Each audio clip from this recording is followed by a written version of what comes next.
The whole town is engulfed in blasts and erupting fire as a crowded bus rumbles down Zhongshan Road, passengers tense and anxious. A man gazing out the window muttering that just days ago the underwater earthquake and Mt. Fuji's eruption killed tens of thousands and now even their place must be evacuated, while the girl beside him frets over leaving in such a hurry with nothing, saying she'll have to buy supplies in Jiangnan City. Only for the man to warn her the goods in Walmart and Ali warehouse there have already been moved, prompting her shocked, "What?" Another man adds that this is old news. Today Dongming Lake in Xinjiang dried up and the Darendong warehouse was emptied, and she gasps, "Really?" The total value of these supplies must be in the hundreds of billions, to which the man corrects, "No, it's in the tens of trillions," while Suchin, seated quietly among them, thinks that the loss of supplies and all the natural disasters are just the surface of the world. As the woman frets the end of the world is coming and another man laughs, saying he would even look forward to it, claiming that's when all living beings are equal. But Suchin reflects that even in the end of the world there is no true equality because he has lived it himself, remembering his last life as an ordinary delivery man when the apocalypse descended from abnormal solar energy release, rising atmospheric temperatures, frequent crustal movements, and monsters emerging from underground.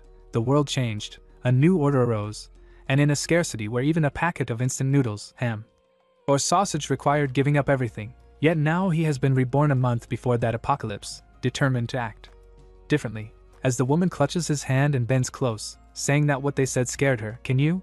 But he lets go, stepping off the bus, replying that he has more important things to do, thinking that in the apocalypse the most important thing is supplies, and he stands before the building, Mr. Hippo, remembering how in his last life he wasted time searching for supplies and now must prepare in advance. Donning his delivery uniform that reveals his name, Suchin, while the supervisor warns that being 21 seconds late will deduct half a day's salary. Chen mutters sorry to himself, recalling how in his last life the apocalypse came, his boss ran off, and his annual salary vanished, thinking these supplies are his compensation and wondering how about letting him take them, then strides through the warehouse, his boots gleaming as he pushes his hand forward to open a space, a portal-like dimension revealing a warehouse stacked with supplies.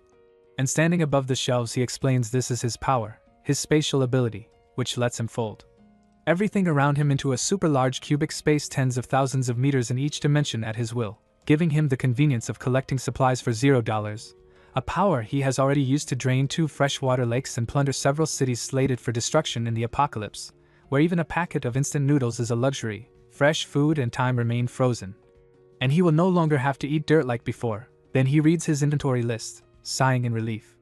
After collecting so much, when other workers enter shouting for help moving goods, only to freeze in shock as the entire warehouse is empty, not even the shelves remain, and Chen stands in the middle, and when asked where everything went he casually replies that he took it all, leaving the men staring at him in utter disbelief.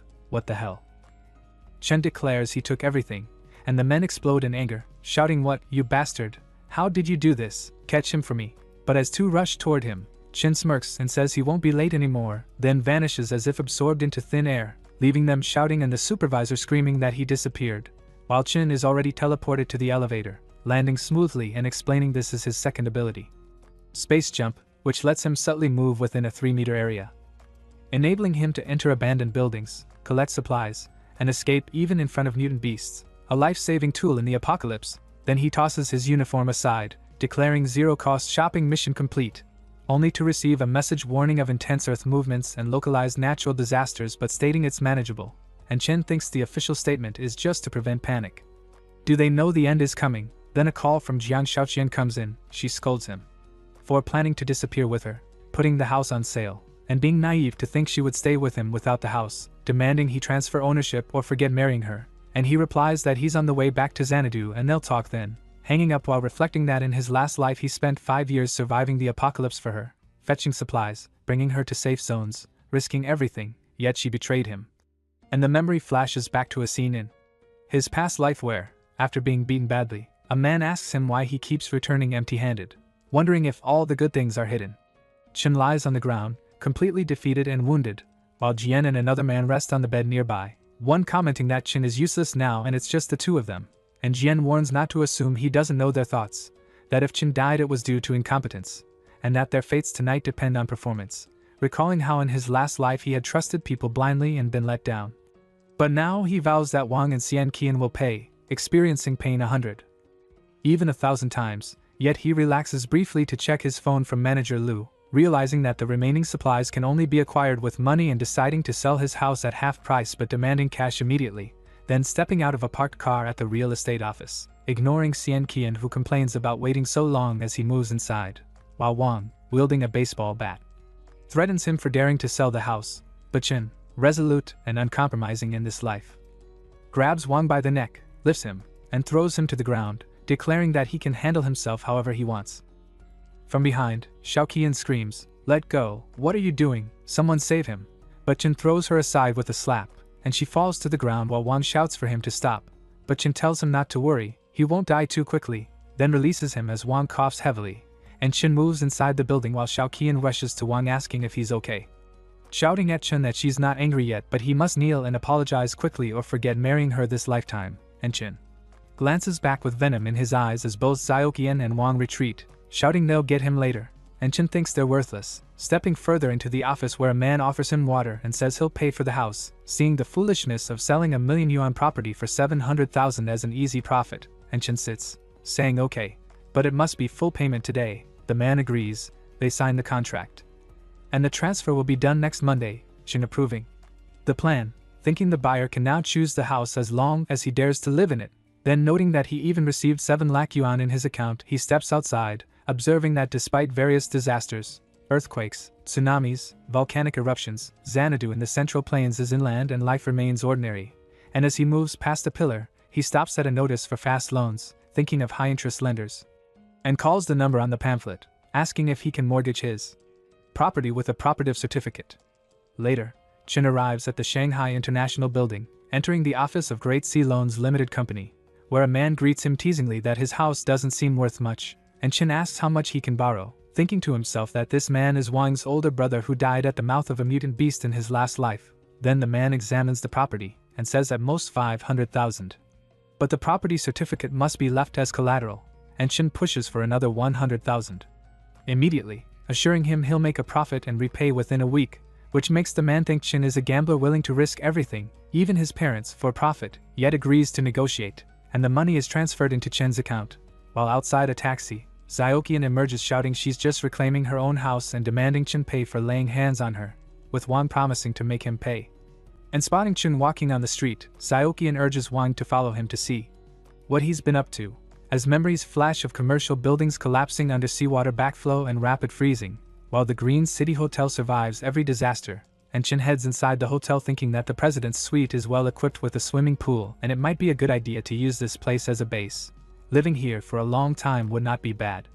As Chen moved inside, he thought that although many warehouses had been emptied before, none stored hot meals or fresh ingredients, when a girl noticed him and approached, introducing herself as restaurant manager Lu Xinrui and asking how she could assist, and Chen requested a banquet of 1,000 tables, prompting her surprise at the scale but confirming they had options from 5,000 up to 100,000 per table.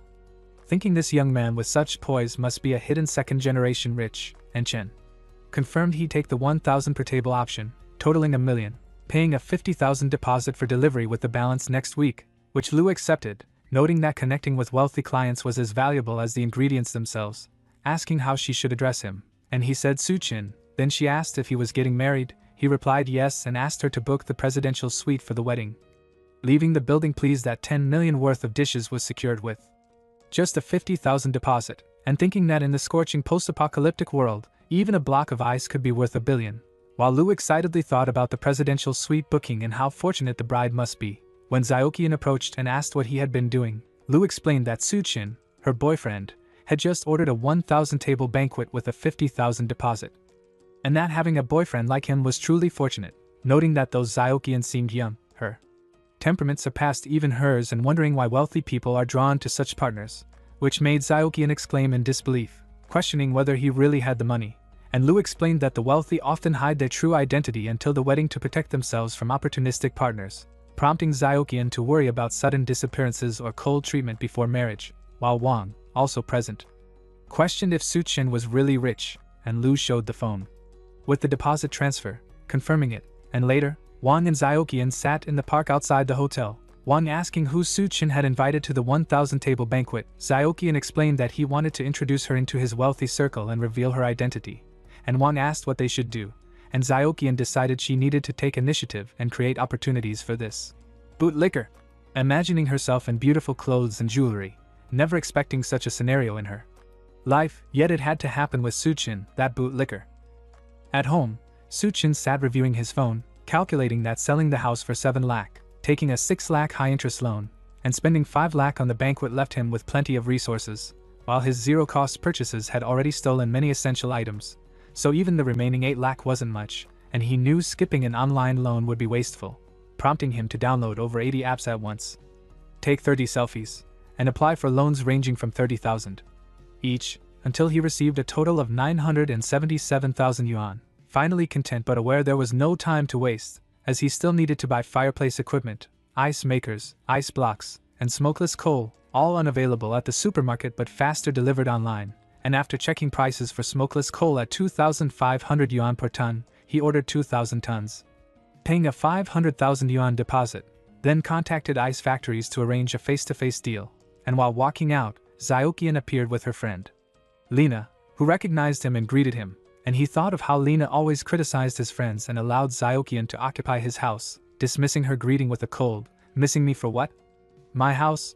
While Xiaoqian held his hand, asking him to accompany her for a walk and apologizing for scolding him. But he let go, saying he had things to do today and she should stroll alone, prompting Lena to urge Xiaoqian to follow him, both taking a taxi to tail Suchen, who stopped at Donghua Ice Factory where Mr. Wu greeted him, impressed by his youth, and Xiaoqian confirmed details discussed over the phone, asking how long it would take to produce 2,000 tons of ice, and Mr. Wu assured them 3 days at 400 yuan per ton, totaling 8 lakh, and Suchen immediately transferred 1 lakh as a deposit to be delivered to his address, explaining he planned to donate it to charity, leaving Mr. Wu astonished at the scale. While outside, Lena and Xiaoqian arrived from another taxi, demanding to know what he had been doing, and Mr. Wu told them about the ice order and the charity plan, which left both girls completely shocked. At the restaurant, Suchen settled in, savoring the moment now that all his supplies were secured, reflecting on how in his last life he was too busy to even visit a small cafe, and when the waiter welcomed him and handed over the menu, he noted butter chicken naan, smoked steak, and fresh juice, a high-end restaurant where the average spend was in 4 digits. Until he stumbled on a question-mark dish priced at 17,000 yuan, which the waitress explained was a personal creation of the head chef. Changing with her inspiration, and intrigued, he agreed to try it, remembering how in the apocalypse a strange force had mutated creatures, including the serpent in Shanghai Jing, but he preferred to call it a biological modification, when suddenly the chef herself arrived with the dish, greeting him and revealing herself as Hell's Chef DONGHUA, whose magical culinary skill in his previous life could turn decay into irresistible food, though prepared from mutated monster sources. And noting his stunned expression, she commented on his worry about being poisoned, presenting the dual-faced life dish with tuna fried in brown butter on one side and deep-fried puff pastry steak on the other, leaving a memorable taste. And as he ate, he thought it would have been amazing if she had cooked for him in the apocalypse, though he remained wary of her potential trickery. Meanwhile, Lena and Xiaoqian had followed him, whispering about the 10,000 yuan plus dish and joking about becoming rich wives before Suchen moved to the bar, thinking of the wealthy who spent millions without savoring the experience, reflecting on the lost opportunities of his last life. And as he sat with a drink, a group of girls approached, insisting he join them, introducing Yunyun, whose boyfriend had cheated on her with an older woman, and as she gulped down a glass of alcohol, she flirted, asking if he was single and willing, encouraged by her friend, all under the watchful eyes of Xiaoqian and Lena, who panicked, shouting at him. But Suchen guided Yunyun into a private room, tapped her head awake, admonishing her to stay home and stock up on food, warning her against visiting such places in the future, and stepping back outside, he mused that living like this was rare and enjoyable, yet with Xiaoqian and Lena trailing him tonight, the opportunity had already slipped away. The next morning, all the items Suchen had ordered, from smokeless charcoal to blocks of ice, arrived on several trucks outside a warehouse he had rented. He guided the drivers inside and directed where each load should go. One of them worried the lack of a cold room would make the ice melt, but Suchen brushed it off and told them to unload everything as instructed. Meanwhile, Wang tracked down Xiaoqian and revealed that Suchen had secured a massive warehouse in the suburbs and was filling it with large machinery.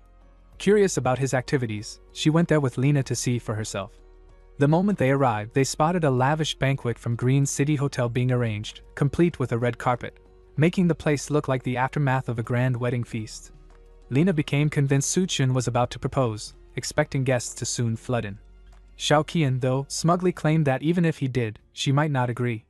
She decided to confront him and asked Lena to join her to judge how serious he truly was. When they approached, she demanded to know why he was buying so many supplies and what exactly he intended to do with them. Su-chin didn't answer, instead telling her to help carry boxes if she wanted to learn the truth. Xiao Qian scoffed at the idea, declaring she was meant to be a wealthy lady, not someone doing grunt work. Lena teased her, saying this could be his way of testing her worthiness. Though still offended, Xiao Qian decided to play along for the sake of her future dreams and hauled a heavy box onto her shoulder to show she wasn't fragile.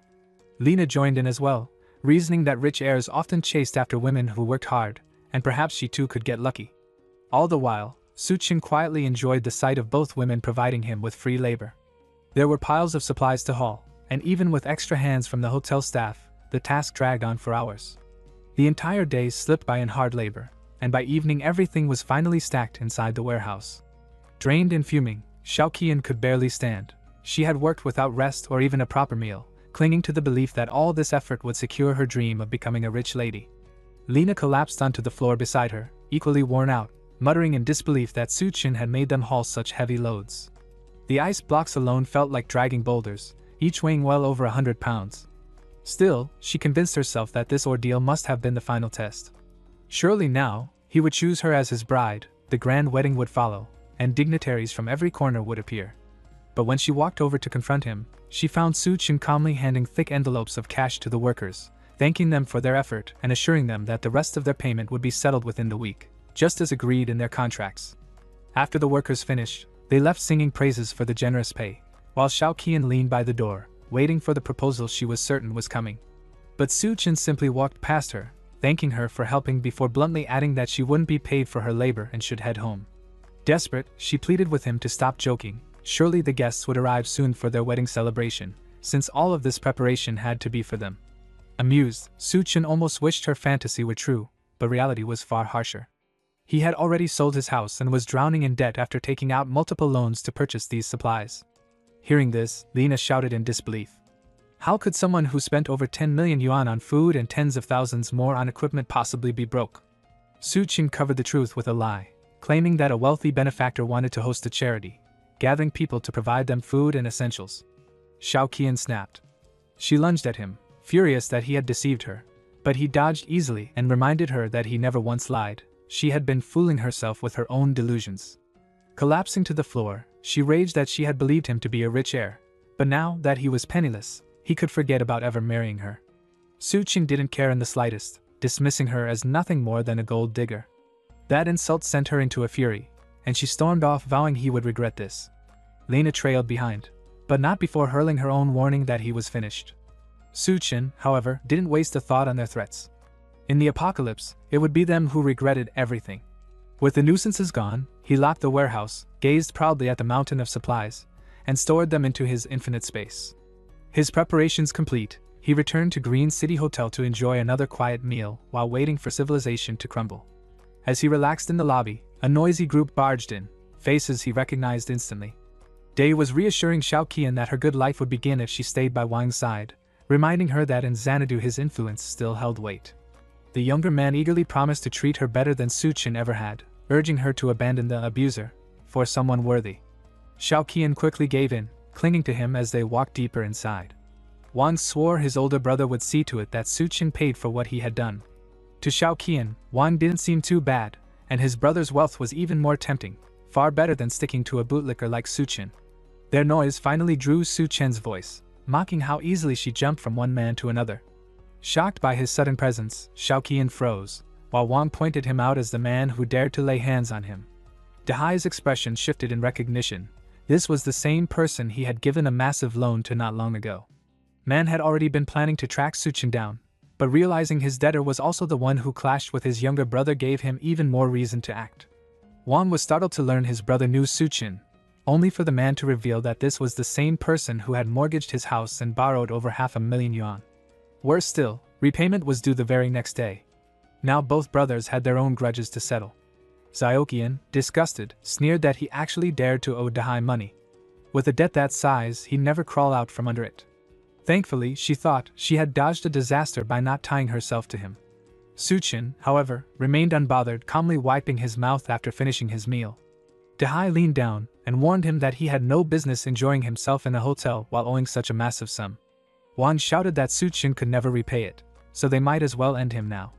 The thugs lurking behind them grinned darkly, eager for violence. Just then, Manager Louis stepped in, attempting to calm things down. Dehai said he would reconsider if Suchin knelt and apologized to him and his brother, promising that would settle things peacefully. Louis turned to Suchin for an explanation, but he only brushed it off, calling them pests not worth his attention. The insult pushed Dehai over the edge, and he slammed a heavy hand onto the table, declaring that whatever small respect he'd shown ended here. Nothing could save Suchin now. Or so he believed, until new figures entered the hotel. The man leading them demanded to know what was happening, and both Dehai and Suchin immediately recognized him. His name was Gao Chang, a ruthless figure Suchin remembered from his previous life as the infamous Skull Crusher. Together with Hell Chef, Gao had once ruled the post-apocalyptic world of Xanadu. Suchin even recalled rumors that when the apocalypse began, the first wave of mutations erupted right here at the Green City Hotel, where Gao happened to be. That was likely where his terrifying power was born. For the moment, though, Gao was still a prominent entrepreneur in Xanadu, running a vast underground network with countless followers. His sharp gaze swept the room, pausing on Suchin with a flicker of interest. Once the commotion settled, Gao Chang carried on with his business in the hotel, leading DONGHUA to a private office where Mr. Sun awaited with a glass of wine in hand. Greeting her warmly, he praised her beauty and said he had long heard of her reputation. He offered the drink, but she froze, recognizing the drugged contents swirling within the glass. While she stared at it, elsewhere Suchin sat in his presidential suite, swirling his own wine. Memories of his past life surfaced. Back then, he and Xiao Qian had hidden in a basement, barely surviving the scorching heat of the apocalypse. Never had he imagined that in this timeline he would cut ties so easily, leaving her to chase after him. To him, it was the perfect chance to even old scores. From his window he watched Xiao Qian and the others by the pool, oblivious to the storm about to come. Dehai and Wang, stripped down to swimsuits, were thrilled at the sight of the women approaching. Noticing how the nights had grown hotter than the days, Wang had suggested the pool as a way to cool off, though both men were clearly more eager for the company of the girls. Laughing and embracing their luck, they waited eagerly as Xiaoqian and Lina walked over in swimwear, pausing only to remark that the moon seemed unusually bright. Wang seized the moment to clasp Xiaoqian's hand, declaring that his love outshone the moon itself. She brushed him off, uninterested in his hollow affection, and moved toward the pool. Watching from above, Suchin chuckled to himself. The crimson glow of the moon signaled the beginning of the apocalypse, and he raised his glass in a toast to the end of the world. In the next instant, the moon erupted in searing light. A wave of burning heat swept over the poolside. The group bolted for the lobby, but Dehai lagged behind. The moonlight scorched their skin raw, forcing them inside in a panic. To those in the lobby, the outside now blazed as bright as midday, leaving them stunned. Dehai's men assumed he was fooling around with the girls and ignored his absence, until Xiaoqian, Wang and Lina stumbled inside, their skin blistered and red.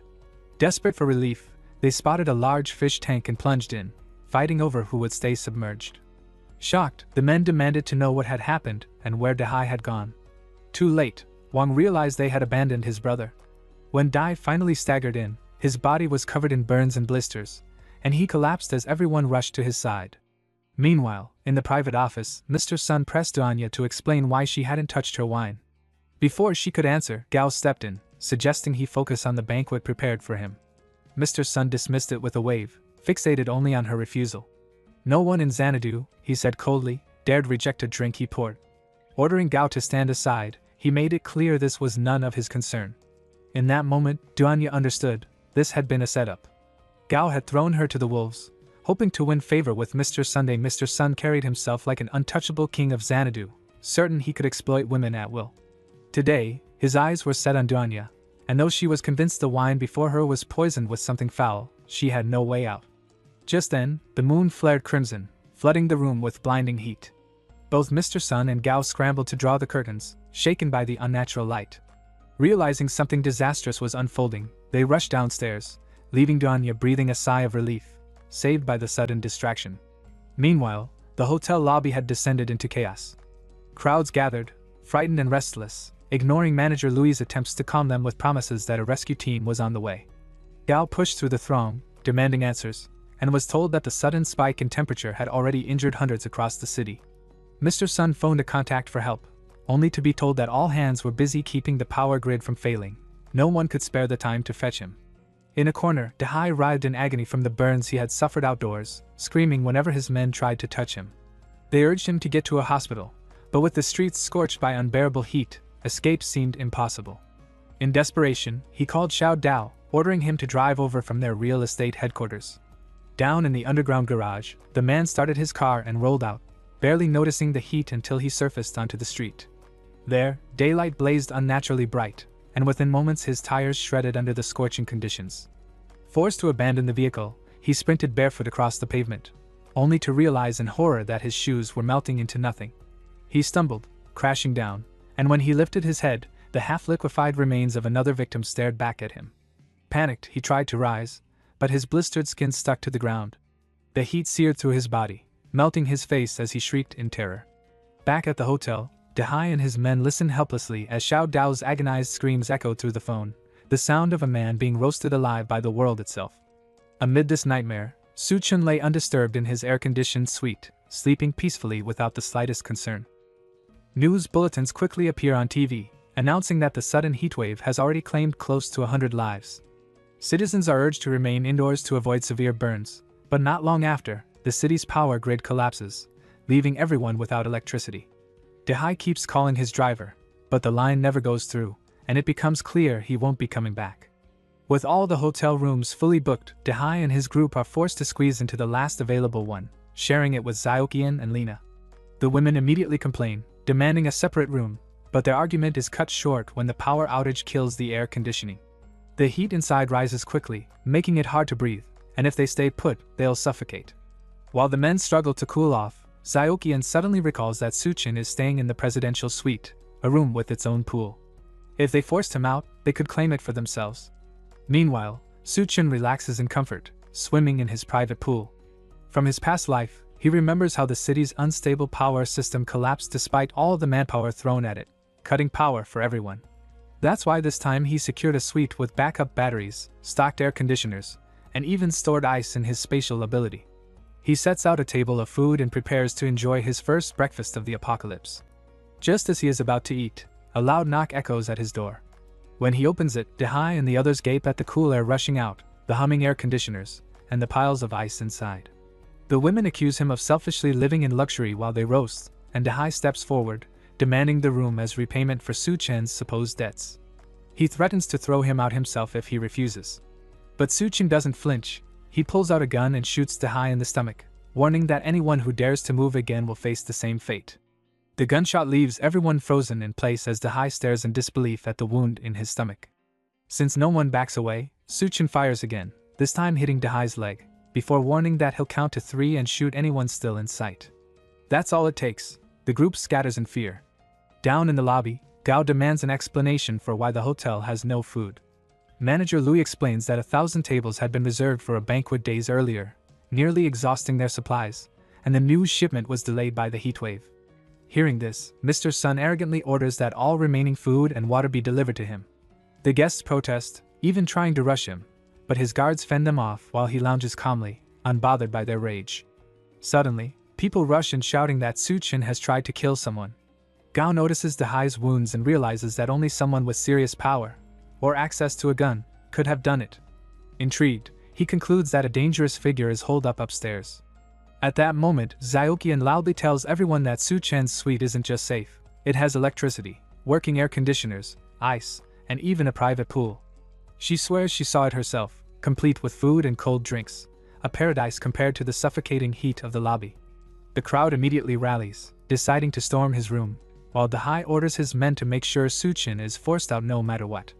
They climb to his floor, and when Suchun finally opens the door, they're hit by a wave of cool air that confirms everything they've heard. Everyone pleads with Suchun to let them stay in his suite, desperate for relief from the sweltering heat. Just then, a child peeks inside, his eyes lighting up at the sight of the fried chicken Xiaoxin had boasted about. He dashes in without hesitation, but Suchun's swift kick sends him tumbling back into the crowd. Outrage erupts instantly. How could he lay a hand on a kid? To them, it proves he doesn't deserve to enjoy such luxury alone. Enraged, they surge forward, but Suchun calmly raises his gun and fires a shot into the crowd. One man at the back collapses lifeless, and the room falls silent. With cold certainty, he reminds them that while he stands alone, Each of them has only one life to lose. Downstairs, Wang's scream echoes when he sees his brother lying lifeless under the scorching sun. The others hold him back, knowing it's too late. His brother's infected wound had worsened, and without medicine or relief from the heat, he didn't survive. Rage burns in Wang's eyes, and he swears vengeance on the man who shot him. Meanwhile, upstairs, Suchin is met with Xiaoqian and Lina clinging to him, their voices sweet and desperate. They insist he never meant to kill Dahai's group, only scare them, and promise they'll do anything if he lets them inside. Just as they try to win him over, Wang suddenly charges through, roaring for revenge. Suchin steps forward, coldly declaring that anyone who crosses his door will die. He swings a bat with brutal force, sending Wang crashing backward into the two women. The three collapse in a heap, and the terrified women scramble to drag Wang away as Suchin orders them out of his sight. Glancing at the surveillance system above his door, he knows that even if they hadn't left, he would have gunned them down without hesitation. Out on the burning streets, armored military vehicles rumble toward the hotel. Their wheels have been replaced with treads, and the windows sealed against the blistering heat. One vehicle halts in front of the entrance, and soldiers in insulated suits stride into the lobby. They ask if Lu Jinghua from the academy is present. A man steps forward, and the team explains they've come specifically for him. He's fitted with insulated gear before leaving with them, as Professor Lu's geological expertise will be crucial in dealing with the unfolding catastrophe. The lobby erupts in protest when the soldiers announce they've only come for one man, leaving everyone else behind. The rescue team explains that another operation will take place at midnight, the coldest hour, and survivors should head to Silicon Valley Plaza where a rescue point has been set up. Relief spreads through the crowd, though not everyone is satisfied. Mr. Sun charges at a guard, demanding an insulated suit for himself, but he's restrained with ease. Frustrated, he orders Gao to grab one, but with guns pointed at them, they can't move. As the soldiers prepare to leave, Xiaoqian suddenly shouts that there's a murderer upstairs. Lina backs her up, warning that he has a gun and has already killed several people. Hearing this, one soldier, Xiaofeng, decides to investigate despite warnings from his squad not to act rashly. He assures them he'll report back once it's done. Eager to claim the presidential suite for herself, Lina smirks, hoping Suchin will be killed. Xiaofeng sneaks up to the room but notices a hidden camera aimed at him. Before he reacts, the door bursts open. First a flashbang blinds him, then tear gas chokes him. Staggering, he doesn't see Suchin until the bat cracks against his head. When he wakes, tied to a chair in only his underwear, his first realization is how cold the room is. Across from him, Suchin calmly examines his military ID and the confiscated gun.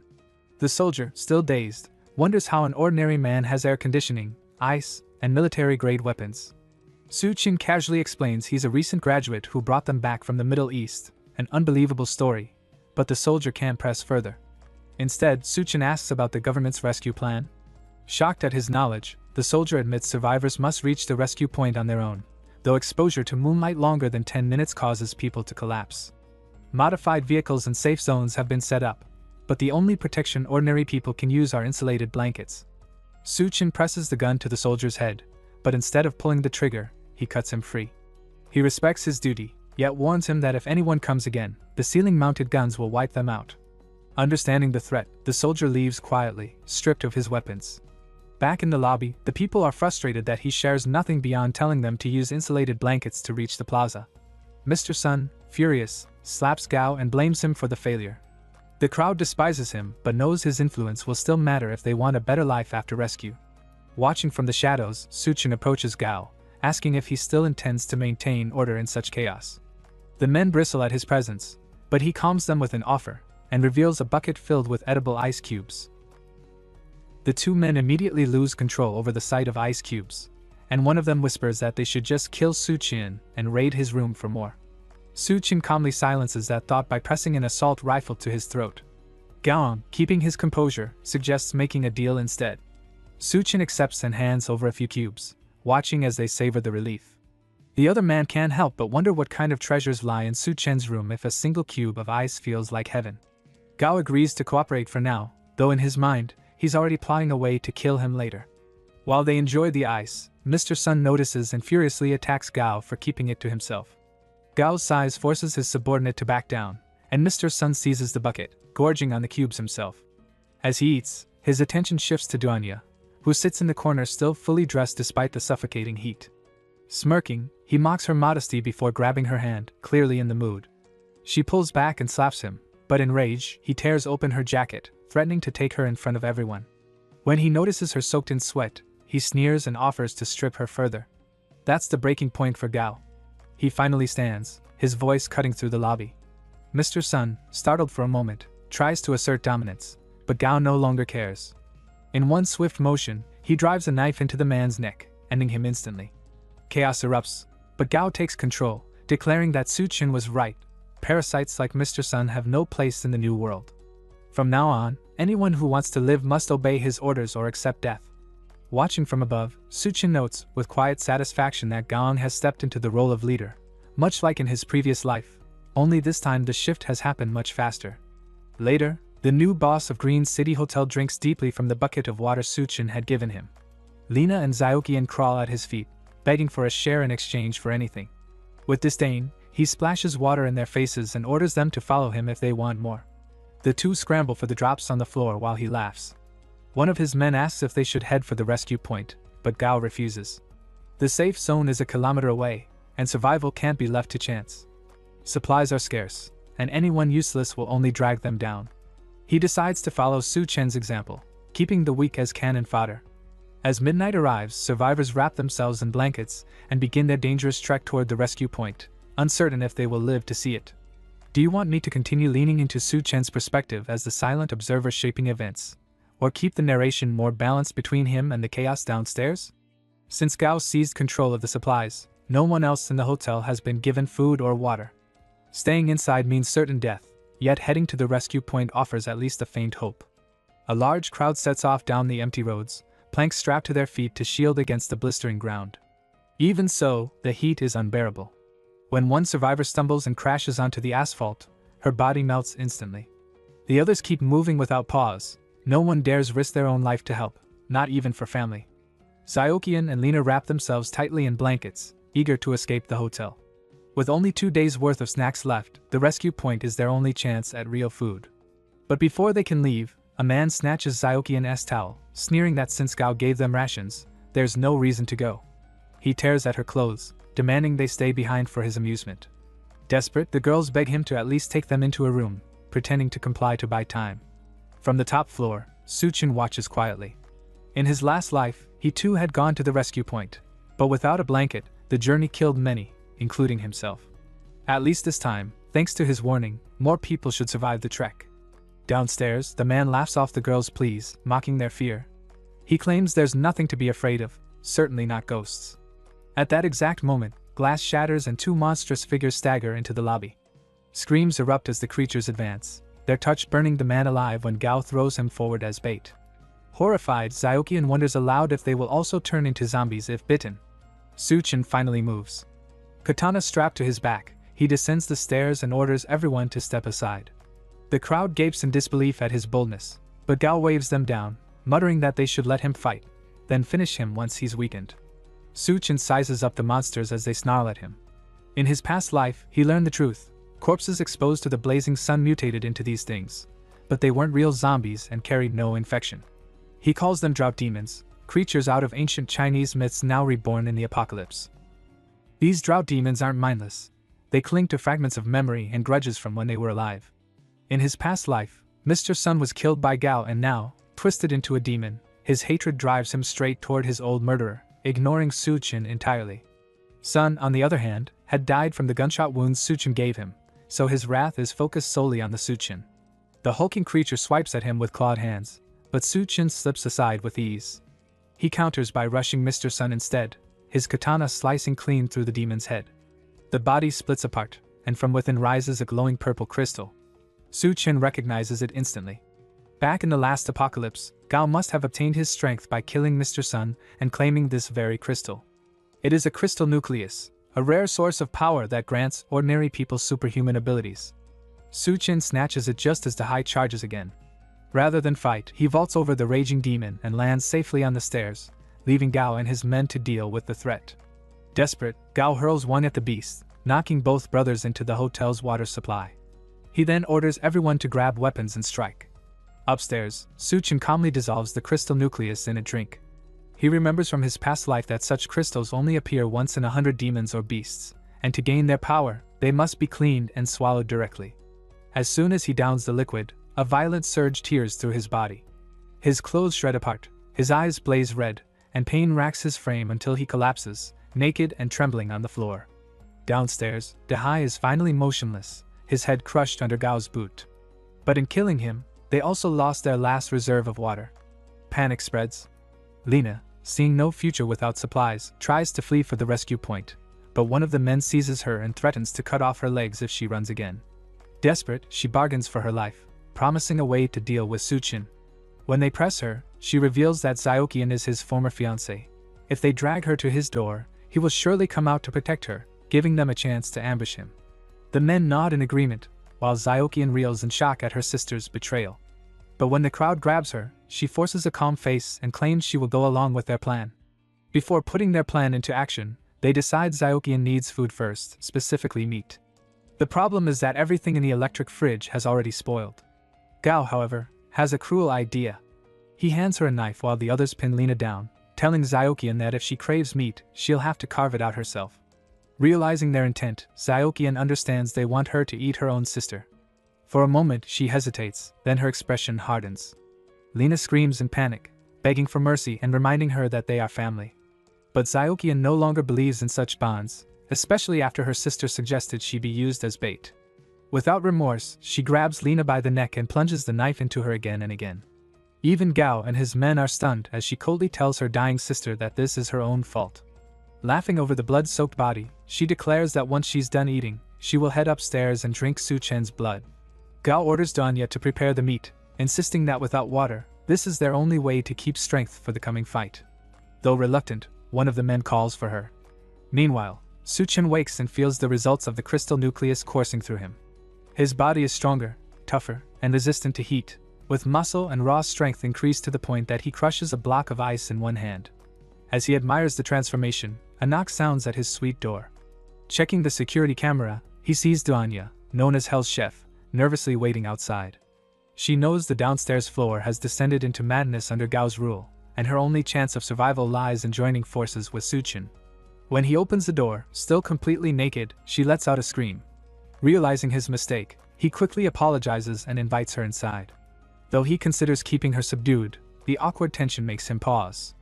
In his past life, he remembers she was strong-willed and worked alongside Gao, so if he can win her over, it will prove useful. He starts cautiously, reminding her that resources are limited and they barely know each other, so he can't simply let her stay just because she's attractive. DONGHUA notices the electricity and ice in the suite and understands she'll need to prove her value. She reveals that aside from being a chef, she graduated from Southwest Medical University, carrying both a medical qualification certificate and 3 years of surgical experience. The fact that she's a doctor excites him, though he still warns that their survival beyond tomorrow isn't guaranteed. Growing desperate, she insists that if he allows her to stay, she'll do whatever he asks. He accepts and tells her to consider the room her home, but cautions her, while under his roof, she must behave and never act with hidden motives, or he won't hesitate to deal with her. She assures him she has no intention of betraying him and respects his resolve. With that settled, he bluntly orders her to undress, telling her it's time to start repaying him. DONGHUA heads straight for the shower after being allowed to stay, grateful to finally have water, electricity, and security in a place that feels like paradise compared to the chaos outside, even if it comes with a price. Su Chen's intentions are clear from the start, especially after his remark about offering her something different to eat, but she knows it is still better than the burning heat and the threat of being devoured downstairs. She had already guessed he might act this way before coming up, so she quietly accepts her situation. While she washes up, he sits in the living room, insisting to himself that he is only keeping watch to make sure she doesn't try anything reckless. When she finally steps out, she is dressed in a tight nurse costume he picked out, the outfit barely covering what it should. He tells her she looks just right, leaving her flustered and uneasy. But before either of them can process the awkward moment, a loud pounding shakes his door. Outside Su Chen's room, voices shout for him to come out and save them, while another threatens to smash the door down if he refuses. Beyond the door, figures with jagged teeth and clawed hands linger in the shadows, their twisted bodies no longer human. Instead of fear, Su Chen only feels irritated that he has to deal with these pests again, though DONGHUA warns him not to go outside, saying they already devoured Lena and might do the same to them. The mention of cannibalism wipes the faint humor from his face, for that means things have escalated far beyond what he expected. He steps out of his suite, calmly telling them not to break the door since repairing it would only be a hassle. The group standing there look feral, veins bulging, eyes bloodshot, and Zyokian kneels among them with one man gripping her head, crying for him to save her. The moment he appears, the men bare their teeth in twisted laughter, clearly waiting to strike. Without hesitation, Suchin steps into the hall, only for another man hiding behind the wall to leap at him with a knife. Thanks to the crystal's power strengthening his body, his reflexes sharpen beyond human, letting him catch the strike, snap the attacker's arm, and drive the blade into his neck in one smooth motion. The sudden display leaves the rest stunned, forcing them to recoil in fear. But Zyokian uses the distraction to dash into his arms, begging for protection. Suchin grabs her by the throat mid-move, exposing her fangs and glowing eyes for everyone to see. Once human flesh is consumed, the body mutates, fangs emerge, and humanity is lost. Zyokian and the others are no longer people. She gasps under his grip, choking for air, while the men shrug off the sight, arguing survival is all that matters, even if it means turning into monsters. Zyokian grins through the pain, boasting that human meat gave her strength and that once she kills him, she'll claim his supplies. With a feral twist, she swings her claws at him, but he responds with a powerful kick that hurls her across the hallway and straight through a window. She crashes into the frame, nearly plummeting to the burning streets below, but manages to cling to the edge at the last second, eyes burning with hatred. She isn't done with him yet. Outside the hotel, Zyokian clings to the wall as the scorching sunlight burns into her skin, making her scream in agony. Inside, the rest of the men decide to strike before Suchin can draw his weapon. He wonders if it's even worth wasting bullets on them, but one of them sneers that he shouldn't underestimate their new strength. The man leaps high, aiming to crush him from above, but Suchin doesn't hesitate and fires a shot, blowing a hole straight through his skull. The others spread out, moving unnaturally fast, their enhanced bodies making them quicker and stronger than before. Bullets fly but barely graze them, as they dart and weave through the hallway. One of them swings down from the ceiling, but Suchin grabs him midair and smashes his head into the ground, ending him instantly. Another rushes in with a knife, but Suchin twists his wrist, snatches the blade, and slices two more throats in swift motions, dropping them all in seconds. The only one left standing is Gao, whose body has clearly been reinforced. With a furious roar, he charges forward, fist cocked back, but Suchin catches him by the throat and slams him against the wall, pinning him there with ease. Just then, a shadow bursts through the window, Zyokian, who managed to survive the sunlight, though her body is no longer human. Twisted spikes protrude from her back, a long tail lashes behind her, and her eyes blaze with madness. Her transformation happened unnaturally fast, fueled by the deep obsession she held for Suchin. Without hesitation, he snaps Gao's neck, letting his lifeless body drop, and turns to face her. She shrieks with rage, ready to tear him apart, and he knows this fight won't end until she's been killed again and again until nothing of her remains. From inside the room, Nurse DONGHUA watches in awe, unable to believe Suchin just wiped out Gao's whole crew on his own. The mutated girl standing before him, however, radiates a completely different kind of threat, and the nurse knows she can't just sit back and do nothing. She wants to stay by his side, to be useful rather than a burden, even if his way of looking after her is rough around the edges. Her eyes dart across the room until they land on something that might actually help. Moments later, she steps out gripping a whip, telling him she's going to fight too. Suchin barely spares her a glance, unimpressed. Bravery is fine, but with the way she's dressed, she's more likely to distract him than assist. The monster spares no time for their bickering, roaring before lunging forward at incredible speed. A swipe nearly tears through his head, but he dodges just enough, his shirt shredding apart instead. He instantly activates his berserker ability, muscles tightening as his strength and toughness skyrocket. The creature darts behind him, snapping at his neck with jagged teeth, but even her bite can't pierce his reinforced body. Taking his chance, he grabs both her arms, flips backward over her, and slams onto her back while yanking her limbs upward.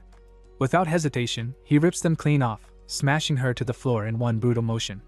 Her shrieks echo down the hallway as he lands behind her, ready to finish it. He'd originally thought about dragging this out, letting her suffer in the apocalypse before finally ending her, but her persistence forces his hand. He'll have to kill her now. Before he can strike, her long tail whips out, wrapping around one of the corpses nearby, lifting it effortlessly into the air as she lets out another maddened scream. The monster's body twists grotesquely as her mouth splits open all the way down to her torso, swallowing a corpse whole in one horrifying gulp. The act makes her stronger, restoring her arms and multiplying her power tenfold. For Suchin, this only makes the fight more interesting. If she can regenerate, that means she's not so easy to kill, and he can keep tearing her apart as many times as he wants. He darts behind her again, seizing her arm and ripping it clean off before forcing her to the floor. Before she can recover, he tears away her other arm, her tail, and even both legs, only to watch them regrow instantly, just as he anticipated. That's only the warm-up though. What follows is a savage cycle of destruction and regeneration. Su-chin rips her apart piece by piece, from her limbs to her tongue to her very organs, stopping only at the head since it seems to be the only part that doesn't regenerate. Again and again, her body restores itself, only to be dismantled once more. By the time he reaches the 21st round, her regeneration fails, leaving her battered and powerless on the floor. He considers gouging out her eyes but decides against it. He's cruel enough already. Trembling, she demands to know why he has tortured her so mercilessly, asking what reason he could possibly have. He replies coldly that it's revenge, then stomps down hard on her head, ending her once and for all. With the threat eliminated, DONGHUA hesitantly asks if he's okay, but he brushes past her concern, instead asking if she's ready. After everything he's done, she should be prepared to reward him. At the Engineering University rescue point, soldiers notice that the scorching temperatures seem to be settling, sparking faint hope that the apocalypse might finally be easing. Xiaofeng, the soldier who once clashed with Su-chin back at the hotel, is stationed there when he spots movement in the distance. At first, he thinks it's people approaching, but when the white-haired captain of the squad turns to look, she realizes it's a massive horde of zombies advancing toward them. Without hesitation, she orders Xiaofeng to evacuate the civilians while she holds the line. He protests, but she forces him to obey, and with no choice left, he runs inside, begging her not to die. Meanwhile, Su-chin is busy showing DONGHUA once again the frightening power of a berserker. She has rewarded him more times than she can even count, yet he still demands more, insisting he must leave unforgettable memories before heading out. She asks why she can't accompany him, but he explains that only those who are truly useful and fully obedient can remain by his side. Afterward, DONGHUA has completely submitted to him, but there's no time to waste. He needs to head into town before the sea tide surges. From his past life, he knows that zombies, driven by instinct, eventually converged into a massive tidal wave that struck the rescue point, wiping out countless civilians and soldiers while scattering military-grade weapons across the streets. That chaos allowed many fools to arm themselves with guns, leading to endless bloodshed and the rise of ruthless factions. Some used power wisely, but many others wasted it recklessly, like the idiots who thought blocking Su-chin's car with a single gun would stop him. He doesn't even slow down, plowing through them without mercy as he drives on. Passing through the city, he notices familiar cracks spreading across the walls from the relentless sun. In his previous life, the heat combined with the zombie onslaught caused the subway station to collapse, killing thousands trapped underground, and this time, he knows it's about to happen again. Su-chin halts his car briefly when he notices a massive hole in the ground, dozens of zombie eyes gleaming up at him from the darkness below. The noise of the engine has drawn them, but despite the possible abundance of crystals hidden in their skulls, he knows not all zombies carry them, and cracking each one open would waste too much time. Deciding it isn't worth the effort, he drives off toward the engineering university to see the situation firsthand. It's his first time back since graduating, but instead of memories, he's greeted with a campus swarming with delinquents and the undead. As he steps through the front entrance, a group of rough-looking survivors confront him, their chained-up zombies snarling against the walls like pets. They warn him that this is their territory and demand his backpack if he wants to leave in one piece. Playing along, Su-chin pretends to be weak and casually pulls a roasted chicken leg from his pack, offering it up as though it's a trade for safe passage.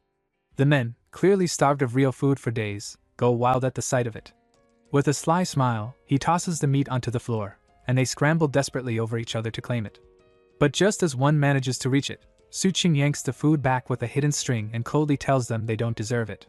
Furious at being mocked, they draw their weapons, but he ends their little game instantly by pulling out his gun and gunning them down without hesitation.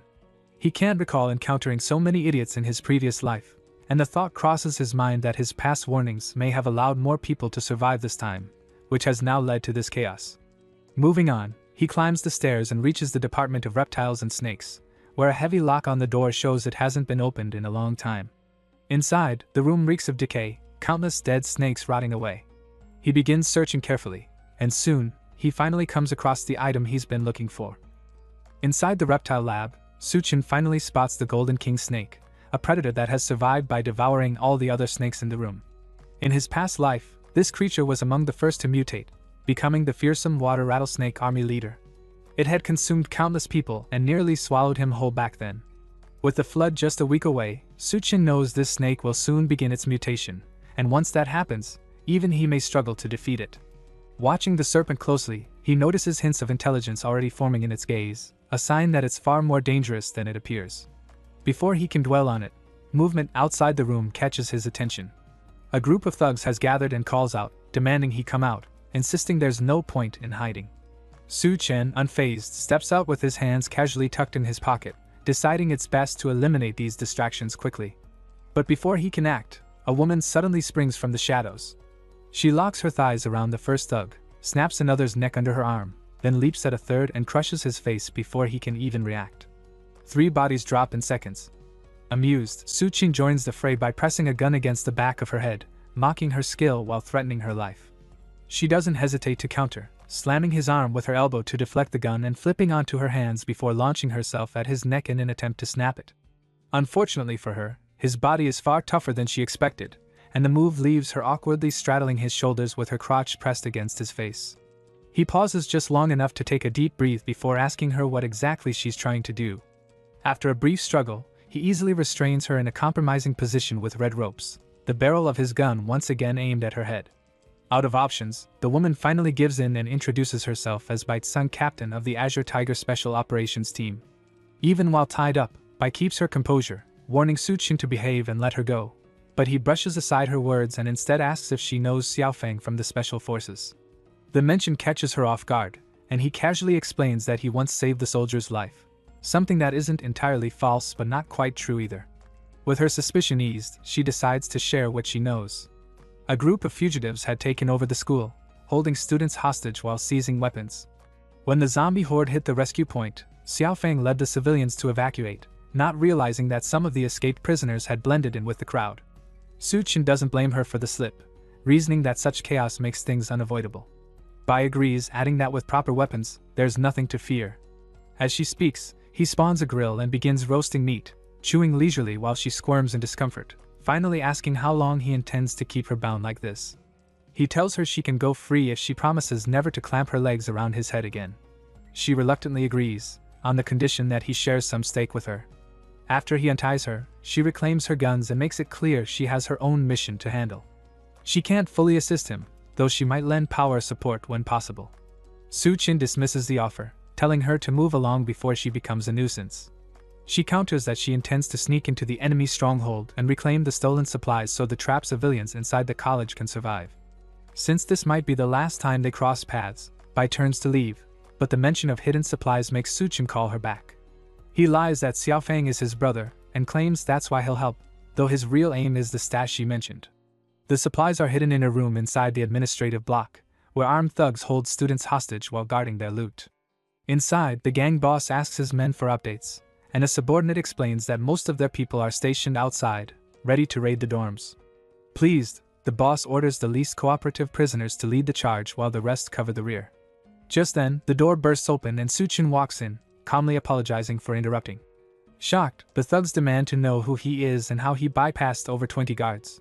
He shrugs and says it was simple, then lifts a finger toward the man who asked. With a casual bang, the thug's head bursts apart, and the room falls silent. The others freeze as Su Qin warns that any movement will mean death. Outside, Bai peers through a sniper scope from the rooftop opposite, realizing he's been relying on her cover the whole time. Despite her support, the number of enemies makes his solo plan reckless in her eyes. He was the one who handed her the rifle, telling her only to fire when he pointed, an insane strategy she still can't believe she agreed to. Suddenly, the curtains in the room slam shut. Alarmed, she radios in, but instead of his voice, mocking laughter fills her ear. The thugs have discovered her position. Realizing she's been spotted, she bolts from her perch and races toward the administrative block, praying he can stall long enough. Orders ring out to execute Su Qin, and fear grips her that she may already be too late. But when she bursts into the room, ready to avenge him, she finds every thug already lying dead. At the center stands Su Qin, effortlessly holding the boss by the neck, as if the fight had never even been in doubt. It looks like Bai has arrived too late, and worse, the stash they came for is already gone. The gang boss dangles helplessly in Su Chen's grip, begging for his life and insisting that killing him would only anger the people backing him. Su Qin pays no mind to the threat, quietly slipping the supplies into his storage space before snapping the man's neck, vowing that his so-called allies will soon follow him in death. Bai stares in disbelief at how easily he dealt with everyone without her help. But he brushes it off, saying he just works out often and that the thugs were probably starving and weak by the time he got there. She doubts his excuse, wondering if another group had already raided the supplies, and worries about the students left with nothing. Suchin simply remarks that he'll share what he has, if they behave. He doesn't stick around for her doubts and heads straight to the girls' dormitory, where he'd heard Xiaofeng and the others had gathered. Once they leave, however, one of the bodies in the back twitches and opens her eyes. She was alive the whole time, listening to everything. Not long after, a thug enters the room searching for a runaway and discovers the girl. Freeing her from her bindings, he asks if her cover as a prisoner turned up the information she wanted. She coyly admits she survived a close brush with death and now craves the comfort of steel fang. He obliges, lashing her back with a thorn whip, and her screams twist into sounds of pleasure. When he asks how she feels, she eagerly reports everything she overheard while hanging there. At last, he asks who stole the supplies, and she names the devil responsible, Suchin. Suchin and Bai return to Xiaofeng, who sits bandaged and clearly injured, though he insists he's fine. His eyes linger on the unfamiliar man beside her, but Suchin ignores that and asks to see the wound. What started as a scratch now looks far worse. After examining it, Suchin explains the truth. It came from cannibals, creatures that feed on humans, their nails crawling with deadly bacteria and viruses. Left untreated, the wound could easily kill him. Medicine in these times is rare, almost impossible to come by, and yet Suchin pulls out a supply without hesitation. Both Bai and Xiaofeng are stunned by how much he produces, but Suchin brushes it off, saying it's only because Xiaofeng is his brother. In truth, he remembers a man from his past life, a soldier whose combat power rivaled a walking nuclear bomb, revered as the god of war. If that man is Xiaofeng, then keeping him alive could prove invaluable. Xiaofeng gratefully promises to repay the debt, though he quickly points out that Suchin didn't risk himself just to play doctor. Suchin doesn't deny it. He warns them that a massive flood is coming soon, and if they want to live, they'll need to evacuate fast. The unbearable heat is already melting glaciers at record speed, sending seawater surging inland and threatening to drown the entire mainland. Suchin warns that if they don't evacuate soon, they'll all be swallowed by the coming flood. His words leave the group shaken, though not everyone believes him. Fan Qing, a classmate of his and a spoiled second-generation rich girl known on campus for both her boxing skills and her constant gender-based provocations, accuses him of trying to scare them away so he can claim the school's resources for himself. Marching up to him, she demands food from his bag and even dares to grab it, but Suchin stops her with one solid slap that sends a tooth flying and leaves her cheek swollen. The crowd immediately cheers, not out of cruelty, but relief, since they've long been tired of her antics. She's hoarded an entire dorm just for herself, flaunted her money, and made herself hated by everyone. The calls for her to be thrown out of the dorms grow louder until she finally snaps, threatening to run to her father before storming off in rage. Suchin simply remarks to Bai that someone should keep an eye on her, though he knows that clinging to family influence won't matter in the apocalypse. Outside, Fan Qing stomps across the school grounds, loudly insulting the men of her country and boasting about how only foreign gentlemen measure up. But the moment she spits Suchin's name, she draws the attention of a thug lying in wait, who grabs her from behind and demands to know where he is. At that same moment, Suchin walks calmly toward the campus exit, leaving evacuation matters in Bai's hands while he pursues his true goal, waiting for the Golden King snake to mutate so he can claim its crystal and maybe even its power over water. Just as he steps through the courtyard, he hears Fan Qing's voice screaming for help. He turns to see her suspended in the air, tied and dangling while a man laughs atop the truck holding her captive. Suchin mocks her, asking if she managed to find her father, but she only pleads desperately for him to save her. The man on the truck finally introduces himself, declaring that he's from the Federal Bureau of Evolution and has come to punish Suchin for stealing his supplies. With a smirk, he swings open the truck's rear doors to reveal his surprise, a swarm of drought demons, pouring out in a frenzy and surrounding their target. The cries of the drought demons echo across the area, reaching both soldiers and civilians, who immediately realize the noise comes from the direction Suchin went. That can only mean their new ally is in danger. Bai quickly orders Xiaofeng to remain behind and protect the civilians while she checks the situation, but he refuses to let her run off alone again. Back on the battlefield, the thug grins and points at the swollen-faced girl dangling in the air, asking if she's Suchin's classmate. If that's the case, then this is his chance to play the hero. He just has to kneel and beg, and the girl will be freed. Suchin pauses to consider the mock offer, but before he can respond, Fan Qing screams at him to stop hesitating and kneel down already. It's not like it's impossible, she insists, since he just said he'd save her. Why go back on his word when he's supposed to be a man? Suchin calmly tells her that yes, he's a man, but not one obligated to save someone like her. Instead of begging him, maybe she should try calling those foreign gentlemen she admires so much and see if they'll rush in to rescue her. The truth is simple, she insulted him by calling him inferior, so this is his payback. Yet if he expects her to swallow her pride and apologize, he's sorely mistaken. Fan Qing smugly claims she doesn't even need him to save her, but Suchin just chuckles and points at the massive swarm of zombies charging in from behind the truck. He wonders aloud if she'll regret her words in a few seconds. The girl stiffens, realizing too late that in her rage she completely forgot about the undead. As they grab her legs, she shrieks for help, crying for Suchin to save her, but her pleas come far too late. The horde drags her down, tearing her apart as her screams echo until they fade into silence. The Bureau of Evolution officer bursts out laughing at the cruel irony, mocking Suchin for being so heartless that he wouldn't even save a helpless classmate. Still, he grins, declaring that Suchin will be joining her soon. To prove his power, he pulls out a jar of fine powder and smears it across his face. He boasts that this special substance makes monsters obey any command, since it's created from the ashes of dead drought demons. The revelation makes him freeze, staring in disgust at the bowl in his hands. He hadn't realized until now that he was rubbing his skin with ground-up monster remains. Gagging, he spits repeatedly, horrified at the thought that some might have gone into his mouth. Enraged and humiliated, he orders the drought demons to shred Suchin apart. The creatures snarl and leap forward, claws flashing and teeth bared. But Suchin doesn't waste a second. He draws twin katanas from his storage and charges through the horde, his blades cutting faster than the eye can follow. In a blink, the entire crowd is reduced to shredded corpses, and by the time the officer stops coughing, Suchin is already standing calmly in front of the truck, gazing up at him with cool indifference. Behind him, fresh zombies still close in, just as Xiao Fang and Bai arrive to witness him seemingly about to be overwhelmed. The bureau officer barks new orders for the undead to attack, but not a single creature stirs. Suchin calmly brushes the dust from his shirt and tells him not to waste his breath. No amount of shouting will make them move. The man stares in confusion, demanding to know what he means, only to spin around and watch in horror as every zombie behind him crumbles into pieces all at once. Before he can process what happened, Suchin vanishes and reappears at his back, one hand clamped firmly around his neck. He growls that he never wanted trouble with the Federal Bureau of Evolution, then demands to know who sent him. If the coward refuses to reveal his master, there will be no reason to spare him. With a smirk, Suchin yanks at the metal mask covering his face while tightening his grip.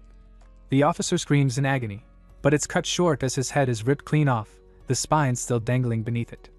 Bai, arriving just in time to witness the scene, is stunned by how effortlessly Suchin handled an impossible situation, realizing such overwhelming power couldn't be the product of training alone.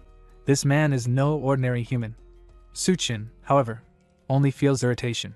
Having to exert this much effort on weaklings is bothersome, and he knows he'll need to restrain himself better before attracting unnecessary trouble. If only he had a capable partner at his side, things would run far smoother. Meanwhile, back at the hotel, DONGHUA jolts awake from yet another dream about him, frustration mixing with longing as she wonders why he hasn't returned.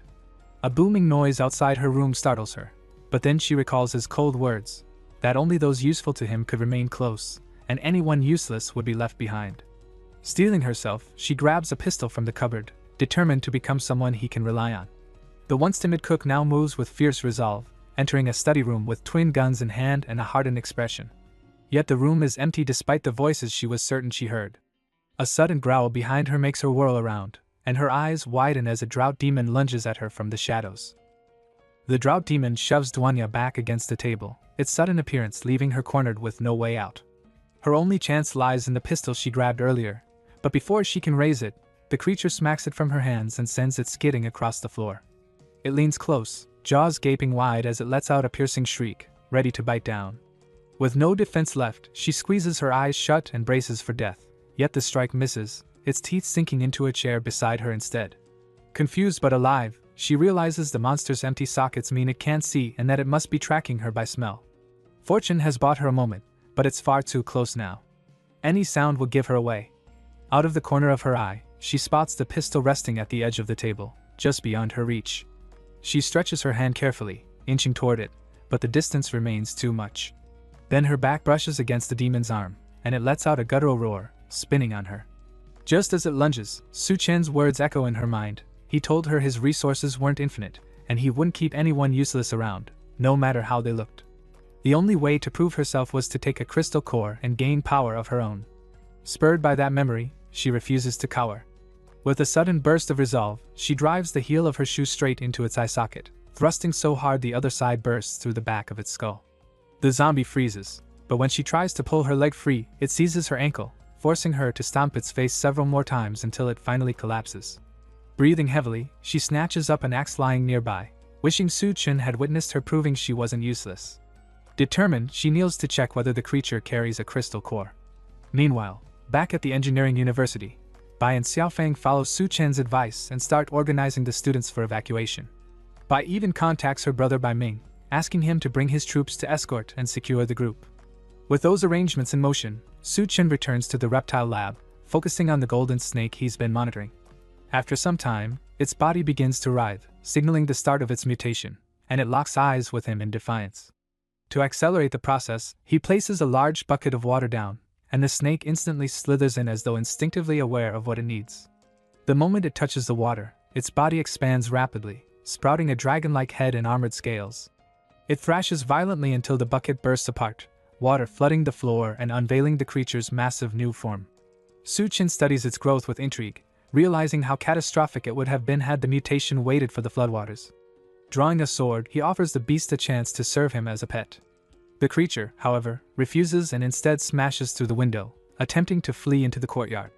Without hesitation, Su-chin leaps out after it.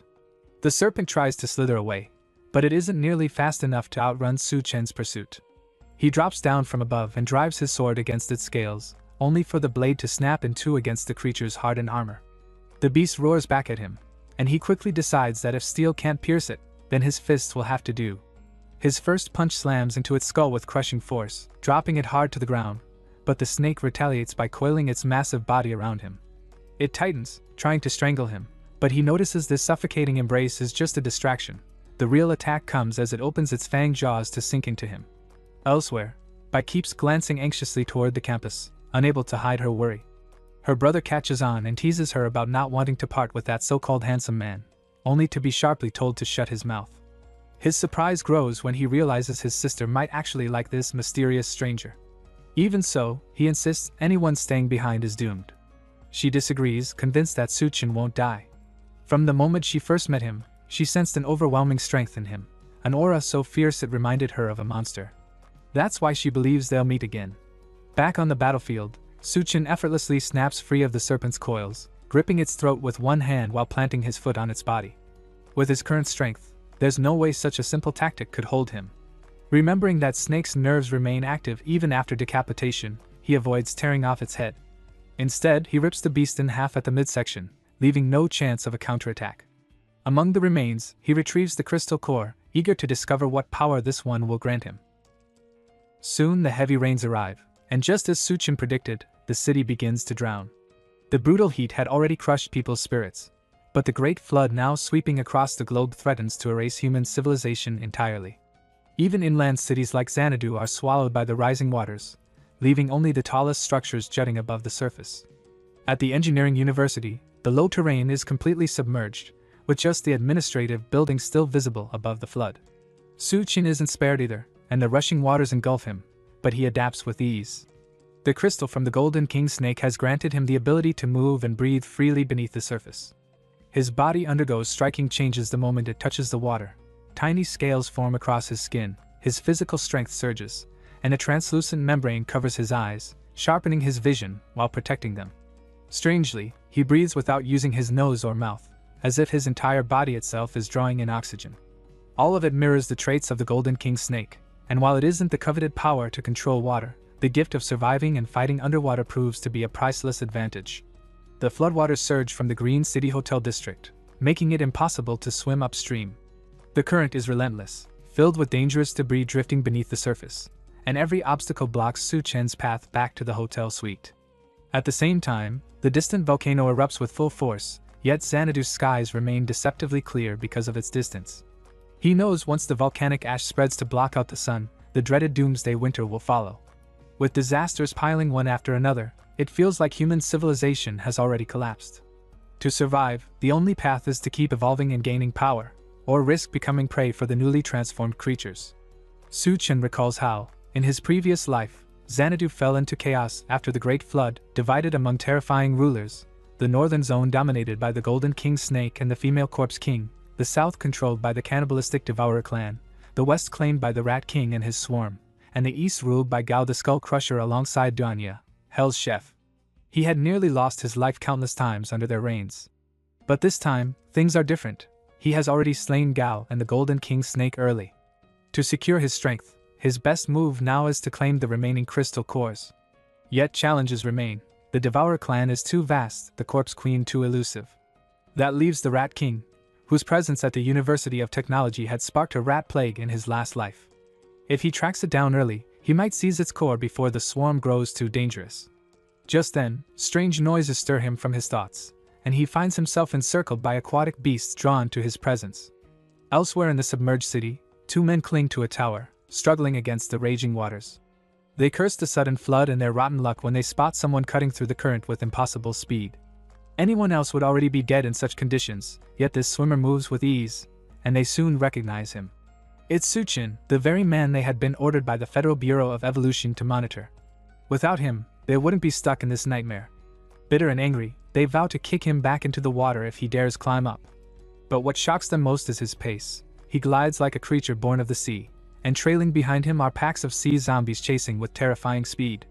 Still, Su Chen swims even faster, pushing forward against the current and drawing closer to their tower. They shout at him to stay away, but he recognizes them instantly as Bureau agents. If the Bureau already has him on their radar, then this is the perfect chance to squeeze information from them. With a sudden burst, he launches from the water, stepping on one of the men as if he were a foothold, and vaults his way to the top of the tower. One of the men loses his grip and slips off the tower, plunging toward the zombie-filled waters. At the last second, his companion grabs his arm, saving him from certain death. But with the added weight, both are left hanging with little chance of holding on for long. The first man insists he'll pull his friend up, but it's useless. If he doesn't let go, they'll both drown. Su Chen seizes the moment, demanding they share everything they know about the Federal Bureau of Evolution. They grit their teeth and refuse, warning him that even if they die, others will come for him. If that's their choice, he has no reason to show mercy. As the struggle continues, a zombie latches onto the larger man's leg and drags him into the water. His companion screams and dives in after him, willing to die together. It's a hopeless gesture. Within seconds, they're surrounded by dozens of snapping jaws. Just as they're about to be torn apart, Su Chen dives down and cuts through the swarm with his sword, killing every zombie in a single flurry. The men are left stunned, questioning whether he's even human, but one thing is clear: they owe him their lives. Acknowledging that debt, they finally revealed the truth. They admit they were sent by the Federal Bureau of Evolution to keep watch over him. The Bureau is stationed at the Science and Technology University, led by Chief Liu and his research team. They were only following orders passed down from above. Hearing this, Su Chen recalls how in his past life the rat plague broke out at that very university. The connection between the Bureau and the disaster is too suspicious to ignore. When he presses about rat experiments, they admit only researchers are allowed in the labs, so they know nothing beyond speculation. Su Chen concludes he must investigate the university himself before the rat catastrophe erupts. Meanwhile, at the Green City Hotel, DONGHUA manages to carve out a crystal core from a zombie's skull. Swallowing it, she's hit by the same searing pain Su Chen once felt when evolving. She wonders if she succeeded and what power she'll gain, but her thoughts are cut short as she notices the floodwaters rising, now reaching even the top floors of the hotel. DONGHUA feels the cold floodwater swirl around her feet, small tentacles wriggling and circling, ready to strike.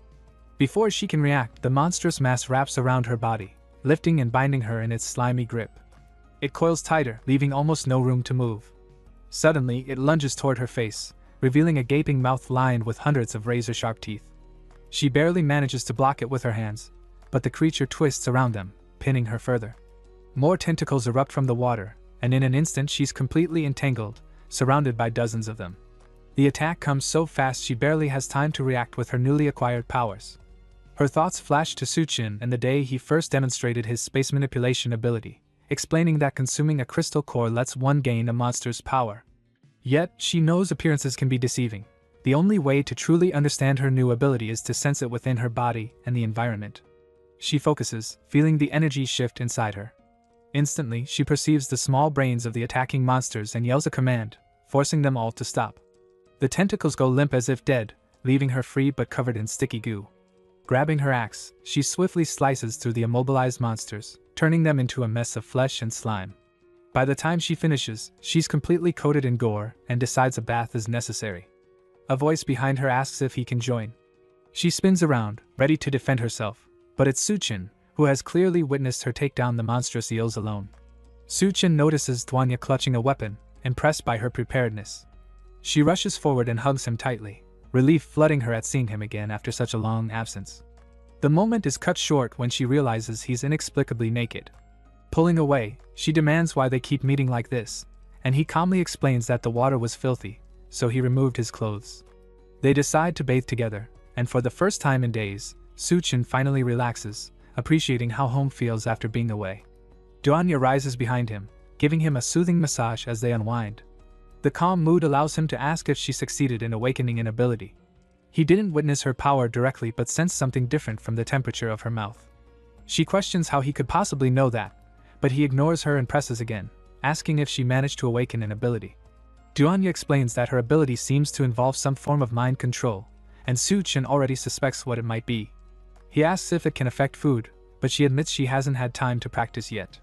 Eager to test it, she tries using it on him, making him believe she's wearing a revealing gown, only to realize his mental strength is overwhelming. Without his consent, she might have collapsed immediately. Despite that, he's impressed with her power and decides to make her practice until her legs grow weak, and they laugh together late into the night. The next morning, Suchin teaches her how to hold and shoot a gun, combining her new ability with precise control to eliminate the remaining tentacle monsters. He advises her to focus her mind, control her powers with thought, aim carefully, and fire. DONGHUA appreciates the lesson but wonders why he's teaching her shooting when they still plan to go to the University of Technology. He explains she has half a day to get accustomed to her abilities and shooting since she's from the medical university, and for the next adventure, she will accompany him to prove her usefulness. The couple navigates the floodwaters in a speedboat, and for some reason, Suchin asks DONGHUA to wear a bunny outfit. She hesitates, wondering if it's appropriate outside, but he reassures her that in the apocalypse, no one can do anything even if she wears nothing. She asks if he's ever been to the Science and Technology University, and he recalls visiting once to see a friend, wondering if that friend survived. She comforts him, saying good people usually have good fortune, so he shouldn't worry. After more travel, they reach the university, which has been fortified for the apocalypse. Suddenly, he senses danger and pulls DONGHUA close as bullets start raining on their boat. The shooter pauses briefly to ask their purpose, and since he can't reveal he's investigating the mutant rat king, Suchin lies that he came to join the Federal Bureau of Evolution. The man seems unconcerned about him and instead fixates on the DONGHUA, offering to open the gate if she spends the night with him. Suchin heads home while the two of them pull out their trump card, offering braised pork to get the gate opened. The sight of the food instantly changes the guard's attitude, and he orders the others to open the gate quickly, claiming he hasn't seen meat in ages. They dock the boat, and the guard demands the pork as soon as they step off, sending his partner to escort them inside while he keeps the food for himself. Unaware of the smirk on Suchin and DONGHUA's faces, he greedily eats what he thinks is meat, not realizing it's an entire monster's hand charmed by DONGHUA's power. Satisfied, he allows them in and promises to send Suchin to the lab later. Another, friendlier guard leads them to the main base, where tired and hungry people are scattered. The lower levels house the elderly, children, and low-tier residents, so he offers to take them upstairs to a clean room. While they walk, a young girl appears, wobbling as she apologizes for feeling dizzy. DONGHUA notices her weakness from hunger and asks about her parents. She explains they went out to find food and haven't returned. DONGHUA offers her a piece of bread, but the girl hesitates, worried the DONGHUA will go hungry. DONGHUA reassures her that one piece won't make a difference, yet the girl remains unconvinced. Suchin then shows off a banquet table and promises she will never go hungry if she becomes his woman. The girl eagerly agrees, but DONGHUA quickly shoves bread into her mouth to silence her. The smell of food draws thugs who push the low-tier residents aside to reach the feast, ignoring rules that require all food to be contributed in exchange for points in this makeshift society. The frightened girl clings to DONGHUA, trembling as she reassures her not to be afraid and promises to try talking to the men. She glances at Suchin for approval, then summons another banquet table with her eyes glowing ominously. She tells the men to eat to their heart's content, and though something is clearly wrong with the food, it looks so tempting that they can't resist. They shove each other to get the first bite, almost moved to tears by how delicious it tastes, and praise DONGHUA, promising to reward her later. Suchin, however, can't escape punishment so easily. As a newcomer who broke the rules, the men decide to make him fight in a life-or-death duel against two feral-looking individuals, recognizing them as the brothers he encountered on the tower during his city swim. The girl realizes they are her brothers who went searching for food and never returned, bursting into tears and angrily shouting at the men to let her go, but DONGHUA holds her back. The thugs explain that the brothers had failed their last mission due to Suchen's interference, leaving them short on contribution points, so they were sentenced to death. Rather than killing them outright, the men drugged them and kept them for entertainment. Since both Suchen and the girl know the brothers, the thugs impose a cruel new rule. If Suchen loses, they will throw the brothers and their little sister into the river. The two brothers appear to be in a wild, uncontrollable state, likely the result of some kind of drug. Heavy chains and collars bind their necks, and they seem not to recognize Suchen at all. The thugs shout for them to fight, and as soon as the brothers are freed from their restraints, they rush forward, aiming to strike him. The clash barely begins before it ends. Suchen effortlessly incapacitates them, slapping one across the face and delivering a precise chop to the other's neck. Both collapse immediately, and the little girl instinctively tries to rush to their side, fearing the worst, but DONGHUA holds her firmly and reassures her that they are unharmed. The thugs, however, are far from satisfied. Their plan for a dramatic showdown has been ruined, especially after wasting 2 doses of their special drug. Shrugging off their disappointment, the leader turns back to Suchen and warns him that since they're feeling generous today, if he surrenders all his supplies, they will pretend this entire incident never occurred. Puzzled, Suchen asks why he should give up his resources, and the thug explains that he must be new to their territory. Anyone entering the Science and Technology University must obey the boss's rules to maintain order and prevent freeloaders from taking advantage. Freeloader behavior is not tolerated here, and if he wants to remain, he will need to earn contribution points by giving up supplies or locating new resources. In this camp, contribution points function much like currency used to in the past. Just like in the real world, only those who set the rules benefit. Suchen reluctantly agrees to their terms and explains that the last of his food has already been eaten, so there's nothing left to hand over. At that moment, a large, imposing man arrives and offers him contribution points in exchange for working under him. The sheer presence of this man instantly makes the previously arrogant thugs tremble with fear. They address him as Captain DONGHUA, clearly the camp's leader. He is carried on a massive chair by several slaves, while a frightened-looking woman rests against him. Captain DONGHUA promises free meals, proper lodging, and well-paid positions, as long as they remain loyal and work diligently. While he speaks, one of the slaves trips and falls, and without hesitation, he drives a knife-tipped spear through the fallen man's chest, killing him instantly. He tells Suchen that they are short-handed and that he has arrived just in time to take the place of the now useless slave. The offer extends especially to the DONGHUA, who could receive unlimited meals and comfortable quarters if she agrees to serve him. As he continues, he roughly handles the woman on his lap, reminding them that in the apocalypse, industrial production has collapsed, and his offer is a considerable sacrifice. Additionally, he's grown bored with his current group, and they are due for replacement. The thugs shout at Suchen to accept immediately, claiming that when their powerful boss wants a new woman, the old ones will become available for the others' enjoyment. Meanwhile, Captain DONGHUA's attention shifts from workers to something else. He catches a scent among the thugs and questions them about what they have been eating. In their excitement over the food DONGHUA had provided earlier, the thugs completely forgot that eating anything without their boss's approval is punishable by death. They immediately collapse to the ground, begging for mercy and promising that from now on, any food they find will be handed over to him first. Captain DONGHUA interrupts, ordering them to stop groveling and be quiet. He isn't concerned about the food itself. The mere smell is enough to make him furious. Did they eat something revolting? He asks in disbelief, trying to identify the stench. Suchen and DONGHUA exchange surprised glances, realizing he seems completely unaffected by DONGHUA's mental control. It becomes apparent that he might have seen straight through it. When the thugs insist that they only consumed the food given by Suchen, the spell breaks entirely, and they suddenly realize the horrifying truth of what they'd been eating. Their stomachs rebel instantly, and they bolt toward the bathroom, desperate to purge themselves. Captain DONGHUA lets out a weary sigh, wondering how he ended up surrounded by such fools and vowing that one day he'll replace them all with competent people. Despite his immunity to DONGHUA's mental influence, Suchen notices that the large boss exudes a strong, palpable aura that even he can sense. His presence alone was enough to snap everyone out of the mental control. Observing this, Suchen wonders about Captain DONGHUA's true nature, and judging by the way his subordinates behave, he can tell it's not something good. Even though Suchen is strong enough to eliminate the entire camp on the spot, he knows that doing so now would only complicate his objectives. Finding the mutant rats must come first. Captain DONGHUA interrupts his thoughts, asking what he thinks of the slavery offer. Suchin responds calmly that he isn't interested, which makes the boss laugh. Captain Gua predicts that one day, Suchin will come crawling to him. Then, he summons another camp member, instructing him to take over the front post so he can leave. Once the Captain Gua leaves, Duan apologizes quietly, admitting she couldn't maintain her mental control. His mind was far too strong, and nothing she did had any effect on him. Suchin reassures her that it isn't her fault.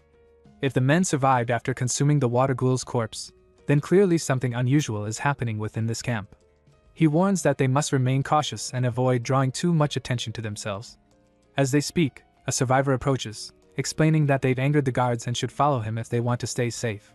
This man seems to recognize Suchin and introduces himself as Miao Puyuan, the former roommate of Tian Yu, a friend of Su Chen's from before the apocalypse began. They had first met the last time Suchin visited the school. Meanwhile, Captain Gua makes a final note to have someone keep an eye on Duan, commenting that women as attractive as her are incredibly rare. Puyuan leads them to another building inside the university that has so far withstood the floodwaters. Inside, DONGHUA uses the limited medical supplies available to tend to the two brothers who were knocked out by Suchin. Although their resources are scarce, what they have is enough to stabilize the brothers for the moment, keeping them out of immediate danger. The little girl expresses her gratitude and stays close to her siblings, helping care for them. Suchin asks Puyuan if all the students are now staying in this building, and he confirms that every surviving student, regardless of gender, has sought refuge here. Since Tian Yu frequently assists everyone in this area, the building has come to be known as the territory of the field team, a strong faction capable of even challenging the Devourer clan that had previously threatened Suchin. While they talk, another man enters and asks Suchin if he wants to join their group. It's Tianu, who initially doesn't recognize Suchin, but Puyuan makes the introduction. The field team leader lights up at the sight of his old friend, and the two embrace, with Tian Yu nearly moved to tears as he holds on tightly to Suchin. Tiana clings a moment longer, almost believing they might never see each other again. Reunions like this are rare, and he suggests that the two of them go have a drink together. Having just returned from a mission not long ago, he can spare a few days to stay with Suchin. As they chat, his gaze lands on the beautiful DONGHUA in her bunny suit, and recognition hits him immediately. He remembers her as the legendary beauty of their university, once called the cold goddess DONGHUA.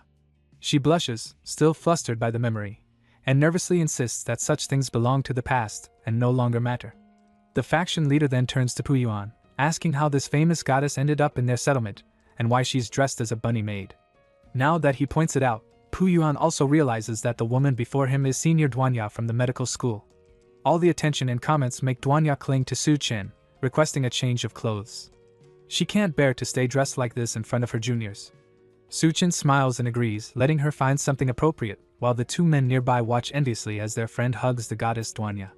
Tiana then offers her a private room to change, a little cluttered but comfortable enough for her to sit and dress in peace. Suchin notices it's a luxury room, clearly bought with a hefty amount of contribution points, and Tiana realizes they arrived without any bags, wondering where her clothes came from. Suchin quickly shifts the topic to Tiana's usual missions, noting that if they take several days, they must be dangerous. In reality, danger exists everywhere now, and seeing that both Suchin and DONGHUA still look clean, Tianu assumes they haven't yet faced the apocalypse. He offers them the chance to join the field team so he can look after them, suggesting that someone as capable as DONGHUA could stay safe and use her medical skills to tend to the wounded without risking herself for food. However, he first warns Suchin to stop showing off everywhere and above all, to stop making beautiful women wear bunny outfits. Suchin tries to defend himself, saying he was protecting her, but his brother smacks him on the head, reminding him of a time when he had far less power back in high school and Tiana had stepped in to fight off bullies. He emphasizes that Captain Gua is dangerous. Once he sets his sights on a woman, nothing usually ends well, and DONGHUA is no exception. Meanwhile, in the private room, as DONGHUA tries to remove her bunny outfit quickly, a knife suddenly presses against her throat from a shadowy figure. She nervously asks who she is and what she wants, but the woman ignores the question, saying she was sent by her boss to help arrange her accommodations, insisting that as a woman, DONGHUA shouldn't be sleeping near those men. DONGHUA may not recognize her, but the reader knows this is the unsettling, eerie woman of their acquaintance. The woman is the same one who had observed Suchin's entire fight in the school administrative building, witnessing firsthand the extent of his power. Right now, though, she is merely a messenger, sent specifically to capture the senior beauty, DONGHUA.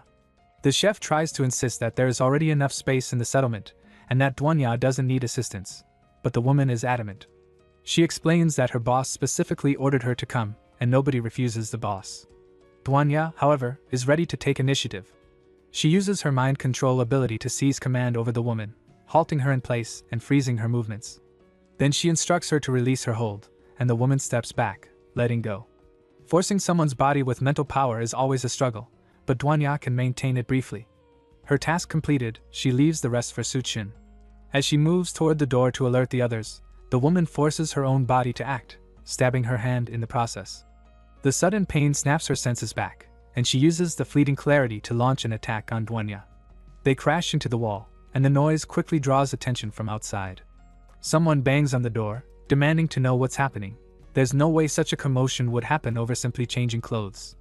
The attacker tries to silence DONGHUA by covering her mouth, but she produces no response, and the outsiders assume the worst, breaking into the room. The first person to enter is shrouded in shadows, initially unrecognized by the attacker. She rushes at him with blinding speed, aiming to strike. Tiana tries to shield his friend, but it's unnecessary. The woman immediately realizes who she's facing. She has seen his actions at the University of Science and Technology, and knows his reputation well. The man called Suchin had taken on multiple zombies alone with little effort.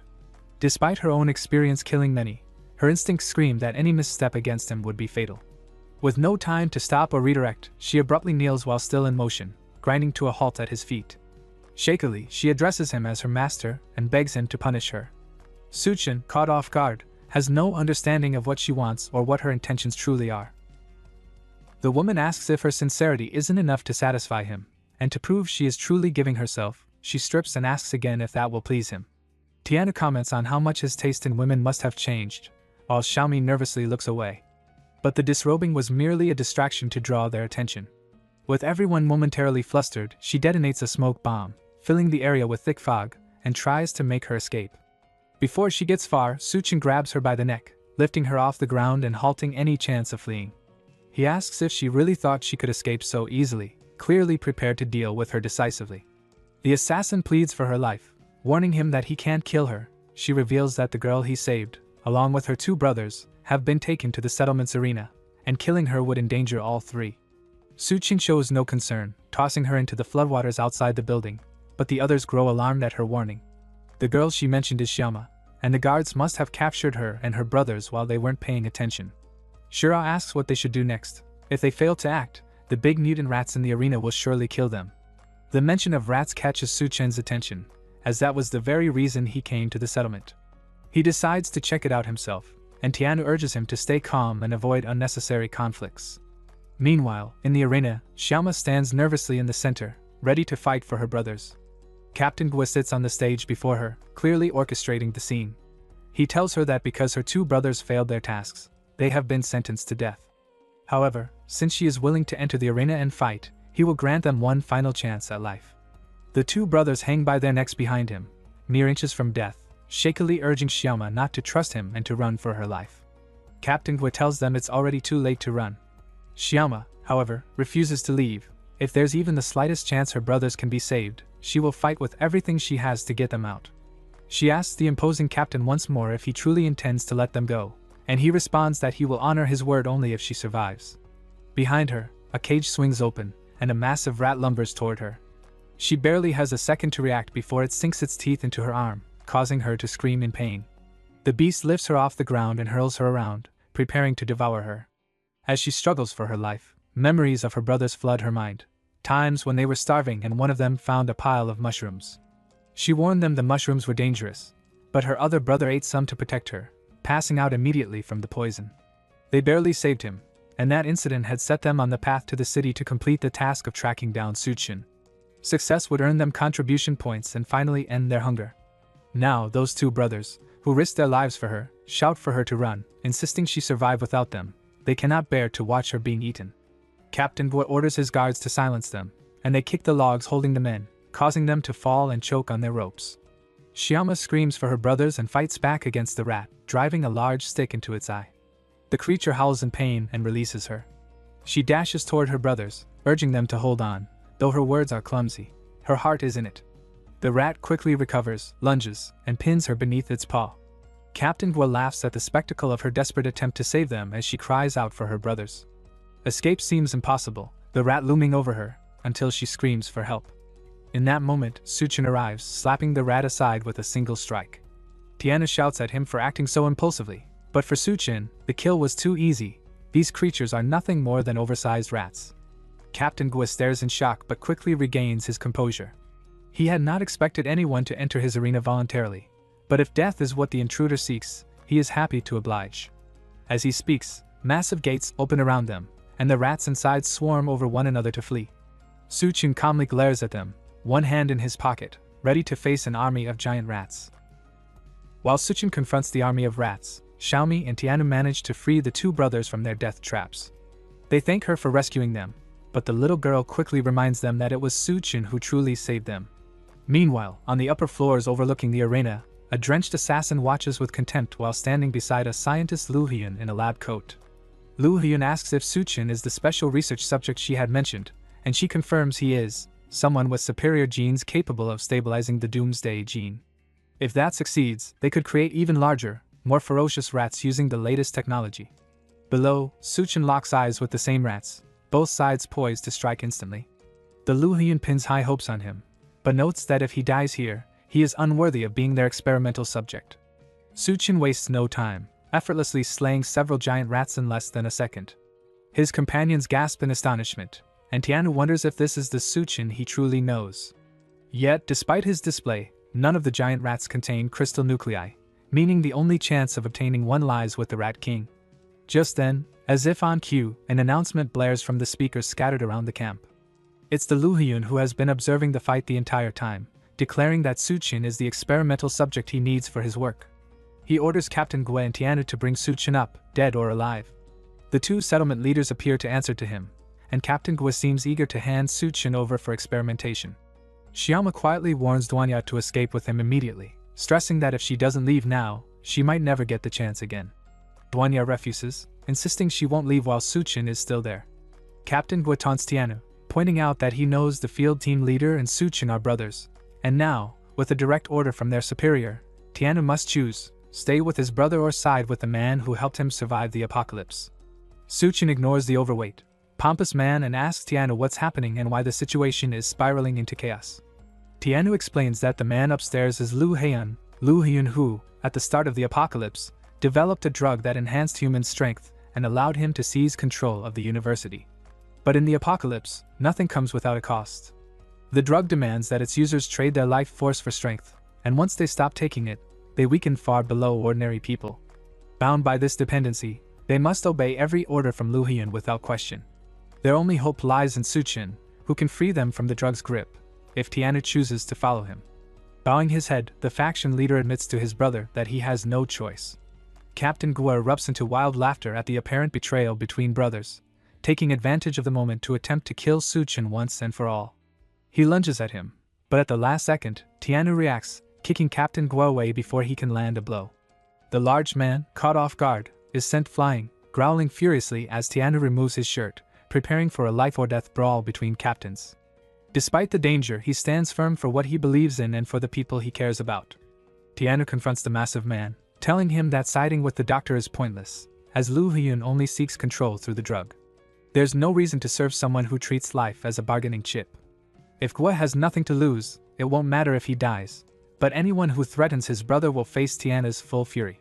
Suchin smiles at him, seeing the same determined look he remembers from years ago. Tiana charges, striking powerful punches across Captain Gua's body, but the larger man reveals his hidden advantage. Their boss had provided him with a higher level drug than the one Tiana received. This boosts Gua's strength to near invincibility, making him nearly untouchable. He raises his dual weapons above his head and slams them down toward Tiana, who barely catches both clubs, shock forcing him to cough up blood. Captain Gua then activates a switch on the weapons, sending electricity surging through them. Just as Tiana nears collapse under the jolt, Suchin intervenes, delivering a massive kick that drives the metal mallets from Gua's hands, sending them piercing into his body and forcing him backward. The impact of the mallets, combined with the sudden surge of electricity, sends Captain Gua collapsing instantly, unconscious and defeated. Each feat Suchin demonstrates seems more astonishing than the last, leaving everyone present in awe. The scientist, who had invested all his resources and personnel into perfecting human evolution, realizes that his countless experiments have achieved nothing. The pinnacle of humanity has already appeared. He offers Suchin one final chance to join his work and become the first truly flawless human. But Suchin sees through the illusion. The scientist's vision of perfect humans is really a guise for his larger plan. What Lu Hyun truly pursues are rats, whose genes closely mirror human DNA. By manipulating these rodents, he could forge an army of rat men and impose his control over the world, turning the apocalypse into a paradise for himself and his creations. Suchin finds the scheme absurd and immediately rejects the proposition without hesitation. Lu Hyun, however, believes this refusal stems from Suchin's failure to grasp the true potential of his evolution project.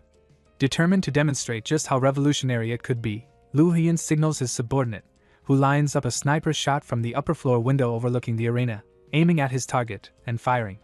Suchin narrowly avoids a projectile that resembles a tranquilizer dart, which instead strikes Captain Gua squarely in the chest. Almost instantly, the large man begins transforming into a monstrous new form, his body absorbing the electrified mallets as if they were part of him. Once a sumo wrestler, his thick frame had already made him resistant to heavy blows, but now, fueled by the recently injected level 3 drug, his strength surges, and any injury he sustains heals instantly. Yet Suchin remains unfazed, defiantly flipping a flaming middle finger toward the mad scientist. In his eyes, none of this is impressive. The setup is merely a grotesque scheme to turn people into monsters. That act of defiance pushes Lu Hyun at his limit. He commands the mutated Captain Gua to kill Suchin and harvest the genes needed for his research. With a deafening roar, the transformed man spins forward like a sumo cyclone, aiming to crush Suchin. Timing it perfectly, Suchin intercepts the spinning assault, plunges his arm into the monstrous head, and yanks the battery from the electric mallets, shoving it into Captain Gua's twisted face. The battery detonates immediately, delivering what should be a fatal blow to the hulking creature. Despite the battery explosion, Captain Gua's enhanced healing factor immediately repairs his injuries, leaving his body horribly disfigured but still strong enough to fight. Annoyed by the persistence of the mutated man, Suchin lunges forward to finish the battle in one decisive strike. His punch lands squarely on what would have been the creature's jaw, sending him crashing into a crater. Without pausing, Suchin increases his speed, kicking up clouds of dust and dirt while raining blows on the recovering foe. In a world where superpowers are largely unknown, he cleverly uses the debris to camouflage his movements, allowing him to attack freely. The only problem is that no matter how much damage he inflicts, Captain Gua keeps regenerating, a grim testament to Professor Lu Hyun research. Fortunately, Suchin's spatial ability isn't limited to supplies. It can summon enough weight to crush his opponent and eliminate any chance of recovery. He unleashes it, summoning tons of concrete and steel, creating a deafening noise that terrifies the onlookers, though a thick wall of dust shields them from seeing the destruction. When the dust finally settles, Suchin perches atop the rubble, the massive man buried beneath tons of debris. Lu Hyun panics at the sight, realizing that Suchin isn't just special, he's defied the Lu Hyun directly. Obsessed with revenge, he prepares to eliminate Suchin entirely, unleashing thousands of rats from rising cages to swarm the area.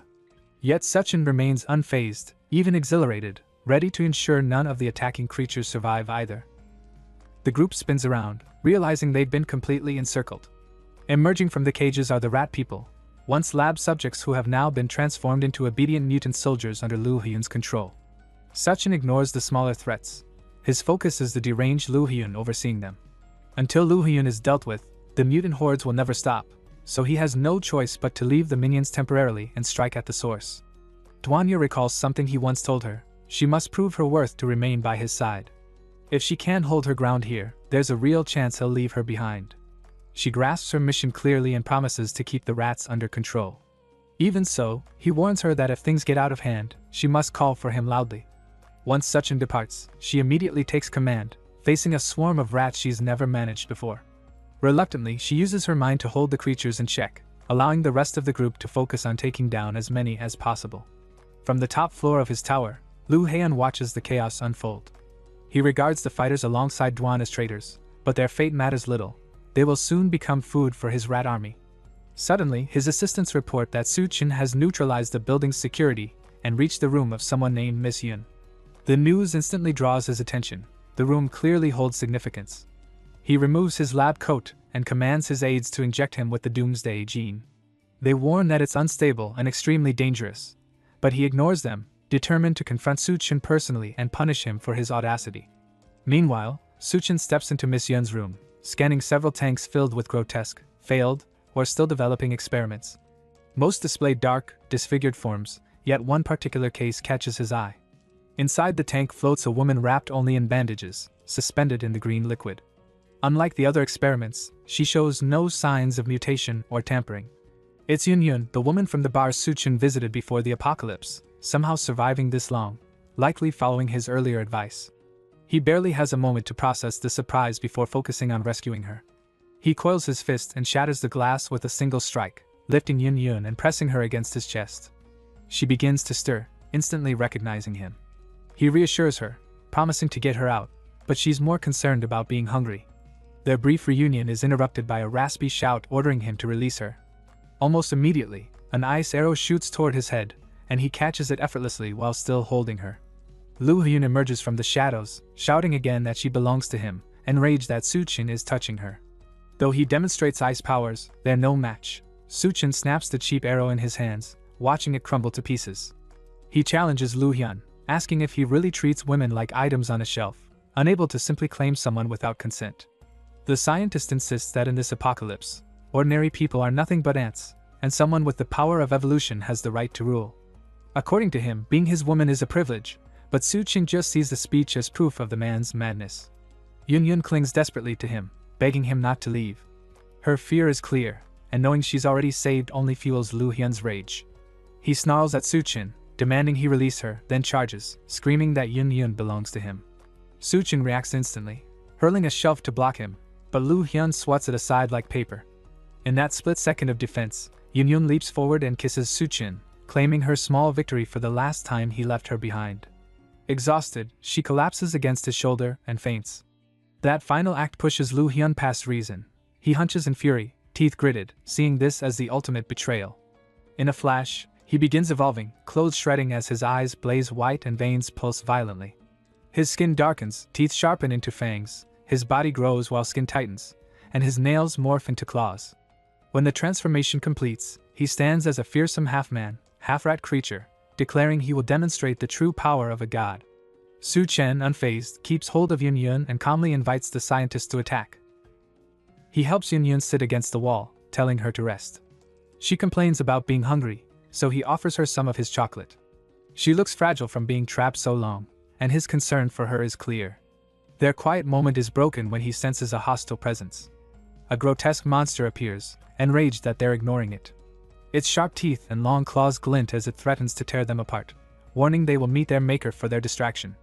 Suchin remains calm, unaffected by the filthy creature. In an instant, he gestures with his hand, obliterating the monster's upper body. Blood and gore splatter across the room, a fitting end for such a repulsive being. Yet Suchin, disappointed, asks if that's all it has, clearly expecting a real challenge, something the monster is far from ready for. Meanwhile, Yun finishes the chocolate and asks if the people downstairs are his friends. Glancing through the window, he confirms they are. She grabs a chair, insisting she must repay him for everything he's done, especially saving her life. She hurls it through the window, then prepares to leap to the bottom floor to aid his friends. Giving him a final look, she warns that Lu Hyun isn't easy to kill and he must be careful. She jumps, growing steadily in size as she descends, and when she lands, she towers over everyone. The crash startles Suchin's friends, leaving them momentarily stunned. DONGHUA and the others look up, seeing a giant woman groaning from landing on her butt. The DONGHUA barely believes her eyes, while Tanyu simply realizes a massive figure has joined the fight. Despite her growth, all the bandages remain intact. Amid the rubble and destroyed structures, the rat army lies dead behind her. Gritting her teeth, Yun rises and strides across the battlefield. The others stare in disbelief, questioning how a giant woman appeared out of nowhere. As she moves, Tianhua pleads not to be crushed, noticing her immense size and even remarking on the color beneath her bandages. She steps on a rat, hearing it scream and feeling it squirm underfoot.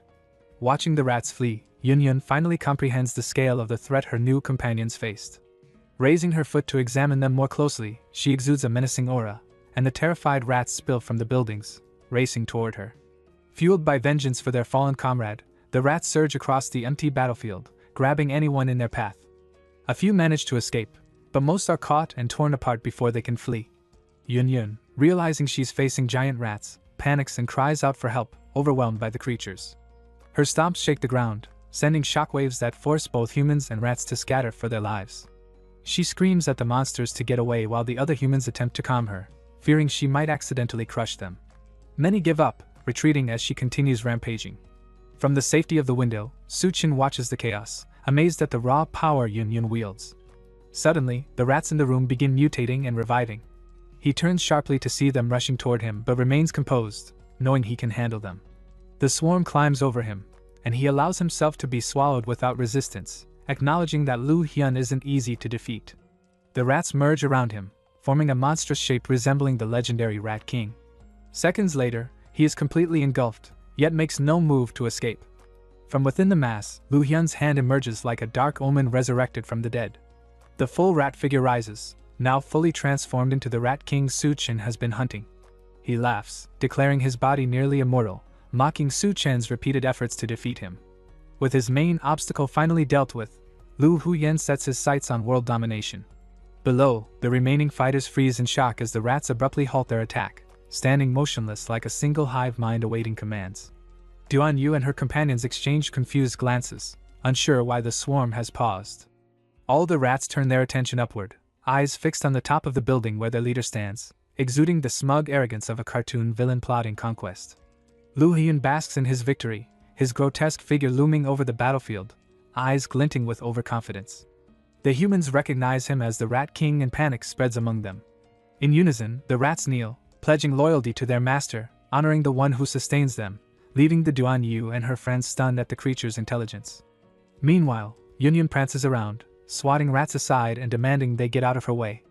Irritated by the foul creatures and their obnoxious king, she marches straight up to Lu Huyen and demands to know where Suchin is, ready to confront him if he refuses.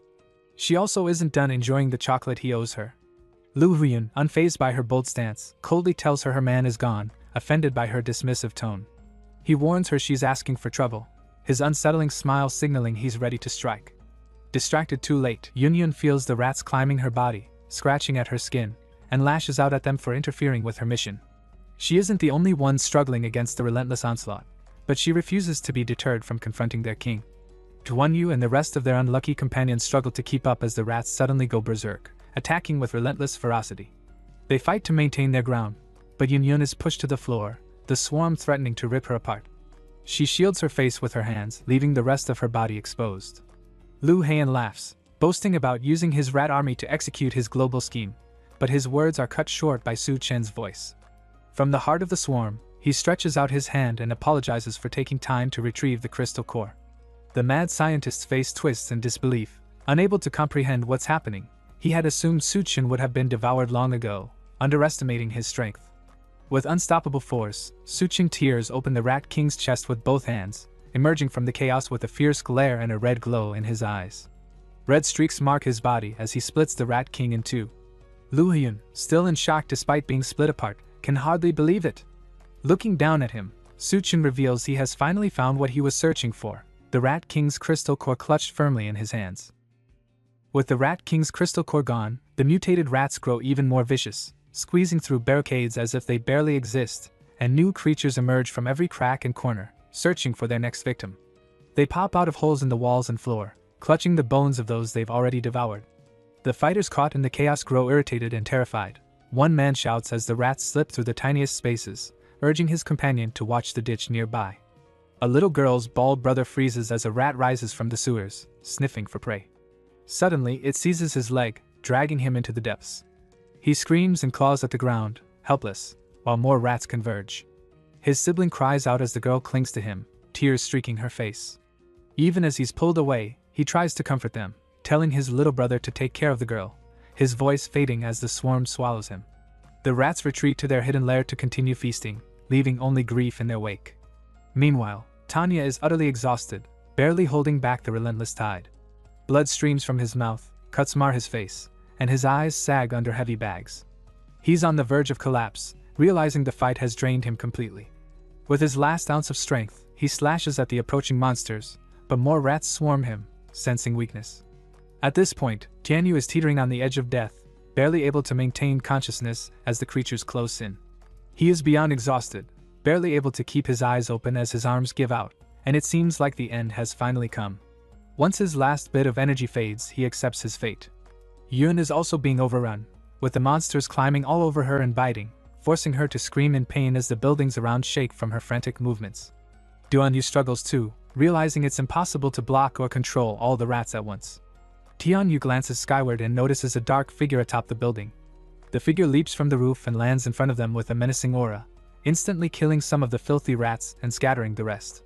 Its face is shadowed, with a bright, sinister grin that radiates immense power. Tianyu freezes in fear, convinced it is the Rat King and that all is lost. Duanyu feels tears rising, fearing Su Chen has failed despite his formidable strength. Then the figure speaks, urging them not to be afraid. The former chef recognizes the voice immediately as Su Chen's, and she feels a flicker of relief, able to calm herself slightly. The dark aura around him clears, revealing that it is indeed Su Chen. Despite the fear and chaos, he has taken down the Rat King and absorbed its power. The consciousness remaining in the crystal core tries to devour him, but his sharp mental strength holds it at bay. He won't lose in a battle of minds, and a wicked smile spreads across his face as the shadow fades from his body. Tianyu finally sees his brother again and breathes a sigh of relief. Su Chen thanks the faction leader for holding back the horde until the Rat King was defeated. As the shadow leaves him, the mutated rats fix their eyes on him, eager to attack. Tianyu warns him to be careful, but Su Chen remains unfazed, tilting his head slightly and glaring at them with devilish intent. The rats freeze, then scurry away, terrified, and squeeze through barriers, vents, and underground tunnels to escape. The remaining survivors stare in disbelief, wondering why the rats suddenly fled. Though he isn't the Rat King, the residual power from the crystal core is enough to intimidate them. There's no time to celebrate, however, as Tianyu starts coughing violently, his body reacting to the scientist's drug. Su Chen rushes to support him, realizing the drugs are also a poison. They grant immense strength but deepen their toxic effects the more they are used. Desperate to help, he asks Yun what can be done. She explains that in Lu Lian's lab, there is a corpse with the answer. If he can obtain a blood sample from it, they can create a serum to neutralize the poison.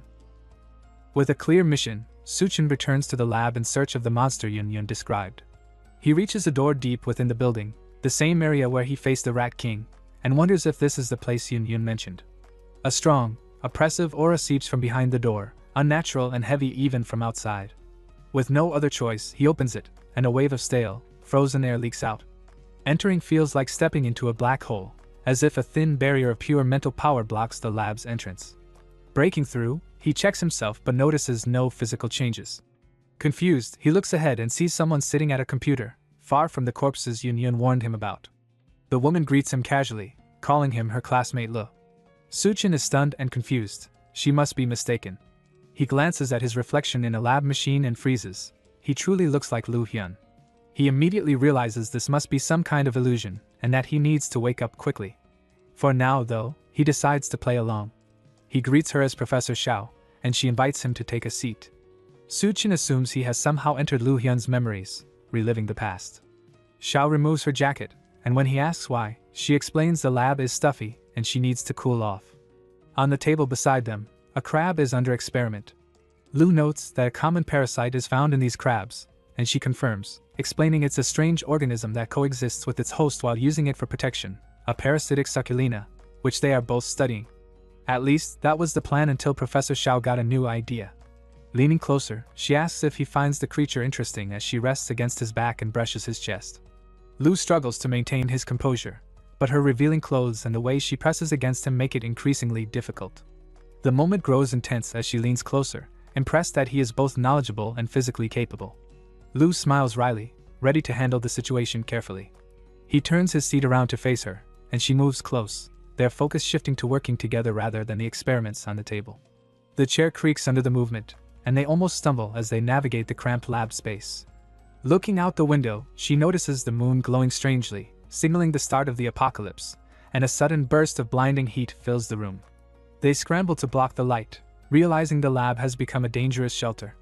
Supplies are running low, and she reaches for the last bag of food, but he stops her, warning that resources are more important than anything else. Tension rises as they argue over rationing, emphasizing survival over personal comfort. Once they secure the remaining provisions, Lu continues his research, using the limited materials to craft a serum that can detoxify the poison, surprised to discover it works. The crisis forces them to focus fully on innovation, turning the perilous situation into a crucial step in their survival and scientific progress.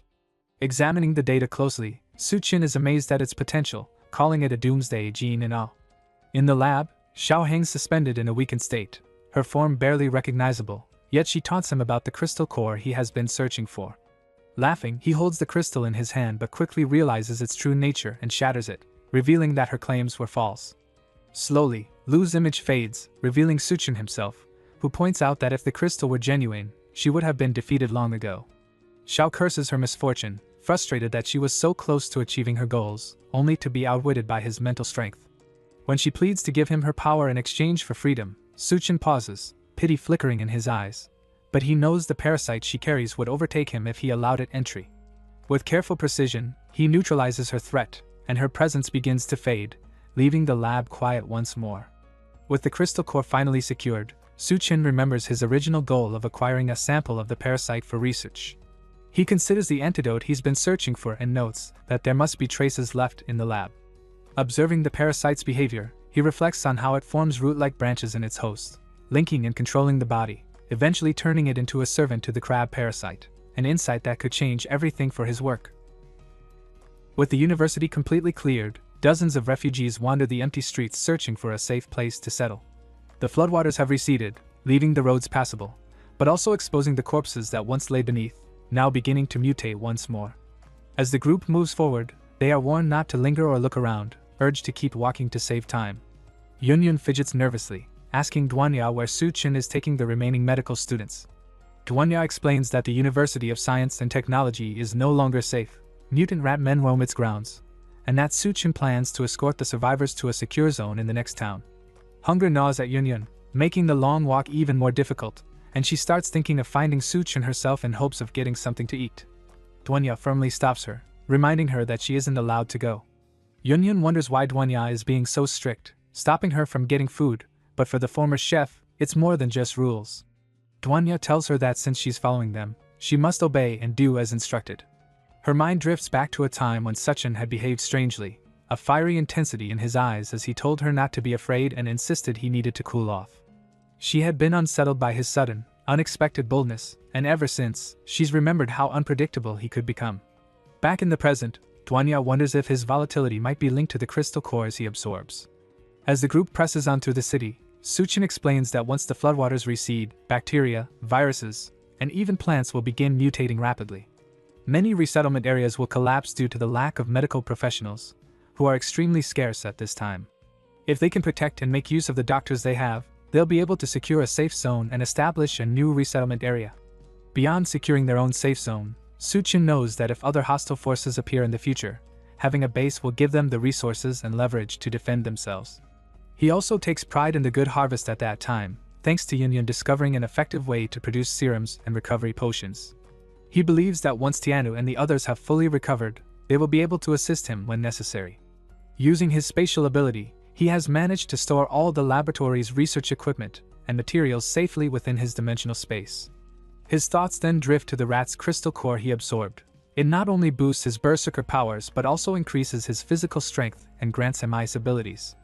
Although he can currently condense only a small amount of ice, he is determined to enhance this skill over time. On top of that, absorbing the half-body female mutant's crystal core adds even more to his arsenal, granting him 2 psychic abilities, though he is slightly disappointed that he didn't gain the power to create illusions. Suddenly, Tiana hears a strange noise nearby, and the rest of the group grows tense. Reacting quickly, Suchin activates his first psychic skill, spiritual perception, likely derived from the corpse's lingering hunger for blood. His eyes turn a sharp red, and an intimidating aura radiates from him, enabling him to detect the heat signatures of living beings within a 30-meter radius. It is as though he has become a living heat-seeking radar. Through this heightened perception, he spots the Devourer clan preparing an ambush, noticing mutated individuals concealed among the buildings, waiting for the perfect moment to strike. One of his group members spots something alarming above them and urgently points it out. Looking up, the group sees a female suspended from a traffic light pole. A girl in the group recognizes her immediately as Rui, a former roommate, and pleads for the others to save her before it's too late, unable to watch her friend in such a vulnerable and humiliating situation. One of the men steps forward to attempt to rescue, but Suchin firmly stops him, insisting he focus on the mission and mind his own business. Suchin orders his group to keep moving, ignoring the girl's desperate pleas, and she can't believe how cold-blooded he is, wondering if he is even human for letting someone hang there with a chance of survival. Others begin speaking out, accusing him of lacking courage, and some decide they can't just stand by while someone dies, choosing to act. The girl commands them to lower Ray quickly so she can provide medical attention, and a few men rush to the traffic pole to untie her. Suddenly, arrows rain down, piercing most of the rescuers and killing them instantly. Fear grips the group as the confident girl realizes they've lost 2 innocent people just trying to help, and it dawns on them too late that it was a trap. 2 towering Devourer clan members burst from the windows above with axes, surrounding the girl and her companion. One brute grabs her by the face, tasting her cheek, then gropes her and calls his companion over to have his turn. Terrified, she pleads for release while her friend tries to fight, only to be swiftly killed by the second Devourer's axe, blood splattering everywhere. The girl is less fortunate. The first brute tears her shirt and decides to keep her alive to breed instead of killing her immediately. Her screams carry to Suchin's group as they continue toward the safe zone. She asks if the woman was used as bait, and he confirms it, warning that even though the trap succeeded, they are not safe yet. Panic spreads among the others as they scan the streets for more hidden attackers. But Suchin remains calm, seeing a perfect chance to test his latest ability, corpse control. His eyes glow bright purple, and several undead corpses march out from an alley, attacking the Devourers concealed in the buildings. The Devourer clan is caught off guard as Suchin unleashes his horde of mutated corpses, leaving them barely any time to react. Despite the sudden assault, they slice through most of the creatures as if they were nothing more than paper, brushing aside the distractions with terrifying ease. The 2 massive brutes tear through the horde, sending the rest flying like bowling pins, but in the chaos, Suchin and his group slip away unnoticed. Infuriated, the brutes leap from the building to the street, hoping to pursue them, only to land right in front of Suchin, who waits casually with his hands in his pockets. They've walked straight into his trap, and escape is impossible. Eager to strike down the last standing target first, they charge, unaware that Suchin is unfazed.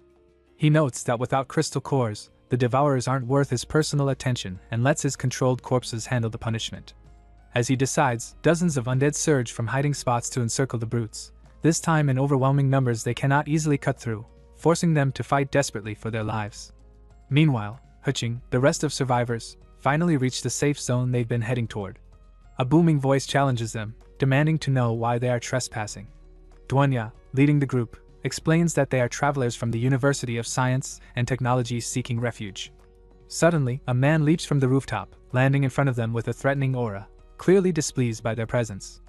In this zone, anything unfamiliar is considered trash, and he orders them to leave immediately. DONGHUA tries to use her mind control powers, questioning what gives him the right to block their entry, but her abilities have no effect. For a moment, it seems he's under her control, but with a few taps to his head, he snaps free. DONGHUA realizes too late that he must be an able user like them. The brute swings his axe and leaps to strike, but Xiaofeng intervenes just in time, defending DONGHUA. As always, he fights to protect others, telling the attacker, whom he calls Captain Sun, that these people are only seeking refuge and don't deserve to be harmed. Sun doesn't care. These clearly aren't ordinary people. Normal survivors wouldn't make it through the Devourer clan's territory so easily. He suspects they're spies sent to infiltrate the safe zone.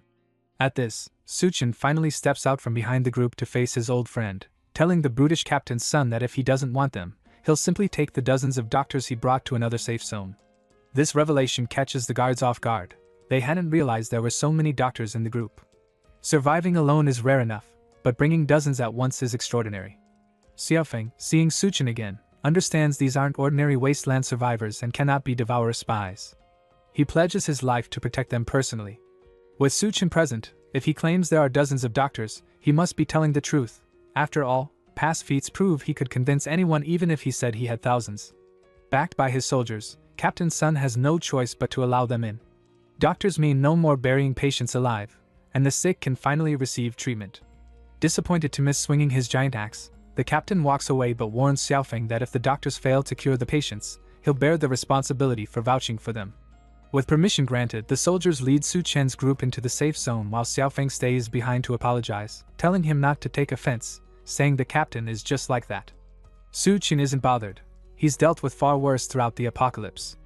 Focusing on the mission, he brought his group of doctors at the right time. This safe zone has patients in urgent need of care. A soldier leads them to a warehouse deeper inside, where the dying and ill are kept together.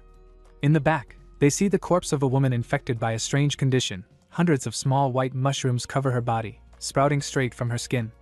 Attempts to clean them only make them grow faster, weakening the victim until death.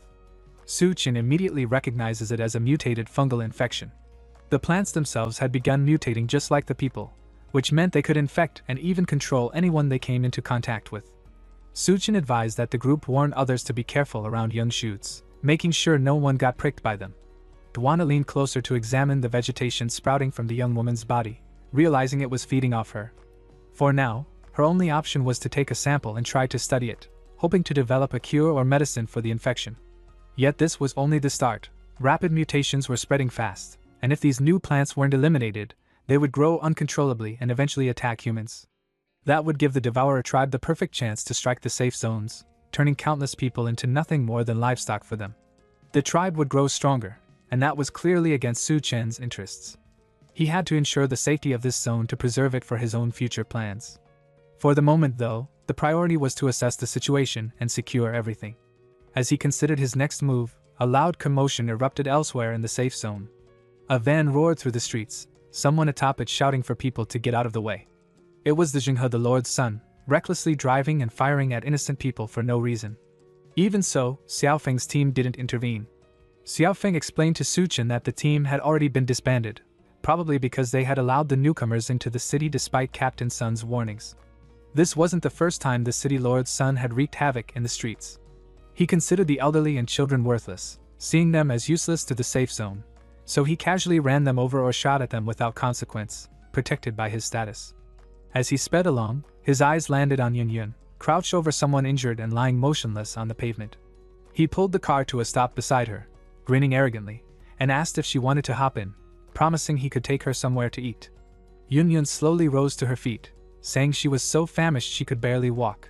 If he wanted to take her, he would have to carry her. The Lord's son grinned and called her over, ready to lift her himself. Xiaofeng tensed, preparing to intervene, but Su Chen held him back, understanding exactly what Yun was planning. As long as he agreed to carry her, she could execute her plan. With a sly smile, Yun leapt into his waiting arms, putting him completely at her mercy.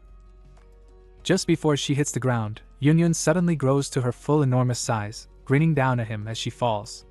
The Lord's son reacts just in time, dodging her enough to avoid being crushed, though her sudden weight tears her jacket apart and smashes his car. He isn't quick enough to get completely clear, and his leg gets pinned and broken. The crash echoes through the safe zone, drawing attention from everyone nearby.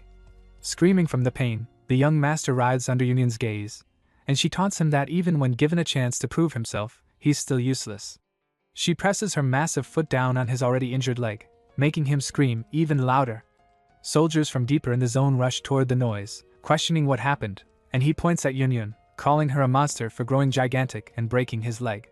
DONGHUA steps in, bending the witnesses' memories with her mind control, and suddenly they all turn on him. They insist he fell out of his own car and injured himself, completely convinced by the warped memories.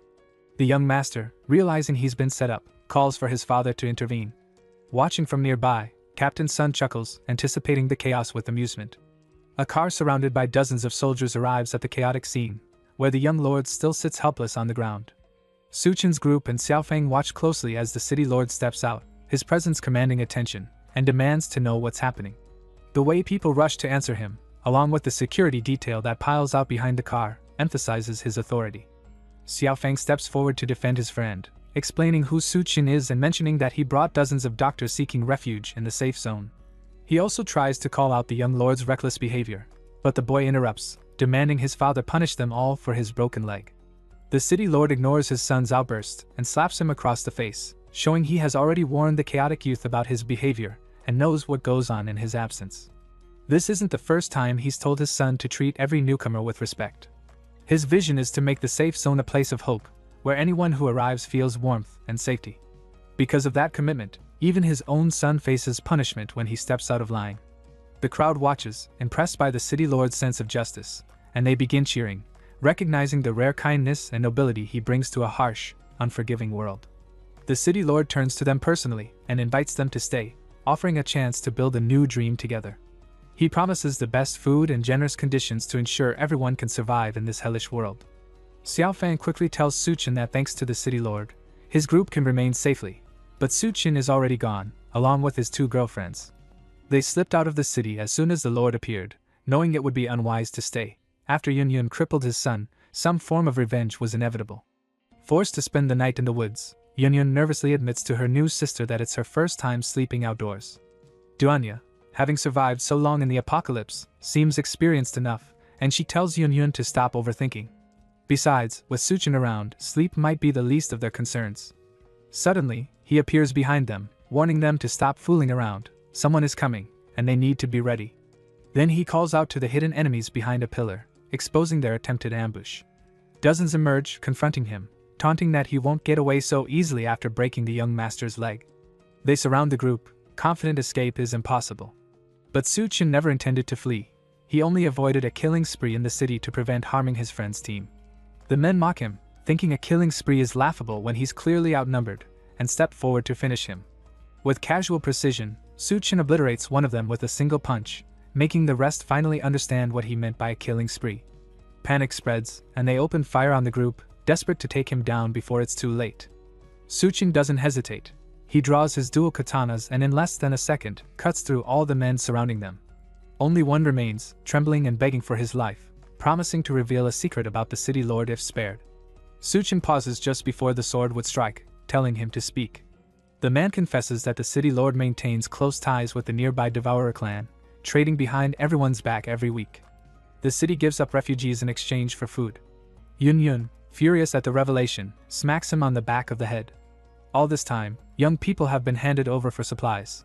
The man leads them to the city gate, where the deal usually takes place. Several people are trapped in a cage while a massive Devourer clan brute oversees them. He tells the guard delivering the captives that the food will arrive by dawn, then grabs the man by the neck, lifting him effortlessly. The guard struggles briefly, but the brute bites down and tears his head off in one swift motion. The guards, just temporary refugee hires, never survive these transactions. The city lord leaves no witnesses. The man asks if he can leave now, having told everything he knows, but Suchin isn't finished with him yet. He has one more task in mind. They tie the man over an empty street, using him as bait to draw the devourers in. The screams work perfectly, attracting nearby brutes who see a lone person hanging in the dark as easy prey. One asks why someone is dangling in the middle of nowhere, but his companion doesn't care, rushing to claim the free food. They hit the guard in the stomach, making him cough up blood and pass out, but the commotion triggers Suchin's plan. From above, Yun's voice rings out. She's been holding the man over the alley the whole time. She grabs one of the brutes, who struggles to escape, while the other notices the glint of a sniper scope from a window overhead. Only now do they realize they've walked into a trap.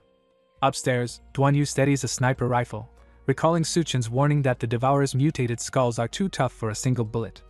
She aims carefully and fires 3 precise shots at one brute's forehead, hitting each shot in the same spot. Meanwhile, the other brute continues struggling against Yun's enormous hand, unaware of Suchin quietly approaching from behind.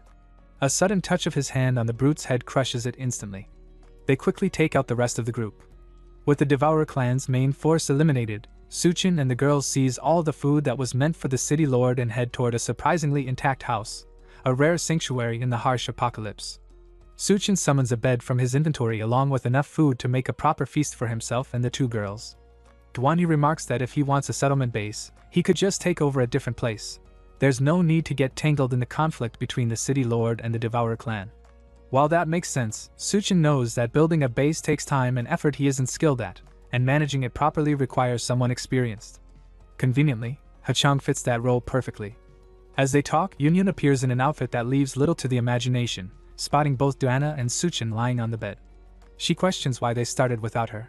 Suchin relaxes as the 2 girls climb onto the bed, ready to playfully indulge with him. Thanks to his efforts, they've managed to survive as humans since the apocalypse began, and tonight they plan to return the favor. Meanwhile, in the ruined city, the safe zone guards discover the corpse of the man Suchin used as bait. Mistaking this for a failed deal with the Devourers, City Lord Jung rushes to confront them. He asks the Devourer leader what went wrong, only to receive the same question back. The leader reports losing 3 warriors during the deal, clarifying they weren't responsible for the attack, but still demands double the number of people sent over as compensation or he'll cancel the agreement and attack the settlement. City Lord Jing reluctantly agrees. At this moment, Suchin makes his presence known, observing how casually the city lord trades human lives. The Devourers quickly surround him, unaware how he killed 3 of their own already, leaving him no chance of escape on their turf. City Lord Jing quietly withdraws, treating Suchin's intrusion as if he were already doomed, and hurries back to the safe zone to prevent a larger mess. Once there, he announces to everyone that a traitor has infiltrated the base. blaming the outsiders brought in by Suchin and accusing them of posing as doctors to kidnap refugees for trade with the Devourers. Since Suchin ruined his plans, City Lord Jing becomes ruthless, determined to make sure no one ever defies him again. The settlement residents immediately turn their angry eyes towards Suchin and his group, ready to attack, but a loud voice halts them before a riot can start. It's General Gao, flanked by Bai and by Ming stepping in to defend Suchin. From what he knows, the Suchin is trustworthy and has repeatedly proven his capability. Since Suchin brought these outsiders himself, they can't be the problem. The City Lord continues his accusations, insisting that words alone won't defend them, they must prove their loyalty. A voice calls out from a building above the settlement. It's Suchin, claiming he can prove his innocence. He brings the beaten Devourer clan leader forward and lets him explain the situation. The clan leader admits that City Lord Jing has been orchestrating the deals all along. The crowd turns on Jing, realizing the man they supported was the real villain. Jing tries once more to claim Suchin is framing him, but General Gao steps up and punches him for his crimes. With the truth revealed, Jing stops pretending and laughs menacingly, admitting he's been trading people with the Devourer clan. In his mind, the apocalypse justifies it, with supplies already seized by the Devourers, sacrificing a few worthless lives is his way of saving others, and everyone should be grateful. Even Captain Gao ate the food he brought back, so nobody can judge him. Suchin sharply disagrees. He lands a right hook to Zheng's face, calling him a coward. In a world where the strong prey on the weak, trading lives for food is a coward's choice, no better than the Devourers themselves.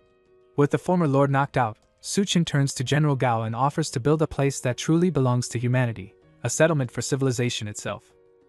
In his previous life, Suchin once wandered across the ruins and discovered a safe haven that was slowly becoming a utopian base amid the apocalypse. There were no class divisions, no one went hungry, and everyone lived with peace of mind, all thanks to its creator, Gao Yihui. Now Gao Yihui serves only as a deputy under the current city lord. In his past life, it wasn't until he uncovered the dark truths behind the base that he decided to leave and build his own. All Suchin did was accelerate that process. Yet some soldiers doubted the plan. Building a base from scratch was immensely difficult, and if they wanted independence, they couldn't survive under someone else's roof. They had to create a new base of their own to truly live. The city lord laughs at their ambitions. Beyond his safe zone, beasts run wild and zombies roam freely. There's no guarantee of food or safety, and leaving would likely mean death. The crippled lord's son suggests letting them leave. They'll return once hardship drives them back. Other survivors hesitate, fearing survival outside the city lord's protection. Staying with the coward at least guarantees life. The city lord fuels their fears, warning that anyone who follows such delusions can leave, but if they starve in the wasteland, he won't be responsible. Yet for food, Suchin holds the solution. He brought out the Devourer clan leader effortlessly, and has already earned renown as a powerful ability user. Providing food is no challenge for him. Seeing the survivors begin to rally behind Suchin, the lord's son angrily demands whether he believes himself some kind of savior. The lord insists that Suchin is only seeking attention, claiming he couldn't possibly understand how much a base truly needs to survive. Yet Suchin estimates that even with his limited supplies, he could support around 2,000 people for a month, numbers that suspiciously match the stock in the city lord's warehouse. How could he have acquired so much? Meanwhile, at that very warehouse, DONGHUA and Yunyun take out the guards watching over the supplies. Yunyun uses her immense size to overpower them directly, while DONGHUA provides precise sniper support. With the warehouse emptied, Suchin tells General Gao to decide quickly, either work with him or stay under the traitorous city lord. The choice is clear. In this settlement, people have suffered constant bullying and lack of proper clothing, and now he realizes they've been treated like livestock, sold to the Devourers. General Gao refuses to remain in such a place a second longer, and chooses to join Suchin to build a new base where people can live with dignity. He announces to the crowd that anyone willing to leave should step forward. Bai and her brother rally their troops behind him, once the city lord's army, now loyal only to General Gao. He orders the few remaining soldiers still loyal to the lord to raise their weapons against him and his men. The lord's son raises a gun at Suchin, firing wildly. If Suchin hadn't intervened with his people and his plans, the boy would have crippled his leg long ago. Every shot misses, and Suchin seizes the moment to grab the boy by the throat, warning City Lord Jing to order his men to drop their weapons or he'll snap the boy's neck. Fearing for his only child, Jing calls off the attack. Suchin tells Captain Gao to take his people and the refugees away, promising to handle the rest himself. Captain Gao agrees, saying they'll wait at Shanyun University. Once everyone leaves, Jing asks Suchin to release his sons so they can talk things out. But Suchin immediately sees through the trap. A sniper is stationed on the opposite roof. He orders DONGHUA to take out the sniper, and in an instant, the shot kills him. With the threat gone, Suchin releases the boy, but Jing quickly notices a grenade in his son's mouth. Just before it detonates, Suchin taunts him about how human flesh tastes. The explosion kills the boy, leaving Jing shirtless and furious, confirming Su Chen's past life suspicion. The former city lord, Jing, is a level 2 devourer disguised as human. He's too dangerous to handle now, but next time, Suchin knows he won't be so fortunate. Several days have passed since General Gao departed with his new followers to start a fresh settlement. A raid team moves into a warehouse, expecting to find swarms of devourers and a fierce fight, but instead, they're met with a grim scene. Corpses litter the floor, evidence that the devourers have already been eliminated. Approaching the supply truck, they notice it's battered and dusty from desert travel, yet the gas tank is full, more than enough to get everyone safely back to the new base. Suchin had spoken the truth. The warehouse held a truckload of supplies. Captain Sun frowns in disappointment. No epic battle, no glory. The mission feels like a total waste. One of the soldiers mentions that General Gao had been giving Suchin the more critical assignments, tasks that once belonged to him, fueling Sun's irritation. Still, he convinces himself that Suchin is merely a pretty-faced novice, incapable of outshining a trained soldier like him. Back at the new base, Yun wonders why Captain Sun hasn't returned yet, even though Suchin had long ago cleared the warehouse of all devourers. The only task left was to reach the supermarket and bring the truck back, something even the absent-minded Sun should manage. Yun isn't worried about him. Her attention is on caring for the refugees, tending to the medical duties Suchin assigned. While they talk, DONGHUA spots the truck approaching the base and tells Yun to shrink down, warning that once it's close, it'll be harder to mask her size with mental powers. Captain Sun reports to General Gao that the supplies are safely delivered, finally providing food for the base. Nearby survivors hear about Suchin's plan and start praising him, realizing his solution to the food problem was real. The more they mention him, the more irritated Captain Sun becomes, convincing himself that the pretty boy is merely brainwashing people and that eventually, his own skills will reclaim the recognition he feels he deserves. Suddenly, a soldier rushes in with alarming news. A devourer tribe has been spotted near a hospital to the south, a few dozen strong and seemingly ready to strike. Captain Sun smirks, seeing this as his chance to prove who the real protector is. Meanwhile, Suchin is still on his mission with Bai and Xiaofeng, planning a raid on a nearby military base. The entrance has long been flooded, turning it into a death trap filled with mutated corpses. Even if they manage to get in, the three of them won't be able to carry all the supplies out. Suchin tells them not to worry about that yet, the goal is just to reach the armory. Bai agrees, deciding to lead them personally since she's been to the base before. First, though, they need a vehicle. Suchin summons his car with his space ability, almost sending the two soldiers into a panic at how random it seems. He tells them to stop talking and get in so they can reach the base on time. They drive through the empty streets, heading toward the military installation. At the base, some of Yang's men are busy draining the massive pool of water blocking the entrance. No matter how much they pump, the water never seems to recede. The team leader orders the men to grab a few useless items from storage and throw them into the water as bait for the water ghouls. With city supplies mysteriously missing, failing to retrieve something could mean death. They toss hostages into the water, successfully luring the ghouls to the surface, allowing someone to dive in and inspect the area. The leader promises whoever opens the submerged door a woman from the city lord's harem as a reward. One man steps forward, remembering his pre-apocalypse poverty and loneliness, seeing this as his chance to get ahead. His boldness inspires the others to dive in after him. Meanwhile, Xiaofeng watches the men struggling to get into the military base. Jing seems to have his sights on the base's supplies and weapons as well. Luckily, Bai knows an alternate route that bypasses the city lord's army, though it requires diving underwater. Suchin agrees, and the three of them plunge into the ghoul-infested pool, aiming for their target. As they navigate the dark water, Bai spots several eyes watching from the depths, the water ghouls. Shock makes her gasp, and she loses her last bit of air. Suchin quickly pulls her close and calms her, then kisses her, transferring some oxygen and saving her from drowning. The water ghouls, sensing vulnerability, surge to attack, but Suchin uses his ability to halt them instantly. They freeze mid-motion, as if hypnotized, and Bai realizes with awe that his glowing red eyes mean he's controlling all the water ghouls with a single power. The ability fades, and a few ghouls start moving again, attempting to attack. Suchin holds them off, telling Bai and Xiaofeng to escape while he handles the rest. They surge to the surface, finally emerging from the floodwaters into the military base. With each display of his powers, They start questioning if he's even human, especially as bodies float up from the water only for Suchin to dispatch them effortlessly.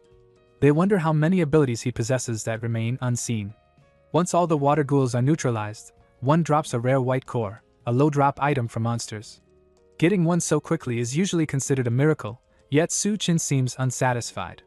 While it doesn't grant new abilities, a white core can amplify existing ones, making him even stronger. As they discuss, two glowing yellow eyes watch from a distance. The silhouette resembles a cat, fixated on the crystal in Suchin's hand. The moment he's distracted, it leaps, snatching the core before he can react. Why is a cat in a military base? Likely one of the base's cats survived the apocalypse, keeping rats in check. This feline has sleek black fur with glowing stripes and piercing yellow eyes, impressive enough to swipe the core from Suchin unnoticed. Calm yet slightly irritated, he offers it some superfish snacks, hoping to trade for the white core. The cat leaps again, snatching the snacks from Suchin's hand and dashing deeper into the base with both treasures. In just a minute, the formidable Suchin has been outwitted twice by a single feline. Anything that survives the apocalypse isn't ordinary, and this cat is clearly special. They move through the base until they find a lever that restores the electricity. Surprisingly, the systems still function despite the long abandonment. Before the flood, survivors had fled too quickly to take everything with them. At last, they reach the arsenal, finding enough weapons to arm 500 people. Xiao Fan points out that if they can locate a tank, they could potentially equip 1,000. Bai warns him to be careful as he goes off searching. The storage is packed with supplies they'll need, but the real problem is figuring out how to get it all back to their base. The city lord's troops could arrive any moment, and heading back to the safe zone for reinforcements isn't an option. A loud rumble pulls their attention. Xiao Fan has found a tank, but something else found him first, a massive mutated creature resembling a giant dog. It chases him, firing a laser from its snout that strikes the tank directly. Panicking, the soldier begs Suchin to act, warning that if the blast destroys the armory, they'll all go up in flames. Suchin quickly uses his space ability to store all the warehouse supplies in his pocket dimension, emptying it in seconds just as Xiao Fang drives up. Xiao Fang asks if the monster can be stored too, but the ability only works on inorganic objects, so living mutated creatures are immune. Bai volunteers to distract the monster so Suchin and Xiao Fang can retreat, but Suchin thinks it's a bad idea and scoops her up, placing her safely in the tank. Bai protests, insisting he must get back safely since the supplies are in his space. Before they can argue further, the monster fires again. Suchin dodges, but the tank isn't so lucky and takes a direct hit. He tells her to check on Xiao Fang while he handles the monster, warning her not to die on him. Alone with the creature, he studies it carefully, noting he never encountered a mutation like this in the area before, though that doesn't matter. Back in the foul-smelling sewers, a deep, thunderous rumble echoed from the base entrance, startling the city lord's men. Confused, they noticed the water level dropping rapidly and guessed that something underground had cracked. The fat man scowled and shouted that someone must have sneaked in first to direct the attackers, but his words fell on deaf ears. His men were distracted, gazing off into the distance. One spotted a rabbit and complained he hadn't eaten rabbit in ages. Another agreed, but noted something off about it. The rabbit's grin was disturbingly eerie. The creature clearly didn't like the remarks. It let out a horrific scream as tentacles shot from its body. The men froze, eyes wide with terror, as the tentacles struck, twisting the fat man's face into the same grotesque expression. Meanwhile, Suchin remained locked in battle with the giant dog-like mutant. His blows hit hard, but the creature easily parried them and fired deadly laser beams in return. Suchin dodges with all his skill, noting how the creature's body is as tough as steel, reminding him of Jing, the level 2 fighter who once walked away from an explosion unscathed. He isn't at that level yet. His hand is already bruised. The monster presses the attack relentlessly, but he realizes the real threat is the strange vine inside its head. He needs to remove it. Before he can act, tentacles wrap around him and a blast of pink energy shoots toward him. He teleports just in time to avoid it. Then he hears a familiar sound, the cat again, glowing with a strange power as it approaches, growling. Surprised, Suchin warns it to stay back, but it advances, serious and unyielding. Nearby, Bai digs frantically through rubble, calling out for Xiaofeng. After a tense moment, Xiao Fang's voice answers from beneath the debris, saying she barely dodged being crushed. Bai hastens her rescue, but suddenly, eerie laughter echoes through the area. Bai yells for whoever is there to reveal themselves, and the city lord's men emerge from the shadows, faces twisted into creepy smiles. She realizes they must have opened the gate, but their appearances are disturbingly wrong. The pig-faced soldier stares at her with a grotesque look, confirming they're no longer normal. Meanwhile, the cat roars loudly, its claws elongating and eyes blazing with energy, clearly offended at being called a kitty. Suchin, a bit nervous, wonders if it just grew bigger, but the cat isn't focused on him, it's charging at the dog monster. Watching, he notes the natural animosity between cats and dogs is taken to an extreme here. Realizing the cat probably used the energy core to arrive, he grows serious and signals they should fight together. Sensing his strength, the cat hesitates, but Suchin leaps onto its back without resistance. Now, they prepare to battle as a team. Now riding the giant cat, Suchin feels its displeasure as it thrashes, trying to shake him off, but he clings tight. With determined expressions, they charge at the dog monster. The cat attacks first, claws scraping the monster but barely leaving a mark. Suchin pats it, urging it to move quickly and target the vines while he handles the rest. Reluctantly, the cat obeys, darting around the monster and slicing through the vines. Taking advantage, Suchin leaps off, landing a solid punch to the monster's face that sends it flying. The cat, impressed, sharpens its focus, and together they begin to fight as a proper team. The monster thrashes wildly, swinging and firing in all directions, but the cat's speed is unmatched. In moments, the creature is slashed across its body, deep cuts covering it, until it collapses. The core rolls free, and the cat leaps for it, but Suchin reaches it first, popping it into his mouth without hesitation. The cat lets out an annoyed meow, ignored as the water continues rising around them. Suddenly, panicked meowing echoes. This once fearsome cat is now splashing like a frightened kitten, calling for help. Suchin scoops it up, teasing it about being afraid of water and promising protection if it sticks with him. The cat wriggles to escape, so he tosses it back in, only for it to scramble immediately onto him, meowing as if it's changed its mind. The cat immediately seems on board, clearly unwilling to be left behind, and Suchin reminds it that staying is its choice. Meanwhile, Bai finds herself trapped, encircled by the city lord's men whose twisted, inhuman faces tell her they're no longer human. Xiaofeng shouts that the tank won't start and urges her to retreat, but she doesn't know where to go and has no intention of abandoning the fight. Then her eyes catch a rabbit, but it isn't ordinary.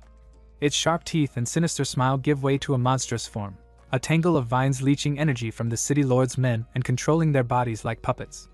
Before she can react, the vines lash toward her from behind. Xiao Fang yells a warning as the vines tear at her clothes, trying to ensnare her. The monster rabbit leaps at her, jaws wide, and she braces for the worst. Just in time, Xiaofeng's tank roars to life, smashing into the rabbit and sending it flying. He shouts furiously, enraged that it touched Bai, and the tank fires repeatedly, each blast lighting up the night sky. The rabbit is shredded by the explosions, leaving Bai stunned and staring in disbelief. Xiaofeng leans back in the tank, exhausted but relieved, believing the danger has passed, until he notices the monster core hurtling straight toward his face. The core hurtles straight into Xiaofeng's mouth, and he freezes in shock as his eyes begin to glow, absorbing its power. Bai rushes over, asking if he's alright. Xiaofeng insists he's fine, though he clutches his stomach and admits he feels strange. Suchin approaches with the cat and asks if he really just ate the core. Xiaofeng glares at him as if he's lost his mind. He wonders aloud why he can't sense any powers yet, suspecting there might be some trick. Suchin suggests the best way to find out is through a fight, but first, they need to get out of there. He notices Bai's torn clothes. She explains the monster did it. Then she spots the cat and shoots Suchin a questioning look. He simply scoops it up, saying it's with him now. The scene shifts to the city. Black crows circle overhead, while a girl dangles from a lamppost. Nearby, Dao clan members harass another girl, her cries pleading for mercy. One taunts that her begging only makes it more fun. More Dao clan men arrive, laughing and making vile comments before dragging her away, her desperate pleas echoing as she begs not to be killed. One of them says if she obeys, he'll keep her as a slave. If not, he'll hang her like the other girl. Trembling and scared, she nods, promising to do her best. The guy grins, praising her as a good girl. Her screams then echo across the city. Suchin's car rolls in. One Dao clan member notices and frowns, insisting they finish quickly and enjoy later. Xiaofang steps out and walks toward them. The Dao clan guys get furious, shouting that these random kids are messing everything up. One orders the others to kill them and feast afterward. Bai asks if Xiaofeng can take on 3 of them alone. Suchin, still fiddling with the cat, tells her not to worry, he's here as backup. He thinks, if Xiaofang really is the god of war from his past life, this should be simple. Plus, fighting is the best way to unlock powers anyway. The Dao clan guys feel insulted since Xiaofang isn't even moving. They yell at him for standing there acting tough, then charge, throwing punches. Bai panics, thinking he's doomed, but Suchin reassures her he's got it handled. Xiao Fang starts learning to control his power. One Dao clan guy stares in shock as Xiao Fang remains unharmed. Xiao Fang begins glowing, announcing he's been absorbing their energy.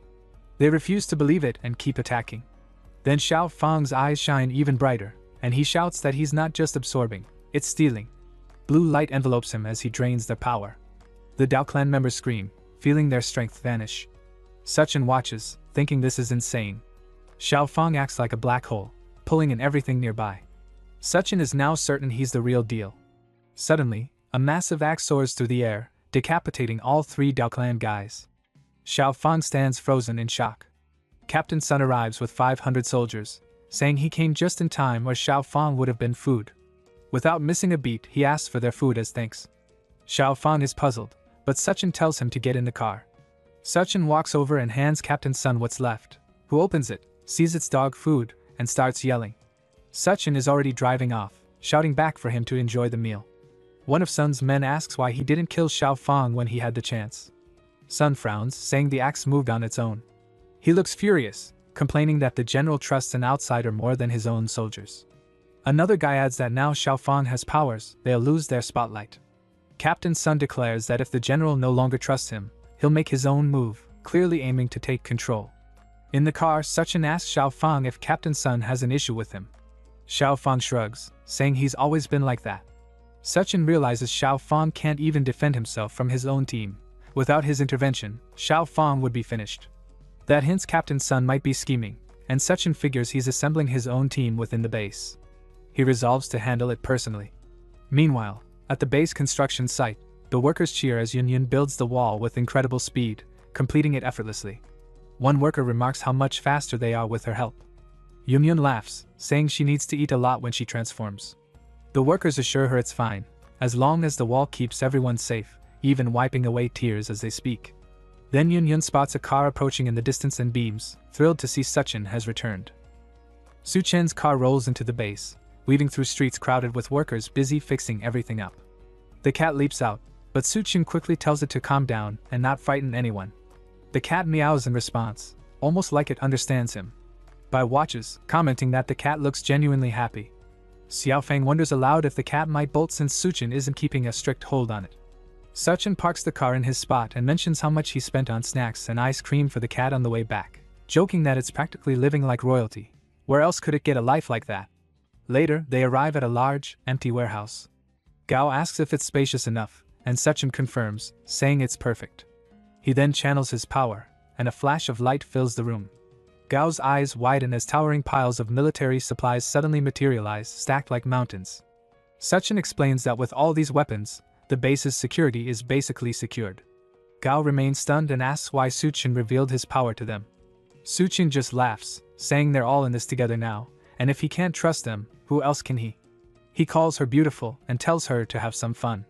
She screams and struggles, trying to push him away as he pins her arms above her head. Even the cat freezes, too frightened to move. But when she opens her eyes, she sees Suchin standing there, shocked, asking when he got back. He says he's the only one who doesn't fall for her mental tricks. She realizes this immediately. He releases her. Afterwards, DONGHUA takes the cat to wash up, speaking softly to it, saying that Suchin must have brought it back. She examines its fur and remarks that the gold stripes look nice, deciding to name it Gold. The cat seems pleased, enjoying the warm water and her gentle scrubbing. Suchin enters the bathroom and hears her call it Gold. He compliments the name but reminds her that she's supposed to help him bathe. She asks about the armory and whether he found anything. Suchin pulls out a core, saying, "Of course, now he can level up to level 2. Gold stares at the core, confused. Hadn't he already eaten it? Suchin laughs, explaining that things were too chaotic earlier, so he just hid it in his space, but felt it was really needed, so he brought it back. Then he places the core in his mouth. DONGHUA is stunned and asks if he's really going to eat it now, but it's already too late. Suchin's body begins to transform. His skin darkens, red veins appear, and a powerful energy radiates off him. DONGHUA gasps, realizing, this must be level 2. The bathroom trembles under the force. She screams at Suchin to stop, claiming she can handle it, but he doesn't slow down. Outside, Yun is helping with the wall when strange noises from the bathroom catch her attention. Gold remains unbothered, purring softly.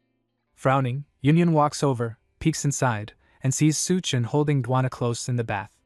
She shouts, demanding why he didn't come find her first, clearly angry. Shrinking back to her normal size, she storms into the bathroom. DONGHUA cries out for help, and Yunyan panics, calling Suchin's name. Suchin steps out of the bath, his body glowing with the intense level 2 energy, looking over and saying, "She showed up at the perfect time." DONGHUA and Yunyan collapse on the bed, their limbs weak and breath uneven, as though they've just finished running for miles. Both softly call Suchin's name at the same time, unable to muster the strength to sit up. The exhaustion of dealing with someone who has reached level 2 is far more than they anticipated. DONGHUA murmurs that she feels like she's about to lose consciousness, and Yunyan admits the backlash is overwhelming. Suchin apologizes, explaining that he may have consumed too many cores. Yunyan sighs and says they'll have to raise their own strength soon, otherwise he'll just keep outmatching them in every way. DONGHUA nods in agreement, and asks him what's different about his abilities now that he's advanced. Suchin decides to test it. He begins with his physical skills. The berserk and serpent forms that were once separate are now fused, and his skin turns pitch dark, harder than reinforced steel. A strange aura spreads across his body, something like a living force field. He wonders if it can be used offensively, and to test it, he extends his hand toward the two women. A sudden wave of energy blasts them across the room, sending blankets tumbling as they hit the ground with a heavy thud. Suchin laughs, noting how much stronger his offensive power has become. Then he tries his spatial skill.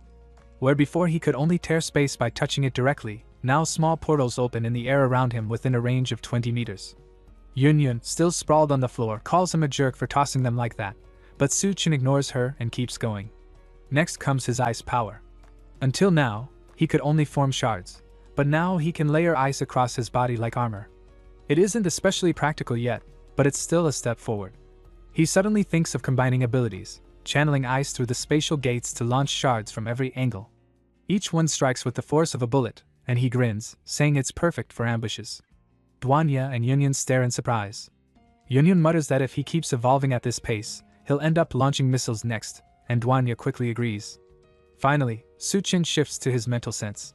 His Scarlet Eye technique flares, and while the detection range itself hasn't expanded, he now perceives every detail inside his own body, as though he has a complete internal scanner built into him.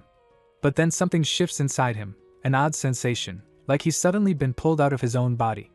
The world around him feels warped and unreal, and he quickly realizes he's standing within some kind of mental realm. A voice cuts through the strange silence, one he instantly recognizes. It's the woman from the laboratory, the same place where the mutated rat was held. She greets him as though their reunion was inevitable. Suchin stares in disbelief, wondering how she's still here, but she explains without hesitation. When he consumed her core, he unknowingly allowed her to take root inside him, existing like a parasite. In an instant, her hair lashes out and coils around him, binding him tightly.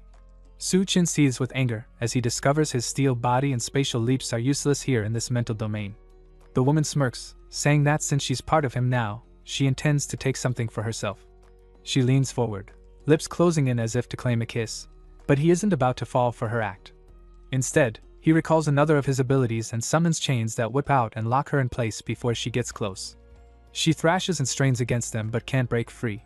He tells her plainly that he has no reason to trust her. She only laughs and reminds him that killing her isn't possible, since her true body is now fused within his.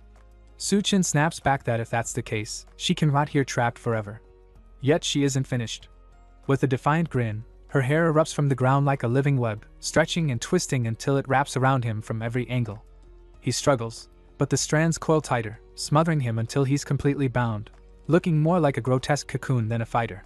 Her laughter echoes as she declares that if she can't leave, then neither will he. Inside the strange mental realm, Xiao declares that if either of them can escape, then they should remain together in this space forever. Both locked down, he within her cocoon, she within his chains, they face the reality of being stuck in the depths of his consciousness for who knows how long. Breaking the silence, she proposes they talk instead. Suchin reluctantly agrees, listening as she explains she only needs a sliver of his power to survive, an amount so small it wouldn't weaken him, and she lacks the strength to ever take over his body anyway. He remains wary, demanding to know how she plans to leave. Xiao admits that leaving outright would mean her instant death unless he finds her a new host, specifically a strong female ability user who is not only powerful but also beautiful with an attractive figure. Even in her position, she is shamelessly picky. Su Chen asks how he would even identify such a host, and she assures him she'll be able to tell once they encounter one. She even tempts him with promises of rewards for helping her, but he dismisses it coldly, warning her to keep out of his affairs unless she wants to be eliminated. Fearing him, she quickly agrees and pleads to be released. He loosens the chains, she dissolves the cocoon, and his consciousness returns to his real body. Back in reality, DONGHUA and Yun rush to his side, saying they feared his soul had slipped away. Their words unsettle him as well, and to be safe, he takes measures inside his mind by freezing the space Xiao occupies. After all, caution is survival in the apocalypse. Thinking it best to resolve the problem sooner than later, he tells DONGHUA to start finding other women. Both she and Yun instantly misunderstand, assuming he is dissatisfied with them. Realizing his slip, he quickly corrects himself, clarifying that he only meant to ensure the safety of the refugees. For now, replacing them is the last thing on his mind. Later, as he walks with DONGHUA, she updates him on the situation at the base. General Gao has already conducted a headcount, confirming around 1,300 people remain, with more than 400 soldiers managing defense. These troops have successfully fended off several attacks from the Devourer tribe and other mutant threats. Meanwhile, the men are busy constructing temporary walls, with Yun's giant hands providing crucial support to speed up the work. Women and children are occupied with clearing out invasive mutated plants, while also keeping logistics running. Some were hurt in the process, but DONGHUA and the other medical students are treating them in a makeshift surgical room.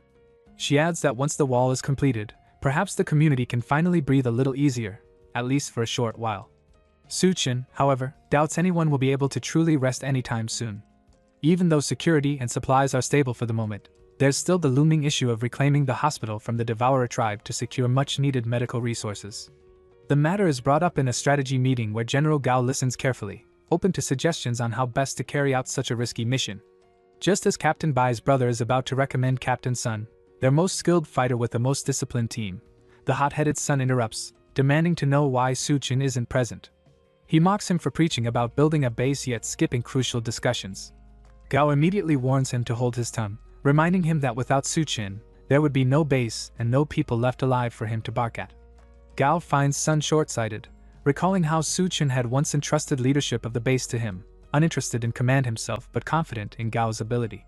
Still, Su Chen had warned him before, even with walls and protection, complacency could see the base wiped out in an instant. Gao had understood this, knowing Su Chen's path would always be the pursuit of greater strength, while leading would only slow him down.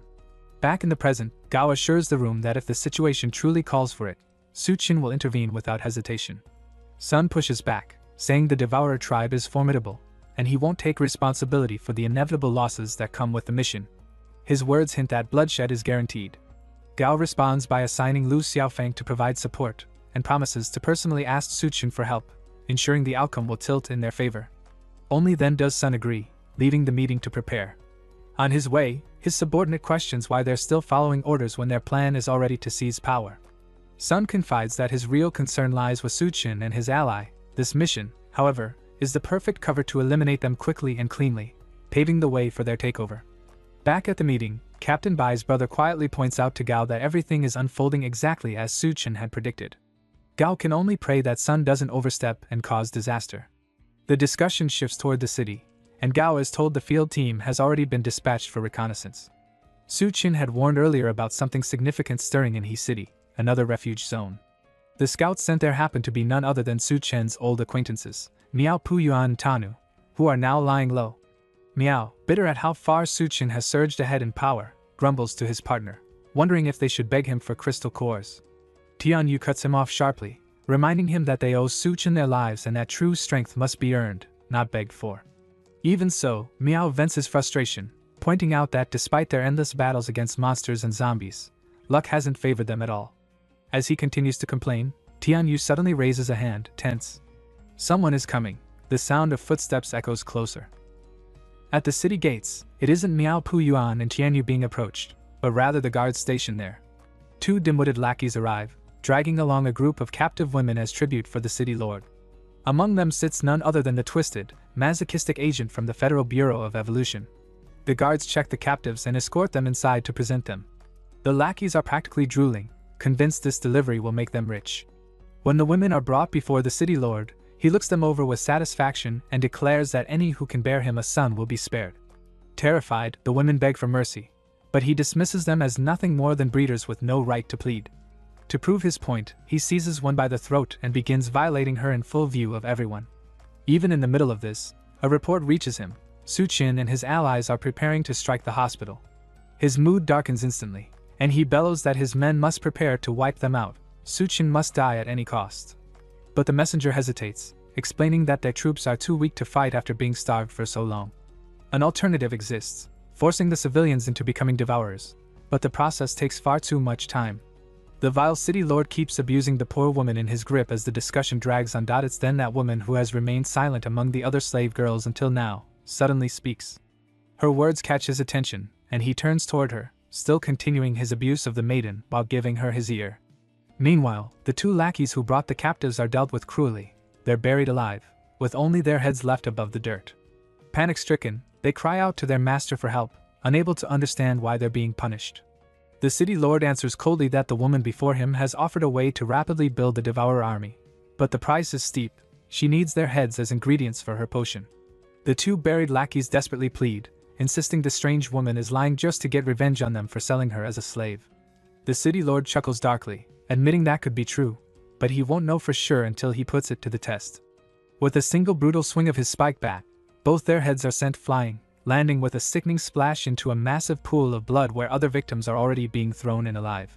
She steps forward, using a second-generation enhancement serum to accelerate the devourer transformation, even though the formula is unstable.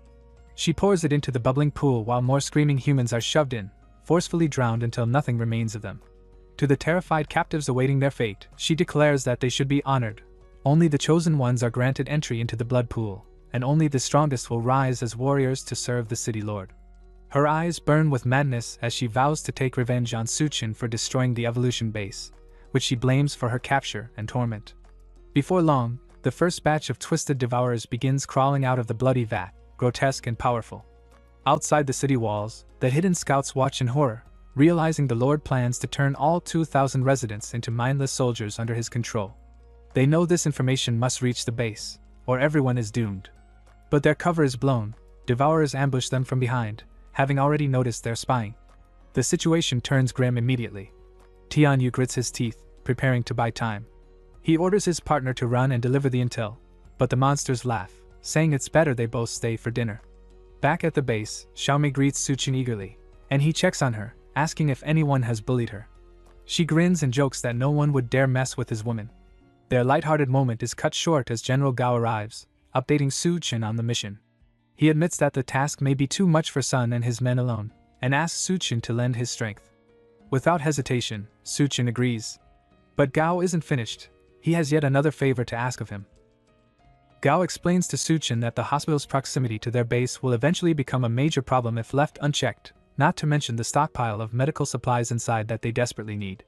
He pleads with him to allow some of those resources to be reserved for the base. Suchin, generous as always, reassures him that he'll only take what he requires, which isn't much to begin with.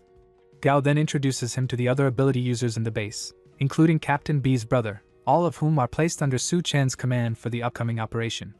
But Suchin's very first order leaves everyone stunned. He instructs them to remain at the base and act as sentries while he personally deals with the enemy. Their task is to keep strict watch on H City for any suspicious movements. Though shocked, they don't dare question him, and as always, his instincts are dead on. He suspects that H City may erupt into uncontrollable chaos due to his presence alone.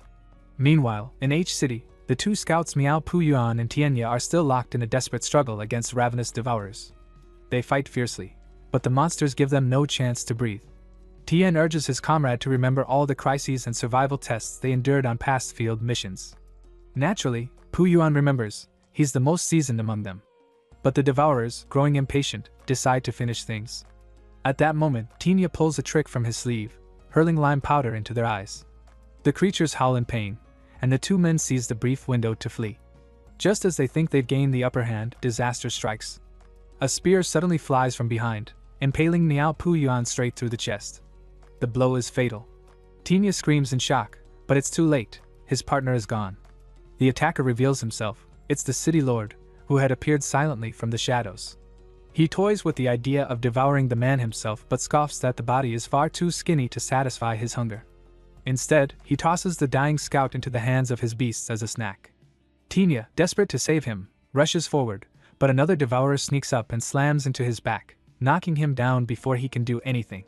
Right before the monsters can tear him apart, Miao Pu Yuan cries out to his closest friend to run while he still has the chance. With that, he is brutally ripped limb from limb and devoured in front of Tinya's horrified eyes. Overcome with grief, Tinya vows to avenge him, using the precious distraction created by his friend's sacrifice to flee. He makes a desperate leap toward the river nearby. The devourers hurl spears to stop him, but though battered both physically and emotionally, he plunges into the water and narrowly escapes. Furious, the beasts howl for flesh, craving human meat above all else. The city lord, unfazed, commands them to march on Dawnlight Base if they want a real feast, as plenty of people there would make fine meals. Roaring Su Chen's name, he leads his expanded army of devourers straight toward the base.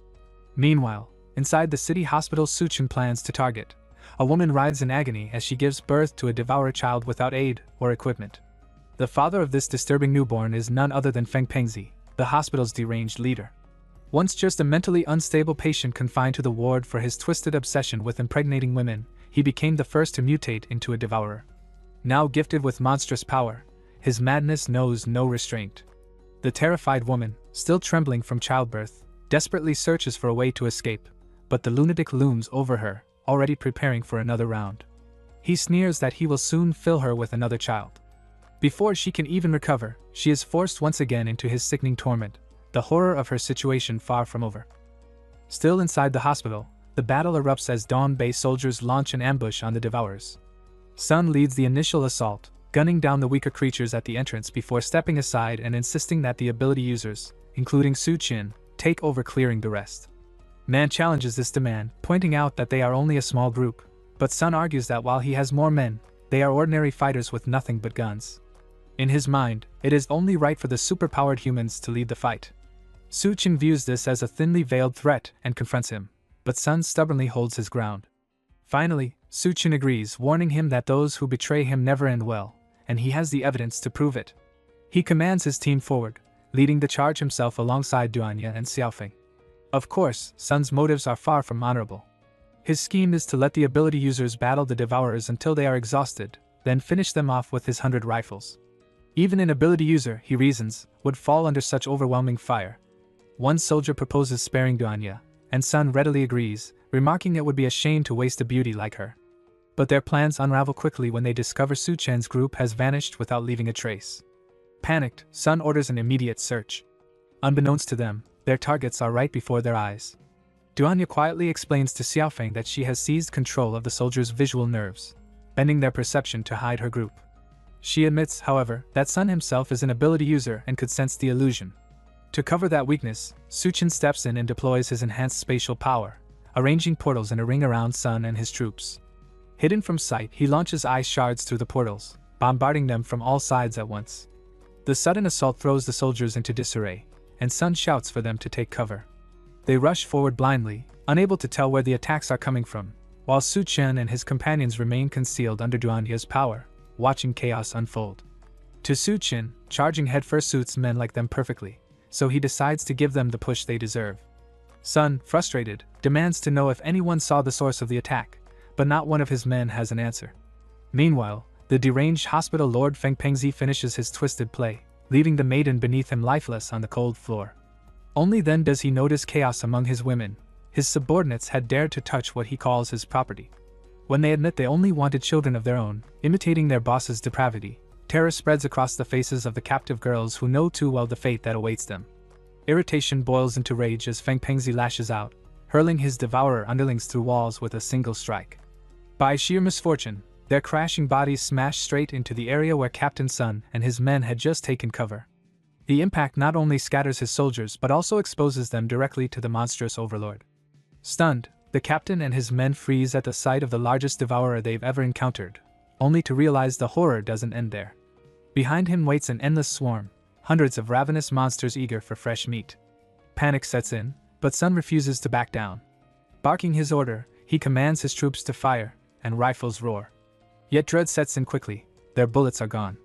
All their firing are hollow bursts of gunpowder, their weapons sabotaged.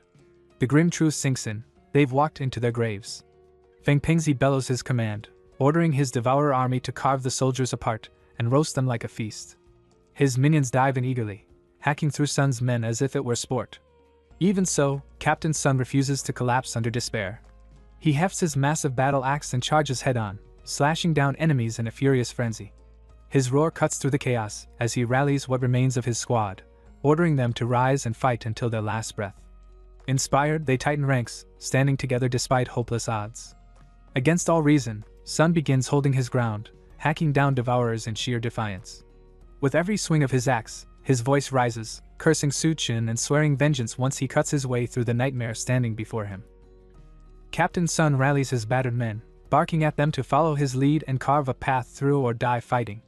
Steel clashes with claw as humans and devourers rip into each other, either side holding back. In the madness, one coward slips away, desperate to hide, but fate has other plans.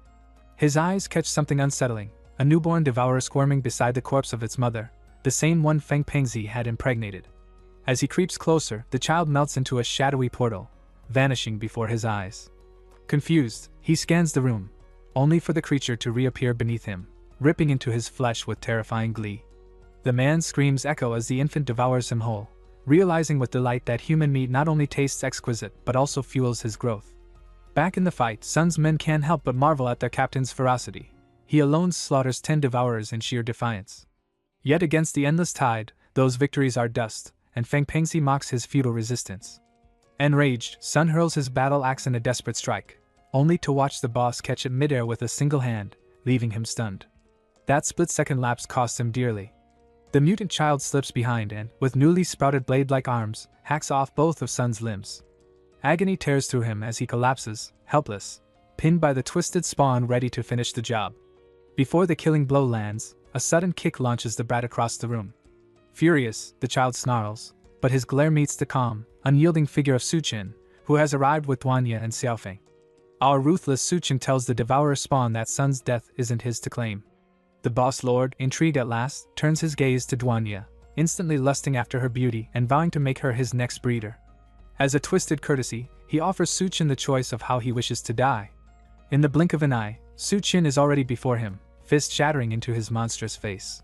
He calls the creature a noisy pig and declares his verdict, sending him straight back to the depths of hell. Power erupts from him in waves, his killing intent suffocating the battlefield. The hospital's devourer boss, Feng Pengzi, realizes the time for games is over and shifts into a more serious stance. He eyes Su Qin carefully, recognizing him as an ability user, and sneers that meat like his must be far more delicious as his wounds knit back together and his body regenerates from the earlier strike. Meanwhile, the young devourer brat watches the exchange, puzzled why his father would fancy such a fragile-looking woman. Still, since his father approves, he declares that DONGHUA will now be his mother. Like father, like son could not be more twisted, his warped logic dripping with filth. He assures her not to worry, saying he won't eat her yet because he's still growing, though after feasting on human flesh, he now demands milk from his new mom.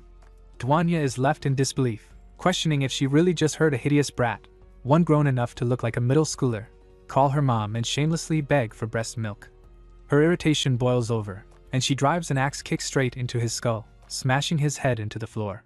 The brat snaps, deranged joy flooding him as he mutters that this must be what having a mother feels like. But before he can rise again, another sharp blow from DONGHUA launches him upward. She doesn't let up. Her heels whip into his side, sending him skidding left, and with a final fierce spin, she delivers a devastating back kick to his gut that knocks him flat for good.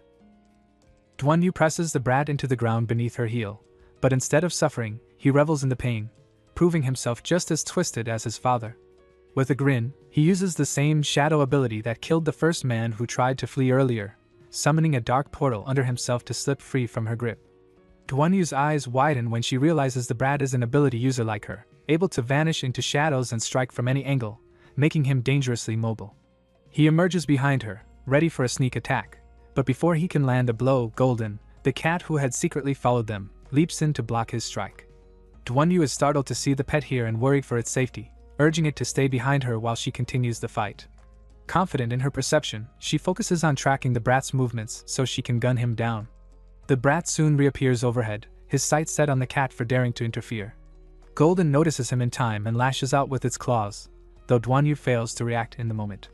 The brat narrowly avoids being torn apart, diving back into the shadows at the last instant. Realizing how close he came to being finished, he retreats for now. Elsewhere, Captain Sun rides in agony, screaming over the loss of his arms while his men struggle to fend off waves of devourers. Xiaofeng rallies them to stay close to him as the battle grows bloodier, but the devourers only laugh, mocking how pitiful he looks while pretending to shield the others. Sun, bitter and desperate, decides Xiaofeng's honesty and kindness make him perfect as a disposable meat shield. He calls to him, demanding protection and a safe retreat, citing his position as leader of the mission. Xiaofeng cheerfully agrees, but first insists on a little help from the good captain. To Sun's shock, Xiaofeng seizes him by the throat and activates his ability, Plunderer, draining the last of Sun's strength. With no arms, Sun is useless anyway, and his power will serve better in Xiaofeng's hands for vengeance against the devourers. With fading breath, Sun weakly protests, reminding him they were supposed to be teammates. Xiaofeng coldly replies that the bond ended the moment Sun aimed his gun at him and his allies. In this apocalypse, enemies get no mercy. That logic extends to Sun's men as well, since they were part of the betrayal. Without hesitation, Xiaofeng drains them all dry until nothing remains. Meanwhile, thanks to Su Chen's foresight and warnings, Dawn Base learns that a massive devourer horde is advancing toward them. At the newly completed wall, Captain Bai orders the soldiers to prepare for battle as planned. She spots Yun lingering nearby and asks why she hasn't left. Yun explains she built this wall at Su Chen's request and doesn't want to see it destroyed by beasts. Bai, blushing and fidgeting with her knees, shyly changes the subject, asking why Yun doesn't mind sharing a man with DONGHUA. Yun calmly admits it was strange at first, but in a collapsing world full of disasters and monsters, normal rules no longer matter. Quietly, she knows she could never handle Su Chen on her own anyway, since he is practically a monster himself. Then she asks if Bai has feelings for him too. Flustered, Bai instantly denies it, but Yun assures her it's normal to be drawn to someone as strong and striking as Su Chen and tells her not to be ashamed of it. Her words make Bai reconsider her denial, cheeks still burning. Their talk ends abruptly when a soldier calls out. He has spotted the devourer army. The two women turn and freeze in shock at the sheer number of enemies marching toward them. Captain Bai quickly orders the news sent to the general and commands that all civilians be evacuated at once. Yun, meanwhile, calmly digs into her backpack, pulling out a chocolate bar and some other snacks to munch on. Between bites, she casually asks Bai if she intends to abandon the base. Bai explains she has no intention of giving it up, but civilians must be evacuated as a precaution should things turn dire. Yun, however, refuses to let the wall she built for Su Chen fall before he even lays eyes on it. If he returns to find the base gone, she knows better than anyone how furious he can get, and that's something she could never handle.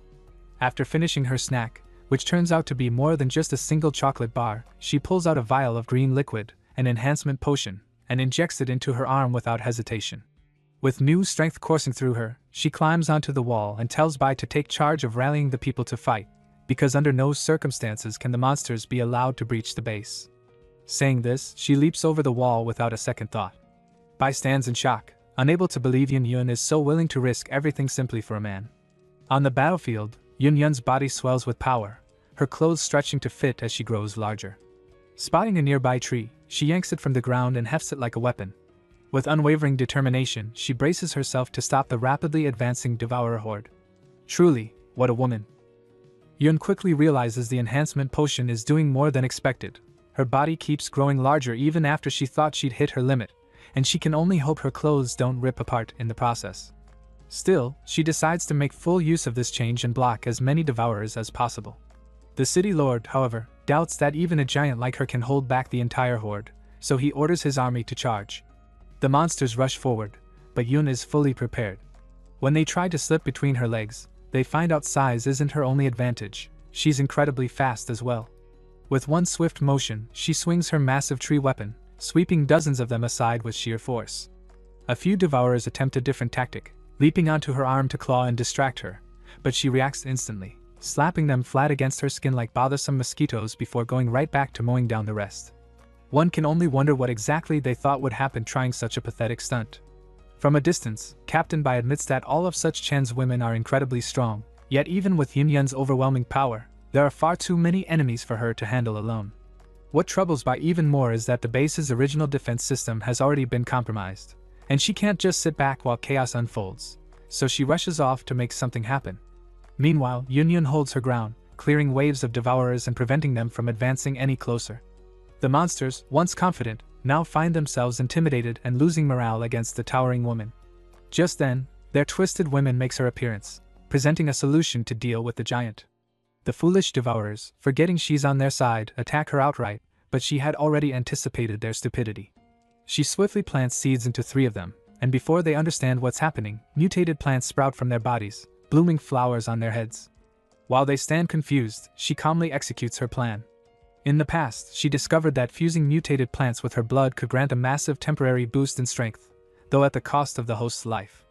The result is immediate. Their bodies swell and grow until they stand nearly as large as Yun Yun herself. Now, instead of a helpless horde, she faces 3 opponents almost her equal in size and strength.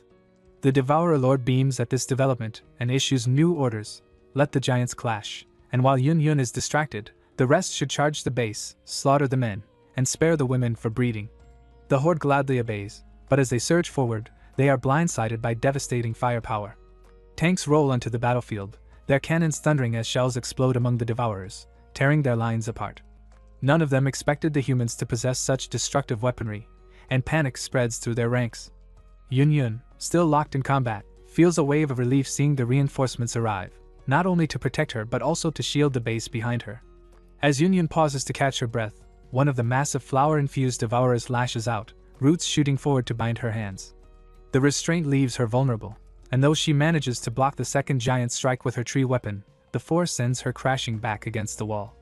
Both arms locked, she has no way to defend against the third monster barreling straight at her. Just as the finishing blow closes in, a blast from above intercepts it, the timely strike of a drone. Relentless volleys follow, breaking the devourer's rhythm and giving Yun Yun a chance to breathe. She hadn't expected drones at all, but the support couldn't have come at a better time. From a safe vantage point, Captain Bai pilots the machines with sharp focus, silently thanking Such-Chin for arming them with such advanced tools. They may not have many, but right now those drones are the thin line keeping the base from falling. Meanwhile, back inside the hospital, the clash between Su-Chin and the Devourer Lord Feng Pengzi rages on. Every punch Su-Chin lands tears into the monstrous body, but the damage is absorbed and steadily regenerates, the pig-faced boss smirking through the blows. He admits the human is surprisingly strong, but insists his strength isn't nearly enough to bring him down. The time has come for him to strike back, and as he prepares to retaliate, deep within Su-Chen's body, the parasitic Xiao stirs uneasily, wondering what is happening in the world outside. Inside Su-Chen's mind, Xiao grows restless, furious that being sealed has cut off her awareness of the outside world. Determined to break free, she gathers her hair into a spiraling drill and tears into the icy chamber that had held her captive. The timing couldn't be worse. While she claws her way out, Su-Chin struggles in the real world against Feng Pengzi, whose monstrous strength is becoming harder to counter. Just as Su-Chin moves to finish the fight, the disruption yanks him back into his mental realm, his clothes torn away in the process. Before he can react, Xiao coils her hair around him, binding him tightly inside a writhing cocoon. She sneers that she won't allow him to freeze her again, and vows to punish him for keeping her sealed for so long. But her words falter when she realizes the closeness of their entanglement, her body pressed against his bare skin.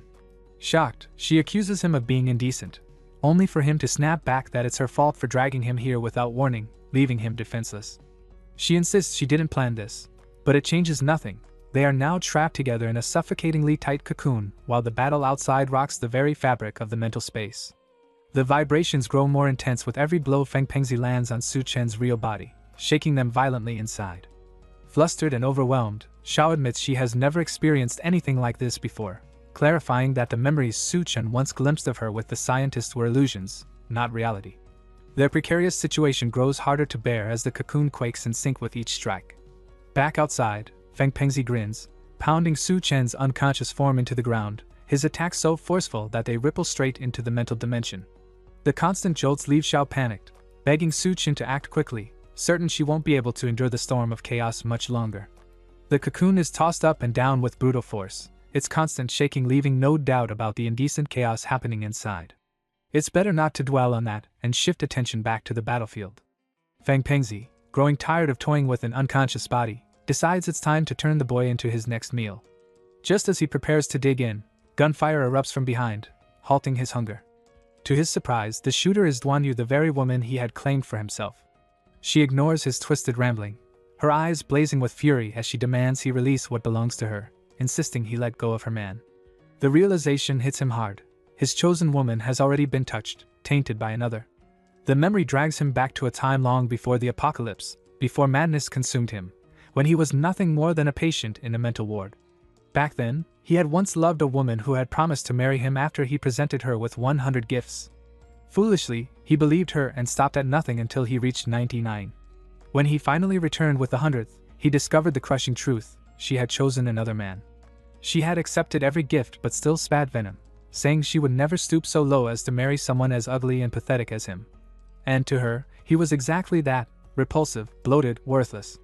Despite the cruelty, he still begged her to leave the rich man and honor her promise. But she only laughed, mocking the thought that she would ever trade a wealthy heir for a loser like him. By then, she was already pregnant, sealing his fate. That betrayal shattered whatever fragile sanity he had left, twisting him into the monster he became.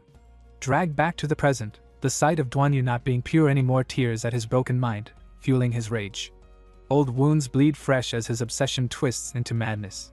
Snarling, he vows to make her clean again, his grotesque obsession spilling out as he desecrates the corpse of his son's mother, whom he had already defiled to death. His monstrous form fully takes over, and he charges at DONGHUA with unhinged fury. She flees, clutching Goldie tightly, desperate to draw the beast away from Suchin and buy him just enough time to return to his body. The scene shifts to the last member of his team, Xiaofeng. Having just finished draining the traitors dry, every ounce of energy stripped from their bodies until death claims them, he finally turns his attention toward the battlefield, ready to unleash his strength on the remaining devourers. But before he can act, chaos crashes through the walls. DONGHUA and Goldie burst in, pursued by a grotesque devourer whose swollen head and revoltingly long tongue make him look more nightmare than man. That tongue lashes out in attack, nearly skewering DONGHUA, but she narrowly slips away. In the same instant, she witnesses Goldie's true power. The pet transforms into its beast form, lifting her clear of danger with raw strength. At last, she understands why Suchen insisted on keeping this strange companion. Its value in combat is undeniable. Xiaofeng, acting quickly, attempts to plunder the hospital devourer lord's power, but the difference between their strength is so vast that the attempt only backfires, causing him real pain. DONGHUA urges him to stop wasting energy and escape with her, and reluctantly he agrees, fleeing at her side while the monstrous tongue whips dangerously close behind.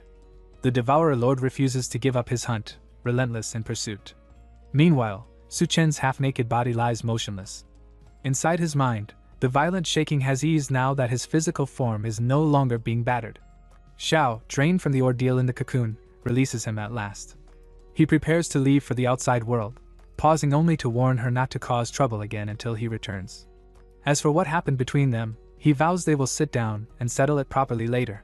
She, however, isn't about to let him off easily. She insists he must take responsibility for what just occurred, hinting that she'll even lend him her strength in the outside world if it helps him come back faster. Whatever truly unfolded inside that cocoon remains unspoken, though the weight of it hangs heavy between them. Back at the base, the fight rages on without pause, devourers clashing brutally against the defenders. Captain Bai's brother rallies his men with a sharp command, urging them to sync their movements with the tanks and unleash everything they have left. Another ability user darts through the battlefield at blinding speed, skewering devourers one after another, while Captain Bai herself provides cover from afar, her drones raining fire that tears into the larger, flower-mutated beasts. Yun refuses to fall behind. She abandons the tree for a reinforced pole, swinging it with brutal precision, every strike crushing enemies with far more force. Pride swells in Captain Bai at the sight, but in her focus on others, she leaves herself exposed. A tank, hurled aside by the chaos, hurtles straight toward her before she can react, slamming her into rubble. Yun's heart drops at the sight of her ally bleeding and half buried under debris. The devourers seize the opening, surging forward with renewed aggression. Some overturn tanks with sheer strength, one of which crashes down on Captain Bai, pinning her further. Panic ripples through the soldiers as they contemplate retreat. The breach in the barrier feels like the breaking point. Rage boils inside Yun. After everything, after pouring herself into building that wall for him, she refuses to let it crumble. She cannot bear the thought of her man returning only to find their stronghold in ruins. Her fury snaps, and as the devourers charge triumphantly, they are crushed beneath her stomping feet, smeared into nothing more than red stains on the earth. The devourer lord, leading the assault, is incensed by her defiance. Bounding along the wall, he positions himself level with her towering frame and vows to punish her for interfering too many times. She spots him and lunges, but he slips past her grasp with nimble precision, using the moment to deliver a devastating blow to her face. The force sends her sprawling backward, crashing into debris with bone-shaking impact. Captain Bai, bloodied but somehow still alive, watches in horror, crying out as her towering friend topples and takes heavy damage. The Devourer Lord grins with misplaced confidence, convinced he has just brought down a giant. Yun is nowhere near finished. She remembers the promise she made to her man, and there's no way she's going to break it. Forcing herself up from the rubble, her body swells once more, this time doubling her earlier size until she towers twice as tall as before.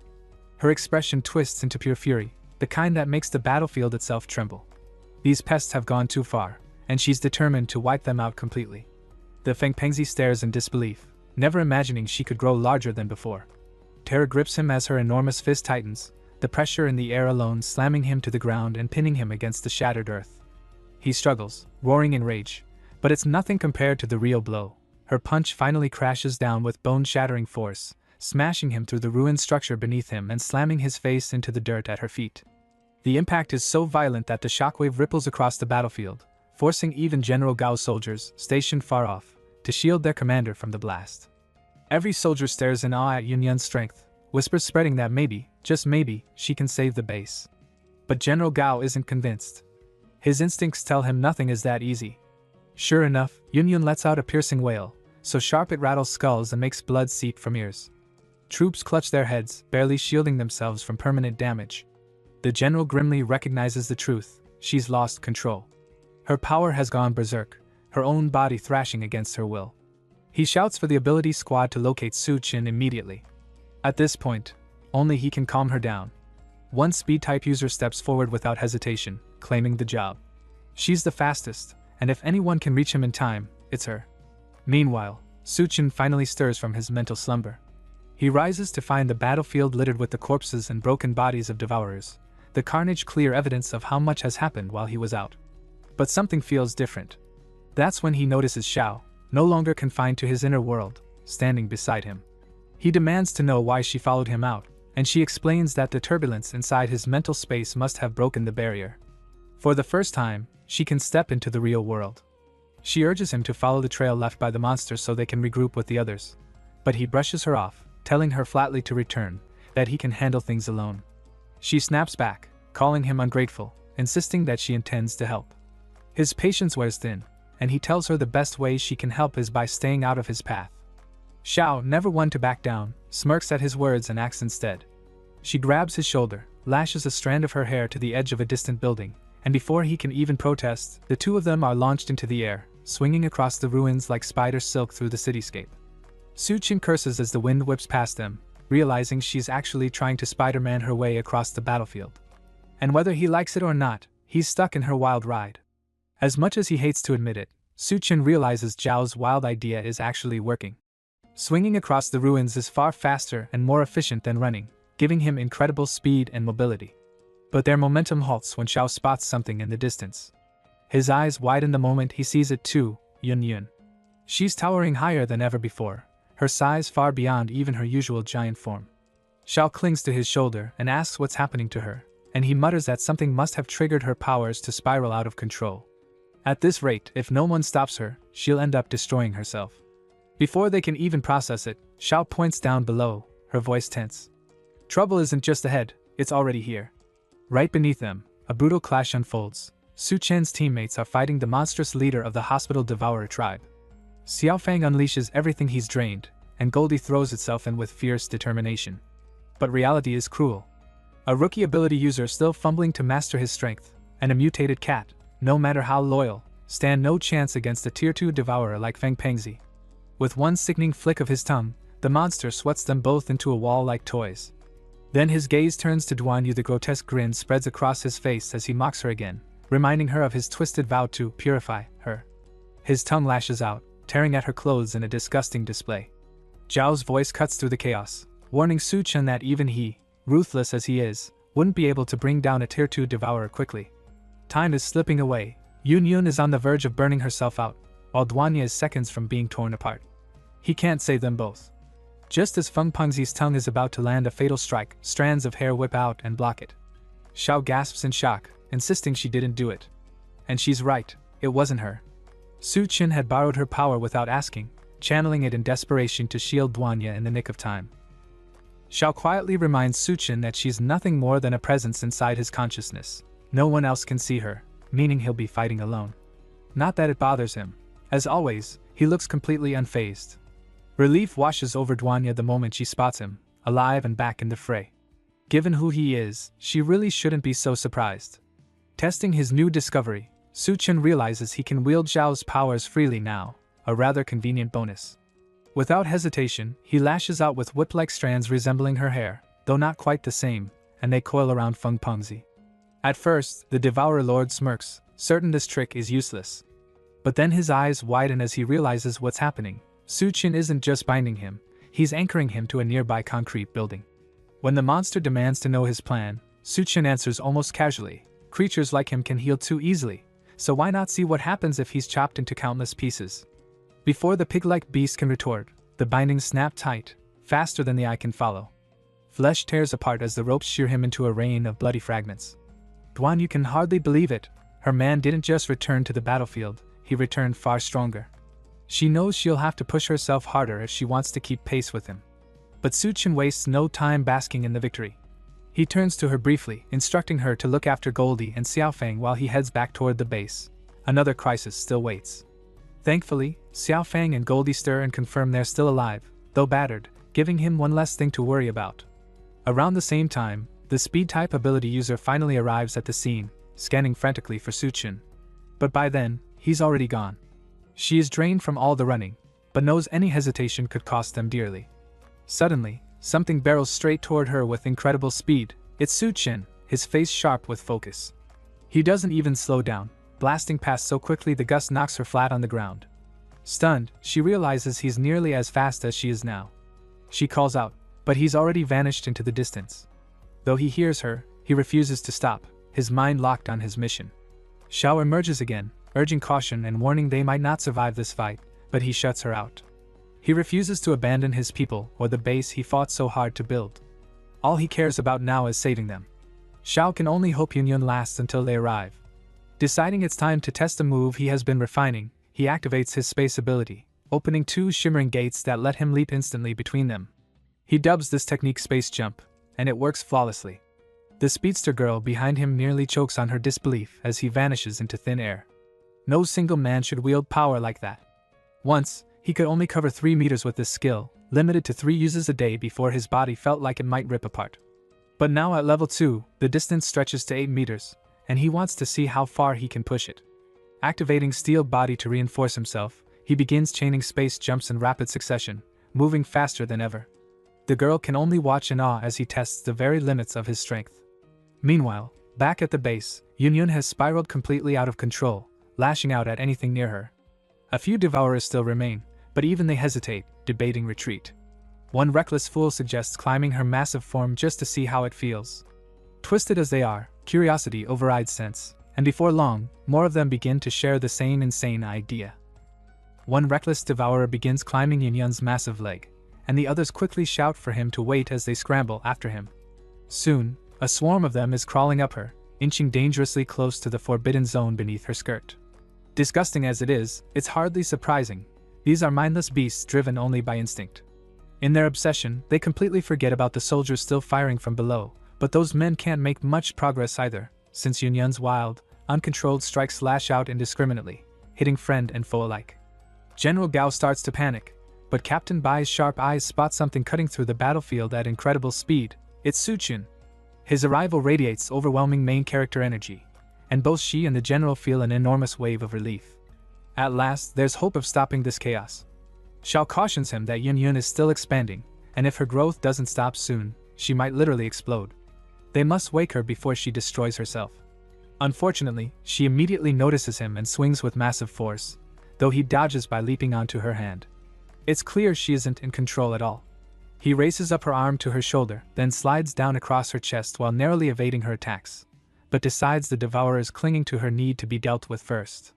He dives from her chest down toward her legs, where Xiao can't help remarking on how durable her stockings are. Despite her size, they've only torn a little. He brushes off the observation, insisting her ability must reinforce them, but now isn't the time to talk about it. Just then, one devourer reaches the edge of her skirt, ready to claim his vile reward. Before he can take another step, A black rope coils tightly around his neck. Su Qin yanks him off and hurls him away.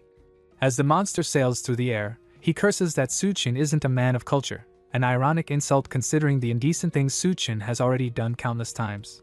That pest is gone, and the hero continues taking down more and more devourers, darting around with high speed and tossing them off like trash. Meanwhile, on the ground, a group of devourers sets its sights on none other than Ji, their sadistic creator.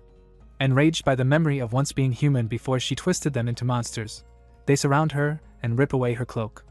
Unfazed, she grips her witch staff and thrusts it into the eye of one assailant, but this only fuels the other's fury. They close in on her, driving her back until she's cornered against the edge of a cliff. Cornered at the cliff's edge, Ji sneers at the devourers and tells them they should be grateful. With one last mocking laugh, she steps backward and plunges into the abyss, screaming that she's leaving them a parting gift. That gift is her staff, which remains lodged in the skull of the devourer she stabbed. From it, thick roots sprout and spread rapidly, twisting and mutating until the creature transforms into a grotesque hybrid of plant and devourer, far larger than the last three abominations. The newly born monster lashes out indiscriminately, even attacking fellow devourers, until its attention locks onto Yun Yun. She becomes its next target. Meanwhile, one particularly stubborn devourer has finally managed to climb fully beneath her skirt, achieving what the others could not. But before he can revel in it, Yun Yun's colossal body trembles, and she lifts her leg high, sending countless devourers tumbling through the air. She slams her foot down with crushing force, aiming to squash the flower-like devourer monster into the ground. The few clingers who manage to hang on don't last long, as Su Chen's ropes lash out with precision, binding them and hurling them violently off her legs to their deaths below. Captain Bai and General Gao breathe a sigh of relief at the sight of the devourers being cleared away, but their relief doesn't last. The real problem still looms, literally. Yun Yun's body has grown to an unimaginable size, towering higher than ever before. She is so massive now that Su Qin, standing before her, could fit his entire body inside just half of her face. Yun Yun towers above, her unstable power threatening to tear everything apart, and Su Qin knows he must stop her before she explodes and destroys everything in her path. She raises her massive hands high over his head, preparing to crush him, while panicked voices from below shout his name, desperate to warn him of the danger. With a deafening crash, her hands slam down on him, smashing through a building in the process. When the dust clears, she lifts her arms again, but Su Qin is nowhere in sight. The onlookers search frantically, wondering where he has gone, while a voice cautions him that facing Yun Yun head-on like this is reckless. Hidden within her enormous chest, he begins to notice something unusual. Her entire body is glowing, and faint cracks are spreading across her skin. It's clear her body can no longer withstand the surge of power inside her. Su Qin activates his space jump to get a clearer view, and what he sees is terrifying. Yun Yun's glow intensifies, her body splitting further as she lets out an agonized scream. In her mind, fragments of memory surge forth. She is naked, submerged in a transparent liquid, shivering and helpless. She recalls countless awakenings filled with despair, the endless times she lay strapped to a cold operating table, pierced again and again by needles. Treated like nothing more than a lab rat in this apocalyptic nightmare, she had begged the heavens for deliverance. If God existed, she would give up everything for a way out. A voice calls her name, and in her broken state she mistakes it for God's answer to her prayer. But it isn't. It's Su Qin. He refuses to let weakness consume her. He raises his hand and strikes her with force, trying to snap her back to reality. The blow jolts her, and suddenly the memories shift. She recalls Su Qin telling her to stockpile food at home, remembers how he was always the one to reach out whenever she was drowning in despair. Through the chaos of the apocalypse, it was his presence that gave her the strength to endure. To her, he had become the ray of light piercing the endless darkness. For him, she would give anything. But outside, the danger escalates. Her glow intensifies until it is nearly blinding, her entire frame cracking as though she is seconds from detonating. Everyone watching shields their eyes, convinced she is about to self-destruct. The light becomes overwhelming, and in a single burst, both Yun Yun and Su Qin vanish from sight. Stunned silence falls across the battlefield. Soldiers and allies search desperately, but there is no trace of either of them. General Gao and Captain Bai exchange uneasy glances, both shaken and bewildered. Su Qin and Yun Yun are gone, leaving everyone to wonder if it's truly over, or if the real fight has only just begun. Captain Bai collapses to her knees, palms pressed against the ground, her face twisted in grief. She still has so much she wishes she could say to Su Qin and Yun Yun. After all, Yun Yun had just saved her life. General Gao's voice booms across the battlefield, urging her to lift her head. With a sharp inhale, she raises her gaze, and both are left stunned by the sight before them. Descending from the sky is Su-chin, carrying the battered form of Yun-yun in his arms. Relief sweeps over the general, his voice breaking with joy as he declares how fortunate it is that both of them are alive. But Captain Bai quickly notices the severity of Yun-yun's condition and shouts for someone to bring a doctor immediately. Before anyone can respond, a voice calls out from above, telling them to wait. Duan appears, mounted on Goldie, the majestic beast radiating a fierce presence that leaves even the captain in awe. Su-chin calls to her urgently, and after a quick assessment, she grimly concludes that Yun-yun's situation is critical. If left untreated, she could lose her life at any moment. Her suggestion is clear: they must return to base at once. Soon, water fills a bathtub, glowing faintly as Yun-yun's body is gently lowered into it. The sight makes Su-chin pause, and he asks Duan if she has added something to the water. Calmly, she explains that she has mixed in recovery serum salvaged from the evolution base, since ordinary treatment would never work against wounds of this scale. Su-chin acknowledges her words, and she urges him to check for signs of healing. But when he touches Yun-yun, he senses no change at all. Duan is baffled. She had refined this serum countless times, so failure should be impossible. Su-chin suggests that her wounds may require more than medicine, perhaps even the use of a healing ability itself. The idea strikes Duan Yu as logical, but before she can finish speaking, she freezes in shock. Yun-yun suddenly stirs. Su-chin immediately pulls her close, convinced the medicine has finally taken effect. Duan, however, turns away, muttering that she will leave the rest to him, and quietly exits the room, leaving the two alone. Su-chin hesitates, unsure if being left with Yun-yun like this is really wise. Meanwhile, elsewhere in the building, Bai and Duan seek privacy for a conversation. They instruct Xiaofeng to step out, which he does, though confusion lingers on his face as the door slams shut behind Duan. Inside, her expression hardens. Though she would never admit it aloud, she knows Su-chin's relentless pursuit of strength will never end. Bai enters and finds her unsettled, prompting Duan to probe her suspicions. She has long believed Bai harbors feelings for Su-chin, and now she wants confirmation.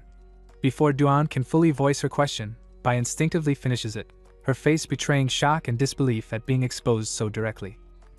The scene shifts back to Yun-yun, who now lies quietly, recovering from the ordeal. Duan quietly credits Yun-yun's recovery to Su-chin, convinced that her wounds have mostly healed because of him, but she quickly dismisses him, insisting she will handle things from here. She then mentions that Xiaofeng has brought back a crystal core for him. Startled, Su-chin asks her to repeat herself, and she reassures him, explaining it is waiting in the reception room outside and urging him to see it for himself. Leaving Yun-yun under her care, he steps out and finds the so-called crystal core. What he sees stuns him. It looks nothing like a core but rather a pitch black stone. At first, he assumes they made a mistake, but as his fist clenches, he realizes otherwise. Memories from his past life resurface, and with a powerful strike he tests the stone's durability. It doesn't even chip. Intrigued, he notes how impossibly tough it feels and concludes it must be one of the rare materials born out of the apocalypse. His mind immediately connects it to a figure of legend, Wang Song, the Black Blade King, who once carved his way through the apocalypse wielding a blade forged from such stone. Rumors claimed that very weapon was born of this material. Staring in awe, Su-chin marvels at his fortune, determined to claim this chance for himself. He carefully stores the stone away, already set on forging his own black blade once he can find a skilled blacksmith. Meanwhile, the scene shifts back to Duan and Bai. Bai questions why she is only raising her suspicions now, and Duan admits her deeper fear, that after Su-chin absorbs the crystal core, a curse of immense power will activate. If left unchecked, it could bring disaster upon him, though she withholds the full extent of what she knows. Her warning only fuels Bai's curiosity, who presses her for clearer answers. Duan Yu admits she cannot say for certain what will happen, only that whatever it is must be dangerous, and under no circumstances should they allow it to unfold. Still, her concern lies with Yun-yun, whose body remains unstable and in need of constant care. Bai steps forward, telling her to stay and focus on the wounded while she personally deals with the matter of the curse. Duan urges her to reconsider, warning that things may not be as simple as she imagines, but Bai refuses to back down. With firm resolve, she declares that no matter the cost, she will take responsibility and tells Duan to leave it to her. Yet the words slip out too quickly, and Bai herself feels unsettled by the strange attire she must wear and the odd lines she has to recite. As she prepares to step out, she spots Su-chin, who appears perfectly fine. Suspicion flashes through her mind. Could Duan be deceiving her? Still, she decides she cannot risk leaving things unchecked.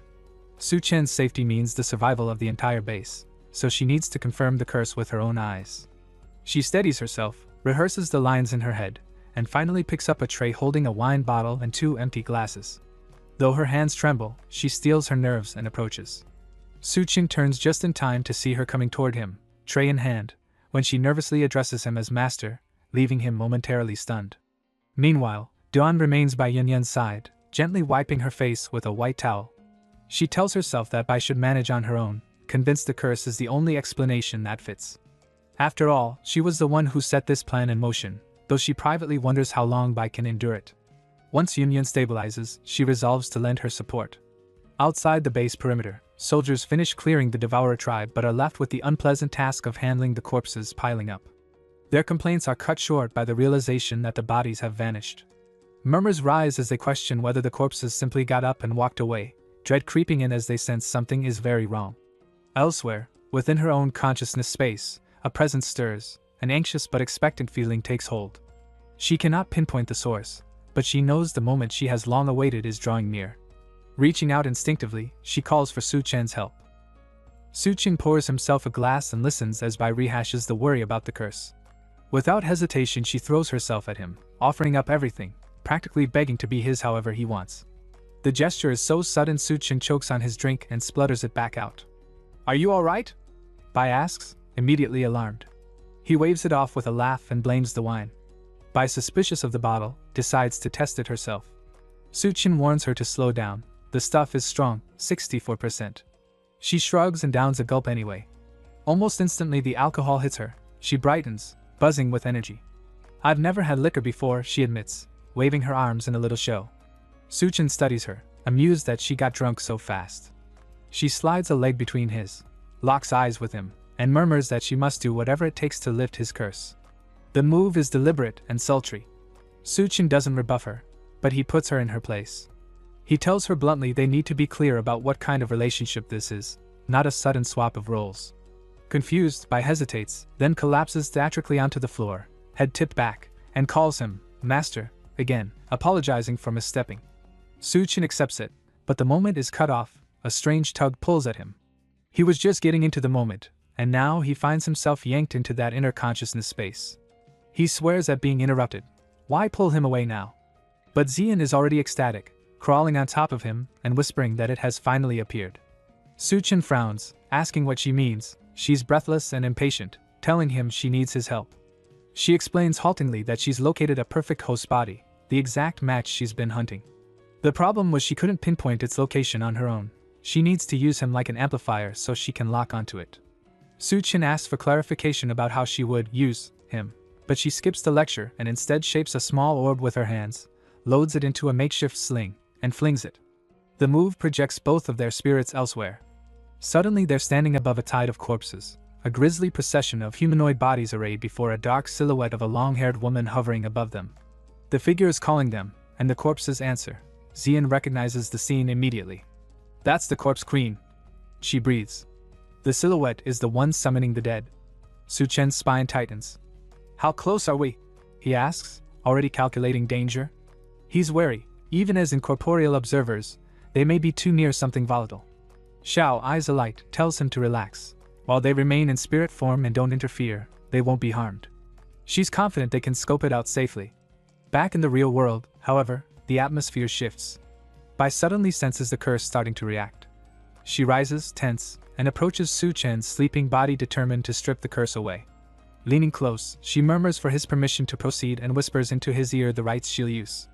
The scene cuts instantly to a shadowed presence, a figure whose eyes glow from within the darkness. It turns its head slowly and calls out in a low, echoing voice. "Who's there? Show yourself." She panics, convinced they've been spotted, while Su Chen questions what the woman is doing as he notices her rushing straight toward them. He suggests fleeing, but she tells him it's already too late. In a flash, the Corpse Queen launches forward, her eyes and mouth glowing fiercely as she closes the distance. The shock jolts Su Chen awake. He finds himself sitting up in bed, shirtless with only a blanket across his legs, coughing and clutching his head in pain, confused about what just happened. Xiao explains calmly that it's only some of his mental energy drained and reassures him that with his strength he'll recover soon. He notices she looks fine, but she snaps back that she nearly got bitten apart by the Corpse Queen during their narrow escape. Su Chen realizes the Corpse Queen is far too dangerous, commanding tens of thousands of corpses, growing stronger with every tide she summons. Helping her would mean risking his life, and he refuses unless she has something valuable to offer in return. Desperate, she pledges herself to him completely, promising to become his servant if he aids her. She even kneels on one knee to show her sincerity, but Su Chen remains doubtful, unimpressed by words alone. She asks what would convince him, and after a pause he demands her crystal core. She recoils, horrified, insisting that handing it over is the same as giving him her life. Su Chen doesn't budge. If she truly wants his help, it's her choice to surrender it. Resigned, she passes the crystal core into his hand, hoping he keeps his word.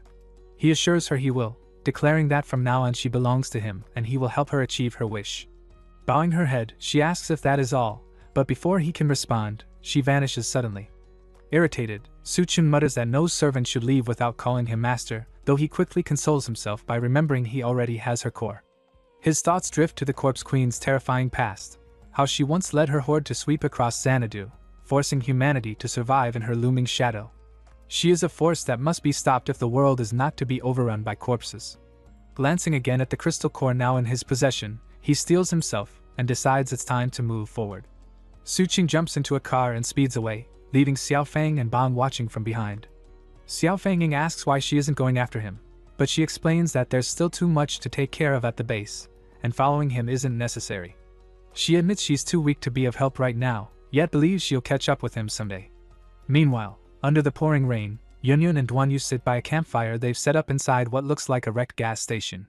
Yunyun grows uneasy about their safety, pointing out that danger still lurks even in the apocalypse. DONGHUA casually tells her to go stand in the rain if she's that worried, making Yunyun laugh and dismiss the idea since she's only just recovered. Still restless, Yunyun asks about Su Chen's whereabouts, confessing that the storm makes her nervous. DONGHUA explains he left in search of fuel, which was scarce even before the apocalypse, since they didn't have much left. Yunyun then asks when he'll be back, admitting she's starving, but before she can finish speaking, the sound of footsteps interrupts them.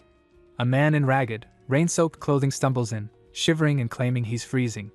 Covered in frost, he immediately throws himself into the fire, which shocks DONGHUA, who mutters that he must be insane. But then Yunyun notices smoke pouring from his body, thick enough to choke them both, forcing them to cover their mouths and noses. Moments later, more men enter the station, revealing that the frozen man was just bait for their trap, a trick they've used many times before. Now both women lie helpless on the ground, watching the silhouettes of the strangers draw near until their faces finally come into view. One of them sneers, explaining that once they're done having their fun, they'll sell the two off to the new world base. A bald man grins and promises they'll be begging for more by the end. In defiance, DONGHUA pulls out a handgun, aiming it at them and warning them to stay back. They mock her, calling it nothing more than a toy, boasting that as ability users, a gun won't help her. She tries to fire, but the weapon only clicks uselessly, frozen solid by the lingering cold. Yunyun glares and tells them they should leave, warning that they won't be laughing when Su Chen returns. One of the goons chuckles darkly and says Su Chen won't be coming to their rescue. He's already marked for death by a deranged woman, and anyone targeted by her never survives the night. Lady Poison Master stalks through the shadows, searching for Su Chen. She marvels at his recklessness, thinking it bold and foolish for him to wander alone into such a dangerous and confined place. To her, this is the perfect chance, and a sinister grin creeps across her face as she exhales a frosty breath and steps further inside. She calls out for him but hears no reply, only noticing the thick haze of toxic gas filling the space. She knows inhaling even a trace of it would ignite uncontrollable desire, leaving a person utterly helpless. Her eyes settle on a human-like figure she assumes is Su Chen, and she attempts to coax him closer, calling herself his big sister and offering to embrace and help him. But as the firelight grows stronger, she realizes she's been duped. The figure is nothing but a decoy made to look human. Outraged, she curses, demanding to know what this trick is. From behind her, Su Chen's voice cuts through, asking who she is. Furious, she lashes out, swinging her spiked chain at him, calling him a bastard for deceiving her. He catches the chain with ease, studying it and recognizing the handiwork of a skilled artisan. Grabbing her by the face, he demands to know where to find that craftsman. Lady denies any knowledge, but the woman from Su Chen's consciousness space appears, questioning if the artisan is really that crucial. Su Chen explains that defeating the Corpse Queen's endless horde is impossible without such help, but with the artisan, their chances of survival would rise dramatically. Without hesitation, the Xiao offers to invade Lady's mind and retrieve the information herself. Despite protests, she pierces into her thoughts and discovers the artisan is tied to the New World base, though the details remain incomplete. Lady trembles, realizing her own mind feels shackled by some unseen force. Collapsing to her knees, she presses her forehead to the ground and begs Suchen to spare her life, swearing loyalty as his most obedient dog. Amused, Suchen's lips curl into a smile as his aura radiates, towering over her bowed form, eager to see just how convincing a dog she can become. Meanwhile, back at the gas station, Yunyun suddenly complains of feeling hot, her skin flushed, and Duanyu admits she feels the same. Both suspect something was mixed into the smoke, which the goons confirm with mocking laughter, boasting that it was meant to make things more exciting. One of them steps forward greedily, telling the others to wait their turn. But to his shock, the women stand tall, unaffected by the haze. Yunyun smirks, saying her guess was right. It was exactly the kind of drug she thought it would be. Duanyu adds that it wasn't hard to figure out. The goons gape in disbelief, demanding to know why the poison had no effect. Calmly, Yunyun explains that such tricks don't work on ability users. Panic flashes across their faces, and one of the men urgently commands the rest to draw their weapons as they close in, surrounding the two women. Yunyun frowns at the sight of a strange weapon and asks why they are carrying a water gun. One of the goons sneers and explains that it isn't a toy at all but a high-pressure water cannon, and with their leader's ability, they can strike from every direction. The leader bellows for his men to attack, but before he knows it, the blast circles back on him. The impact rips into his body, leaving him writhing in pain. Shocked, he stares at his wounds and demands to know why this is happening, only to realize too late that his own men are no longer themselves. Their eyes glow crimson, their bodies stiff and unresponsive, moving as if under someone else's control. Cursing his carelessness, he hears deliberate footsteps approaching. Relief washes over him when he recognizes the figure, Lady Poison Master. He grins, convinced Suchen must already be dead, and mocks Duanyu and Yunyun, but his words are cut short when Lady Poison Master's hand lashes across his face, sending him sprawling.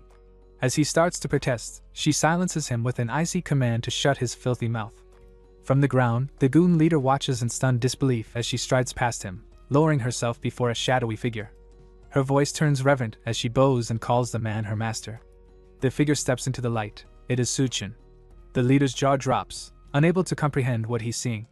Stammering, he reminds Lady Poison Master that this very man had offended her and asks how she plans to deal with him. But instead of vengeance, he sees her kneel at Suchen's side while he places a hand on her head, calmly praising her as a good dog. Lady Poison Master immediately snaps orders to her subordinates, demanding they haul out barrels of gasoline as an offering to Suchen. Murmurs ripple through the men as unease grows. How could their own master debase herself as someone else's dog? One of them growls in protest, insisting they will never stoop so low, and their leader, now humiliated and furious, agrees with clenched teeth. The leader of the group storms up to Lady Poison Master, furious that she has bowed to Suchen and handed over precious gasoline, fuel that was nearly impossible to find.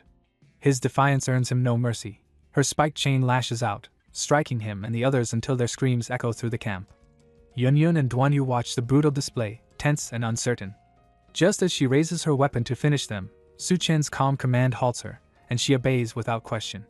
One of the surviving men sneers at Suchen, mocking him as nothing more than a pretty boy. He claims allegiance to the New World and boldly offers to forget everything that just happened if they are allowed to walk away. Suchen only steps forward, his body glowing with a dangerous purple aura, and declares that he does not leave loose ends. His hand stretches out, and agony seizes the men as his power pierces their minds. Their eyes bulge, their screams tear through the air, and suddenly, their heads burst apart. Silence follows, broken only by gasps of horror. Even Suchen looks unsettled, not expecting such an outcome. The memory of Professor Xiao surfaces. She had once discovered a parasite called a brain worm latched onto Lady Poison Master's brain, though the one inside her had already died, likely because her own venom had made her immune. The woman in Suchen's consciousness concludes that the three men must have been infected as well, but killing the worms destroyed their bodies too. Suchen realizes that the New World might be using these parasites to control its people, and he will need to find a way to shield Yunyun and Duanyu from the same fate. Still kneeling, Lady Poison Master presses her forehead to the ground, shaken yet devoted, and Suchen casually asks if she can drive. Stammering, she admits she can, and Suchen conjures a car before their eyes. She marvels at its sudden appearance but says nothing, taking the wheel. As she drives, her thoughts turn bitter. Once she had been a minor leader in the New World, but now she feels reduced to a puppet, clinging to survival by any means necessary, even if it meant eating bark or mutant vermin. Then a new torment assails her senses, the sound of laughter and chatter behind her. Su Chen's group has set up a steaming hot pot in the back seat, of all things, in the middle of the apocalypse. The rich, savory aroma drifts to her nose, teasing her empty stomach. She fights to stay composed, but her eyes sting with tears at the absurdity. Even broth should be impossible to come by in this world, yet here it bubbles behind her. She steels herself, shaking her head, reminding herself that risking her life for a meal would be madness. But her resolve wavers as a crisp sound cuts through the air, the pop of a soda can opening, cool and refreshing. She instantly recognizes the crisp fizz as cola, and the realization nearly unravels her sanity. Cola, in the middle of the apocalypse. Her shock only deepens when a gentle voice from the back offers her a can. It is Yunyun, smiling as she extends the drink. Suspicion clouds Lady Poison Master's mind. Why would she show kindness to someone like her? Could it be a trap? Yet Yunyun reassures her, urging her to drink and casually adds that Su Chen enjoys being called master. DONGHUA bursts into laughter while Su Chen narrows his eyes, teasing Yunyun for daring to mock him. Yunyun only chuckles, introducing herself and suggesting they could be comrades. Still tense, Lady Poison Master wrestles with uncertainty, thinking Yunyun might be hinting that she too is bound by Su Chen's will. After all, in a ruined world, it makes sense for women to rely on strong men. No one in her position would turn away hot pot and cola.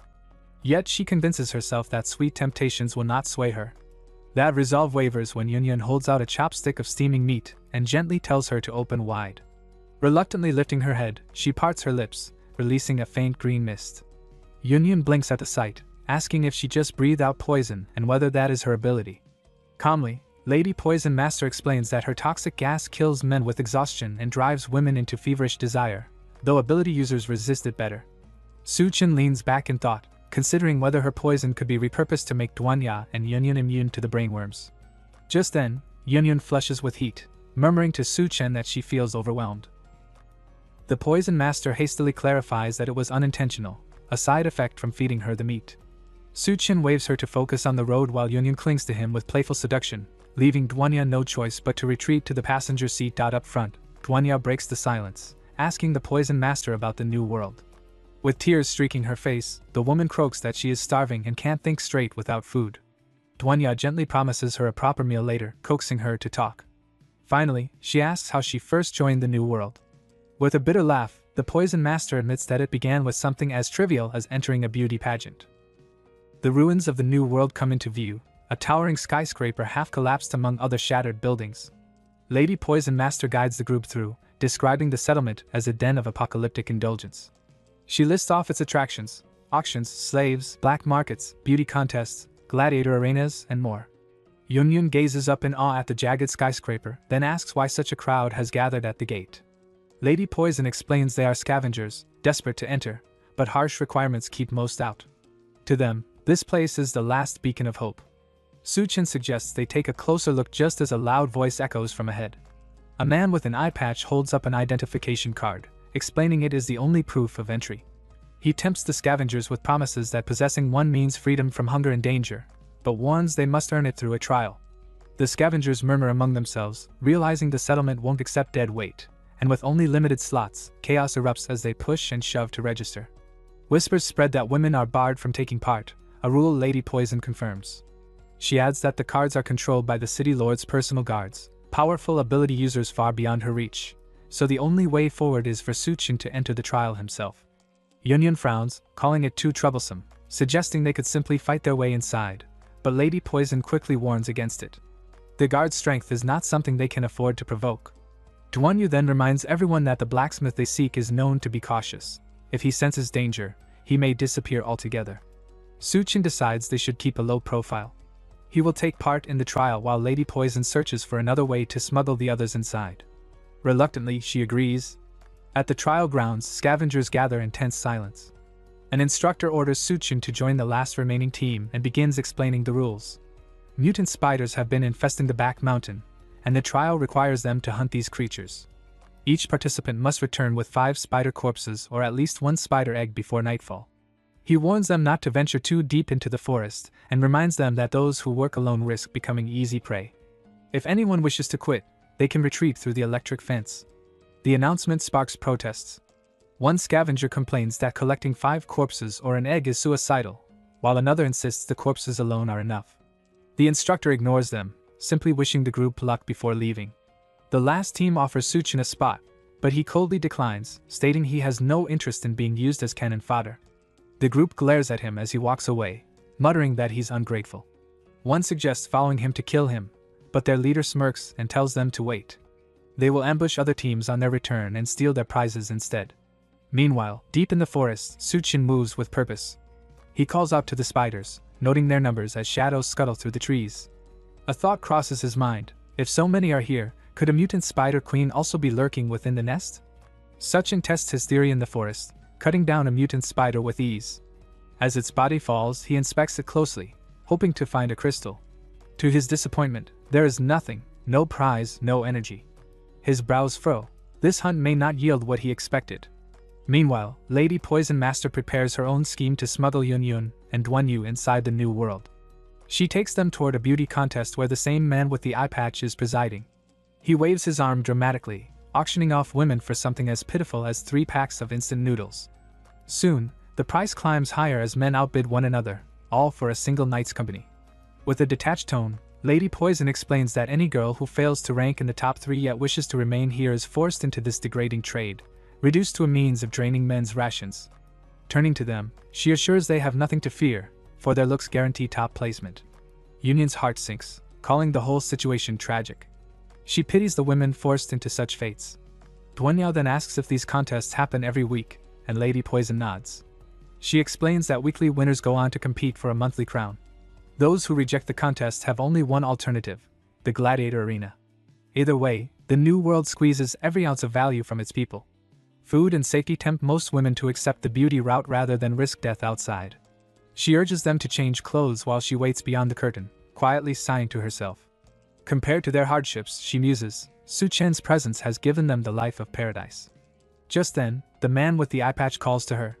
His voice is laced with command as he orders her to deliver the stunning newcomers he spotted earlier. He leers, promising that if they satisfy him, he will grant identification cards. She hesitates, starting to object, but he cuts her short with a sharp no buts. He further instructs her to dose them with her poison, claiming it will make the experience more enjoyable. Bound by his authority and desperate to secure those cards, she swallows her reluctance. Entering the room, she releases her toxin onto Yun and DONGHUA. At once, the heat strikes them, a burning desire overwhelming their senses. Their bodies draw toward one another, hands wandering uncontrollably. Yun, fighting through the haze, gasps out a question: why this is happening, and why Lady Poison would betray them so. DONGHUA and Yun are still writhing from the Lady Poison Master's toxin, clinging to each other as their bodies heat up uncontrollably. Lady Poison, guilt flashing in her eyes, apologizes and pleads for them to endure just a little longer. She insists this was the only way to secure the identification cards. Meanwhile, in a lavish room, Lord One Eye lounges with a glass of wine alongside his brother, waiting eagerly for the beauties promised to them.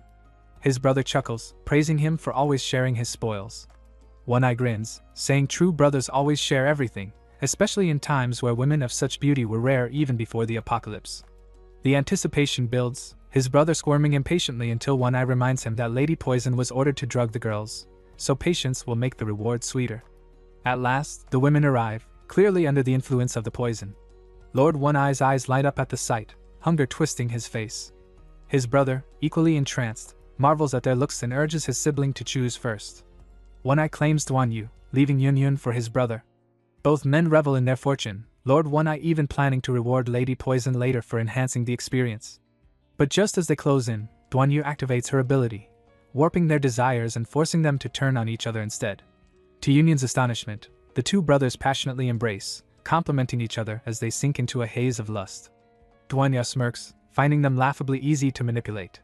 Lady Poison, standing nearby, stares in disbelief, muttering that DONGHUA's power is far more merciless than she imagined. Still flushed from the lingering toxin, Yun turns to Lady Poison, demanding why she had poisoned them as well. Lady Poison quickly explains that Suchin believed her poison could help resist brainworms, and to face the city lord's guards, they needed that resistance. Though hesitant, DONGHUA admits she made the right call. The girls resign themselves to remaining under the poison's influence for their time in the new world, though Yun groans that enduring it won't be easy. They push Lady Poison to hurry and fetch the ID cards. Before leaving, she glances at the entranced brothers who are still lost in each other, and DONGHUA jokes she's welcome to enjoy the show. Lady Poison shakes her head and departs. Elsewhere in the forest, another trial team trudges along, trying to track the path toward the spider nests. Their leader, clearly uncertain, earns frustrated looks from his subordinates, who accuse him of losing the way again. Suddenly, they notice piles of spider corpses scattered across the path, all decapitated. Alarmed, they realize someone has already slaughtered their targets. Their eyes widen as they spot Suchin himself fighting alone. One spider ensnares his hand in webbing, and he admits to himself that he slipped in vigilance. But with the sticky strands still binding him, another spider emerges, nearly tier 2 in strength. The hidden team crouches in the bushes, whispering in awe. One of them remarks that the stranger doesn't look weak, while their leader scoffs, insisting they watch this arrogant fool die at the spider's hands. Suchin tears the webbing off, seizes the spider, and smashes it against the ground before following up with a devastating punch. The creature crumples instantly, leaving the hidden team stunned. Even their leader is frozen in disbelief, watching this lone fighter annihilate a mutant spider with just one blow. Shock quickly twists into greed. They huddle together and decide their best option is not to face spiders, but to take Suchin's crystal core for themselves. Knives glint in their hands as they draw their weapons, ready to strike. The team leader sharpens his blade with pride, convinced that his squad's skills and experience make their ambush flawless. They grin among themselves, certain that their plan to strike Suchin after he exits the nest will succeed. Confidently, the leader boasts that Suchin is clueless about the fate awaiting him and prepares to show off his true power. Meanwhile, Suchin extracts the spider's crystal core, raising it with satisfaction, only for the leader to suddenly rush in. Using his position swap ability, he snatches the core and binds Suchin to a tree with pre-prepared chains. His comrades step forward with knives poised, while the leader admires the glowing crystal in his hands. Suchin studies the ability with mild fascination, noting how rare it is and guessing this man must have conned many victims before. The leader sneers at his silence, calling him talkative, but Suchin calmly mocks them instead, calling them prey and reminding them that even hunters can be devoured by what they chase. Intrigued yet irritated by his confidence, the leader signals his men to attack. Blades strike from all sides, but every weapon shatters against Suchin's skin. Shock spreads across their faces as they realize his body is as hard as steel. Whispering in disbelief, they conclude he must be a tier 2 human, his resilience equal to that of a mutant beast. Terrified yet desperate, they try to press the advantage while he's still bound, but with one flex, Suchin snaps the chains apart. Panic erupts as the men scatter in every direction. One scrambles up a tree, gasping at Suchin's rapid growth, while the leader clutches the stolen crystal, already plying to rob more people and strengthen himself further. But before he can celebrate, Suchin's voice echoes behind him. Spinning around, he sees a fist racing toward his face. At the last second, he activates his position swap, vanishing and reappearing at a distance. He crashes to the ground, wiping dirt from his cheek, muttering that he was lucky. Anger boils as he vows to remember this humiliation and kill Suchin one day. But Suchin turns the tables, seizing control of the leader's own squad. Their eyes glow red, bodies stiff like puppets as they stumble toward their master-turned-prey. Now hunted by both his enemy and his allies, the leader bolts through the bushes, heart pounding. Suchin, his eyes glowing faintly, scans the forest with a psychic sense, tracking him as if through X-ray vision. The leader stumbles in terror, realizing there's no escape. Then he hears the rush of air above. Looking back, he sees Suchin soaring after him with impossible speed, glowing eyes fixed and hand raised high, ready to strike. The team leader keeps relying on his position swap ability, blinking from place to place, yet Suchin continues to track him down without fail. Panic rises as he questions how Suchin keeps finding him no matter where he jumps. Desperate to escape, he convinces himself to sprint straight in one direction, certain there must be a way out. At the same time, Suchin pins another fleeing thug to the ground with his foot, calling him a scapegoat and mocking him to run faster next time. But he knows the real problem lies with the leader. If that man escapes with the crystal core, things could get troublesome. Soon, he spots the man barreling his way, fury etched on his face at Suchin's persistence. The leader curses him, swearing he will grow stronger and settle the score, but as he looks up, Suchin is already standing directly in his path. Shocked, he skids to a halt, feet screeching against the dirt, demanding to know how Suchin keeps finding him. Calmly, Suchin replies that he wasn't chasing him at all. It was the fool who ran straight into his trap. Enraged, the leader insists it means nothing, boasting that Suchin still cannot kill him. He readies his ability once again, but before he can vanish, Suchin's fist slams into him with crushing speed, declaring him slow, Meanwhile, back at the beauty contest, Goldie wriggles free from the pink bag, stretching lazily and meowing while DONGHUA, Yunyun, and the Lady Poison Master wait backstage. Other women glance their way with sharp eyes full of hostility, making the girls uneasy. The Lady Poison Master waves off their concern, scoffing at the jealous stares and assuring them that victory will come easily, even with their eyes shut. Yunyun mutters that everyone is glaring daggers, and DONGHUA tells her to stay cautious. Soon, one contestant blocks their path, demanding to know what they think they're doing, only for another to sneer back, wondering if anyone dares to stir up trouble. Yunyun's eyes widen as she recognizes her. It's Lin Meyer, the star. With arrogance, Lin Meyer declares no one here is worthy to stand against her, threatening them to back off. But DONGHUA cuts her off coldly, exposing her scandal of sleeping with the director to rise to fame. The words ignite fury in Lin Meyer, who instantly recognizes DONGHUA, her former best friend turned rival. Red light flares in her eyes as she launches into a flying kick. DONGHUA dodges smoothly, countering with her own strike. Their legs collide midair, locked in a clash of strength. Lin Meyer snarls in disbelief, having thought DONGHUA long gone, but DONGHUA smirks, saying she's not so easy to erase. Watching nearby, Yunyun asks if DONGHUA knew her, which confuses the Lady Poison Master, since they were supposedly close friends. The tension between them boils over as old grudges surface.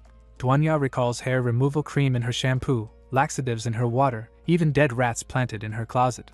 Lin Meyer shoots back, accusing DONGHUA of always acting superior, stealing the spotlight, even taking the lead role that was meant to be hers when all she ever wanted was to become an actress. DONGHUA defends herself, claiming she only attended the audition without ever seeking fame, then twists the knife again by repeating that Lin Meyer traded her body for her career. Lin Meyer snaps, blaming her for everything, insisting that she wouldn't have needed that old man if not for DONGHUA. With sharp mockery, DONGHUA asks if her beauty is somehow her fault too. From the side, Yunyun and the Lady Poison Master watch closely, Yunyun whispering that she's never seen this side of DONGHUA before.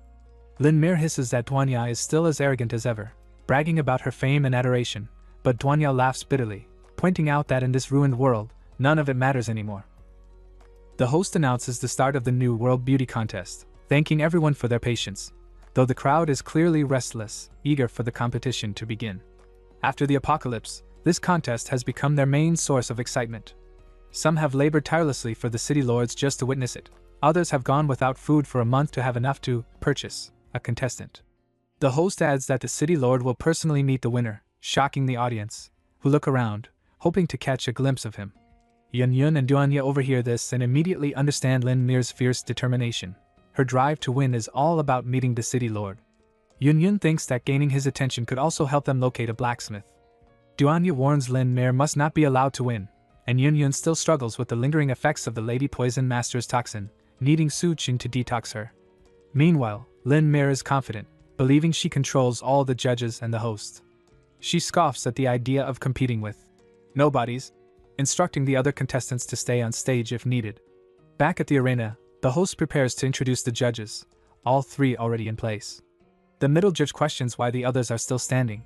On the right, the one-eyed lord's brother complains about back pain from sitting, while the one-eyed lord thanks Mu Yin Xiao for waking them, noting they would have missed the contest otherwise. Mu Yin Xiao, recalling their earlier antics, is unsurprised. He had found both of them naked, engaged in man-on-man play, and now wonders if he'll be silenced for witnessing it. The host hypes the crowd for the upcoming pageant, and the audience grows increasingly impatient. Behind the stage, Yunyun, DONGHUA, and the Lady Poison Master prepare for their entrance. DONGHUA senses the other contestants approaching with hostile intent, having been ordered by Lin Meyer to prevent them from appearing. The attackers brandish axes, making it clear the competition will not be fair. They intend to kill the trio before they can step on stage. DONGHUA remains calm, anticipating the ambush. One of the aggressors remarks that in this apocalypse, the strongest rules, not fairness. Yunyun steps up, growing in size with her ability, ready to show who truly has the biggest fist. She effortlessly tosses the first attacker aside, stunning the rest. Bending toward them, she prepares to blast the remaining attackers into the air. Meanwhile, Lin Meyer has already reached the stage, confident that her plan to block DONGHUA, Yunyun, and the Lady Poison Master has succeeded. The judges, seeing her for the first time since the apocalypse, are impressed by her celebrity presence and beauty, quickly scoring her 9 points. Lin Meyer smirks, believing her scheme has worked until the host announces the next contestant. She glances behind her and is stunned to see DONGHUA walking onto the stage. Her shock is palpable as fireworks of tension seem to explode around them. DONGHUA descends gracefully, her white dress flowing, angelic wings behind her, and long hair cascading down. She radiates a beauty that could make any onlooker pause, looking every bit like the angelic vision of a dream. The crowd whispers that DONGHUA looks even prettier than Lin Mir, leaving Lin Mir stunned. She notices the fireworks-like explosions in the sky and realizes the debris falling to the ground are human limbs, the remains of the girls who attacked them. Shocked and still processing, Lin Mir watches as the judges, impressed by DONGHUA's beauty, each award her 9 points, creating a tie between her and Lin Mir.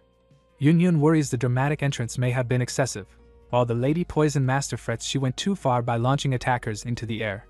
Lin Mir, desperate to secure victory, hatches a reckless plan and blames DONGHUA for the chaos.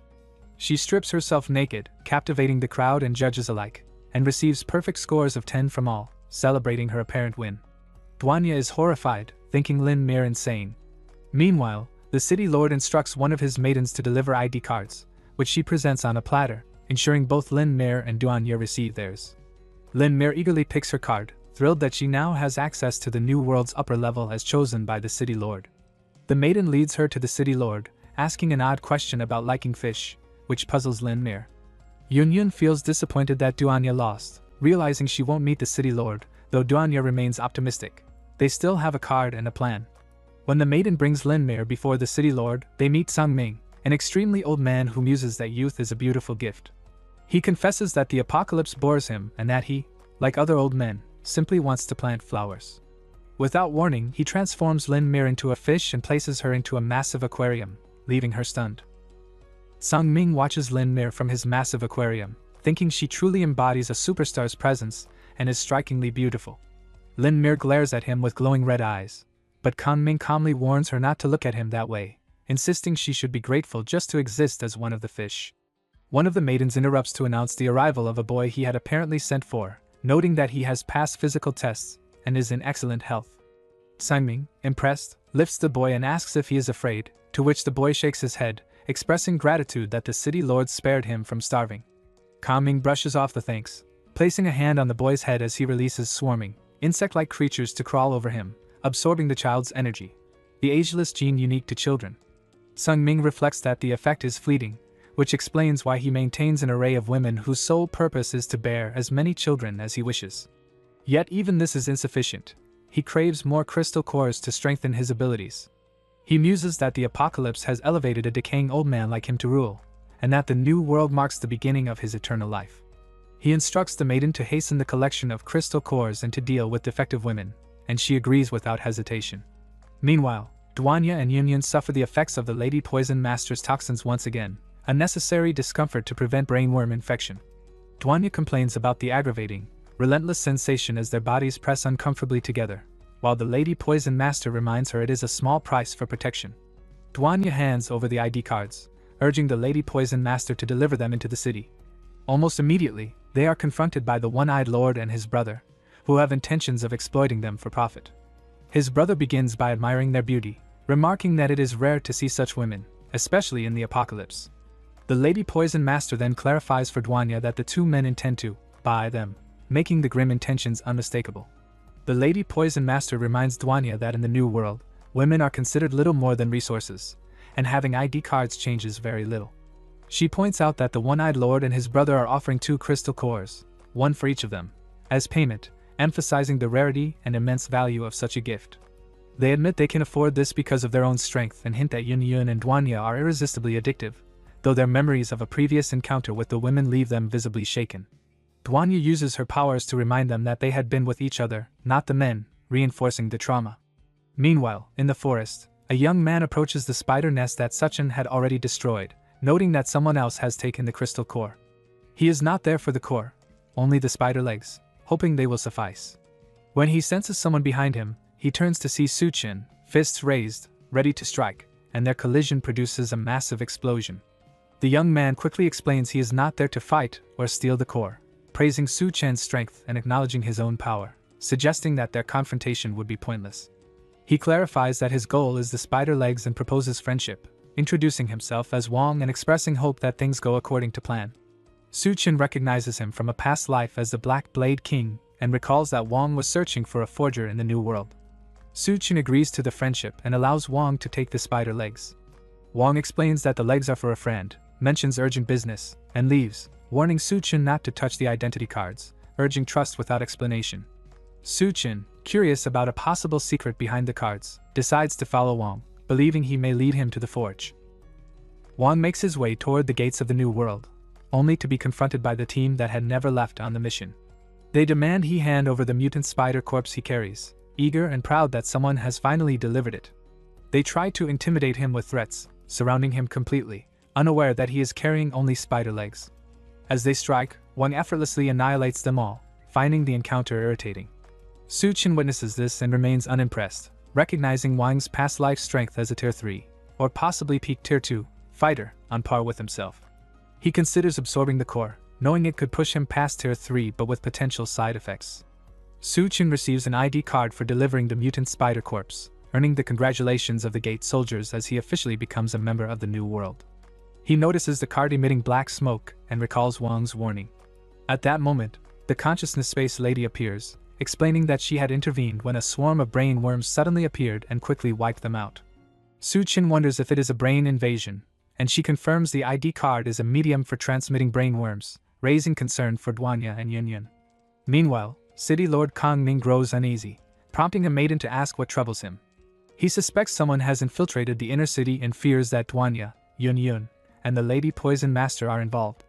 At the arena, the girls remain under the One-Eyed Lord and his brother, physically restless from the poison's effects, especially Yunyun, who struggles to endure its intensity while being reminded of their intimate encounter. Lady Poison Master urges Yunyun to remain calm, explaining that the poison is likely killing any brain worms and instructing her to stay composed like DONGHUA.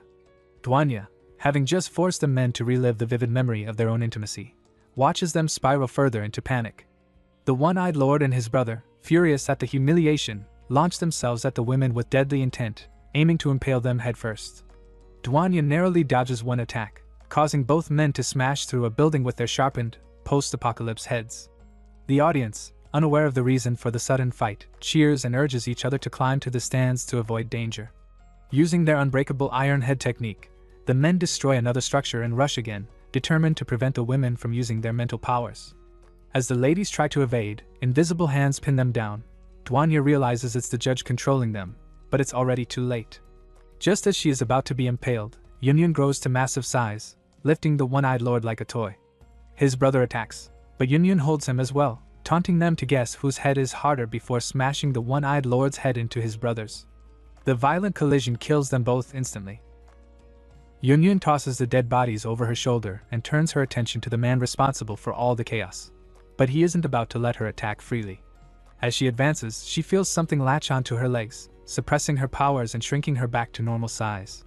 Lady Poison Master tries to intervene, but both are slammed to the ground by the same invisible force, leaving handprints from the intense grip. DONGHUA sees them pinned and rushes to help, but senses an approaching threat. She commands her hypnotized pawns to block the attack, sacrificing them as their bodies are shredded. The strange man on the podium praises her split-second decision, recognizing her danger, but now her allies are restrained and her pawns destroyed, leaving her alone. DONGHUA and Lady Poison Master are bound in strange red ropes, and DONGHUA apologizes for letting herself be captured, though she quickly detaches the wings from her outfit to use as weapons. They aren't powerful, but she hopes they're enough to stop this man before he harms the girls further. The man doesn't seem bothered by her choice of weapons. In fact, he looks almost eager to face her, grinning creepily as he says he's excited to play. Meanwhile, inside the city walls, Su-chin and Xiao navigate the inner city. The streets appear relatively intact, but the people move like walking corpses, making it hard to believe the blacksmith they're searching for actually lives here. Before Xiao can finish speaking, Su-chin has already surged ahead, following Wang through the alleys. Wang climbs a flight of stairs and reaches a woman working at a forge, announcing he has found the Spider Queen's legs she needs. With them, they can rescue her grandfather and safely leave the inner city. She takes the legs to the forge to craft new equipment, promising that as long as Wang helps save her grandfather, they can escape unharmed, and she can make the strongest weapon for him. After a bit of forging, she produces climbing gloves and boots from the Spider Queen's legs, their sharp claws providing perfect grip for scaling tall buildings. The two head to the target building and ascend to the rooftop, where the forger's grandfather is held. Wang questions why they didn't just go inside, but the forger insists the interior is too dangerous. From the streets below, Su-chin watches them climb and realizes the woman is the blacksmith he's been seeking. He decides to join them, entering the building through an open window instead of climbing the exterior. The corridors appear empty, making him curious why they avoided the interior. His question is answered when a giant claw swipes at the climbers. He dodges it as it crashes to the ground. Xiao notes that countless traps like this are set deeper inside, explaining why the others avoided the building. Suchin rushes outside as an explosion erupts, using hair tendrils to latch onto the building's side. Wang is stunned by his sudden appearance, but Suchin simply asks if the girl is the blacksmith he's been searching for, just as a swarm of bugs bursts from the building's side. Wang screams in terror as a massive red swarm of bugs surges toward him. His hatred for bugs is unmatched, and as he frantically tries to climb the building, he realizes they're faster than him. In his desperate retreat, he abandons the blacksmith, who calls out for him to wait. Suchin swoops in from behind, grabbing her by the stomach and using his hair tendrils to launch himself higher up the building. On the way, he lands on Wang's shoulder, using him as a stepping stone to boost himself even higher. As Wang tumbles downward, Suchin tells him the rest is up to him, leaving no time to complain as the bug swarm closes in. Fueled by his fear, Wang turns and unleashes an ability that punches holes through the bug monsters, shredding them apart. Meanwhile, Suchin continues scaling the building with the struggling girl under his arm. She demands to know who he is and what he wants, and he introduces himself, explaining that he needs her to forge a blade. She admits she can, but sees no reason to help him, until he offers to grant her one wish in exchange. She agrees, but first he insists on reaching the rooftop. At the top, an old man gazes longingly at a picture of him with a young girl, her grandfather, imprisoned at the tower's peak. Despite his suffering, he endures it as long as she is safe. Suddenly, the prison wall explodes and Suchin bursts in, the girl still struggling in his grasp. He announces they've come to rescue him, leaving the grandfather in shock and disbelief. Tears stream down his face as he notices the chain shackling his leg, and he first demands to know who Suchin is and how they managed such a dramatic entrance. Finally, he releases the girl and scolds her, furious at the danger she risked in such a flashy rescue. She pays no mind, confident in the help she brought to free him. The girl explains to Suchin that she learned all her forging skills from the old man, revealing that the true blacksmith he's seeking is actually the elder himself. If he wants a top-tier weapon crafted, Old Fu is the one capable of making it. Suchin approaches the old man and asks to inspect the ankle shackle, and the man tells him to just call him Old Fu. Suchin tries to break the chains with brute strength, but even his monstrous power isn't enough.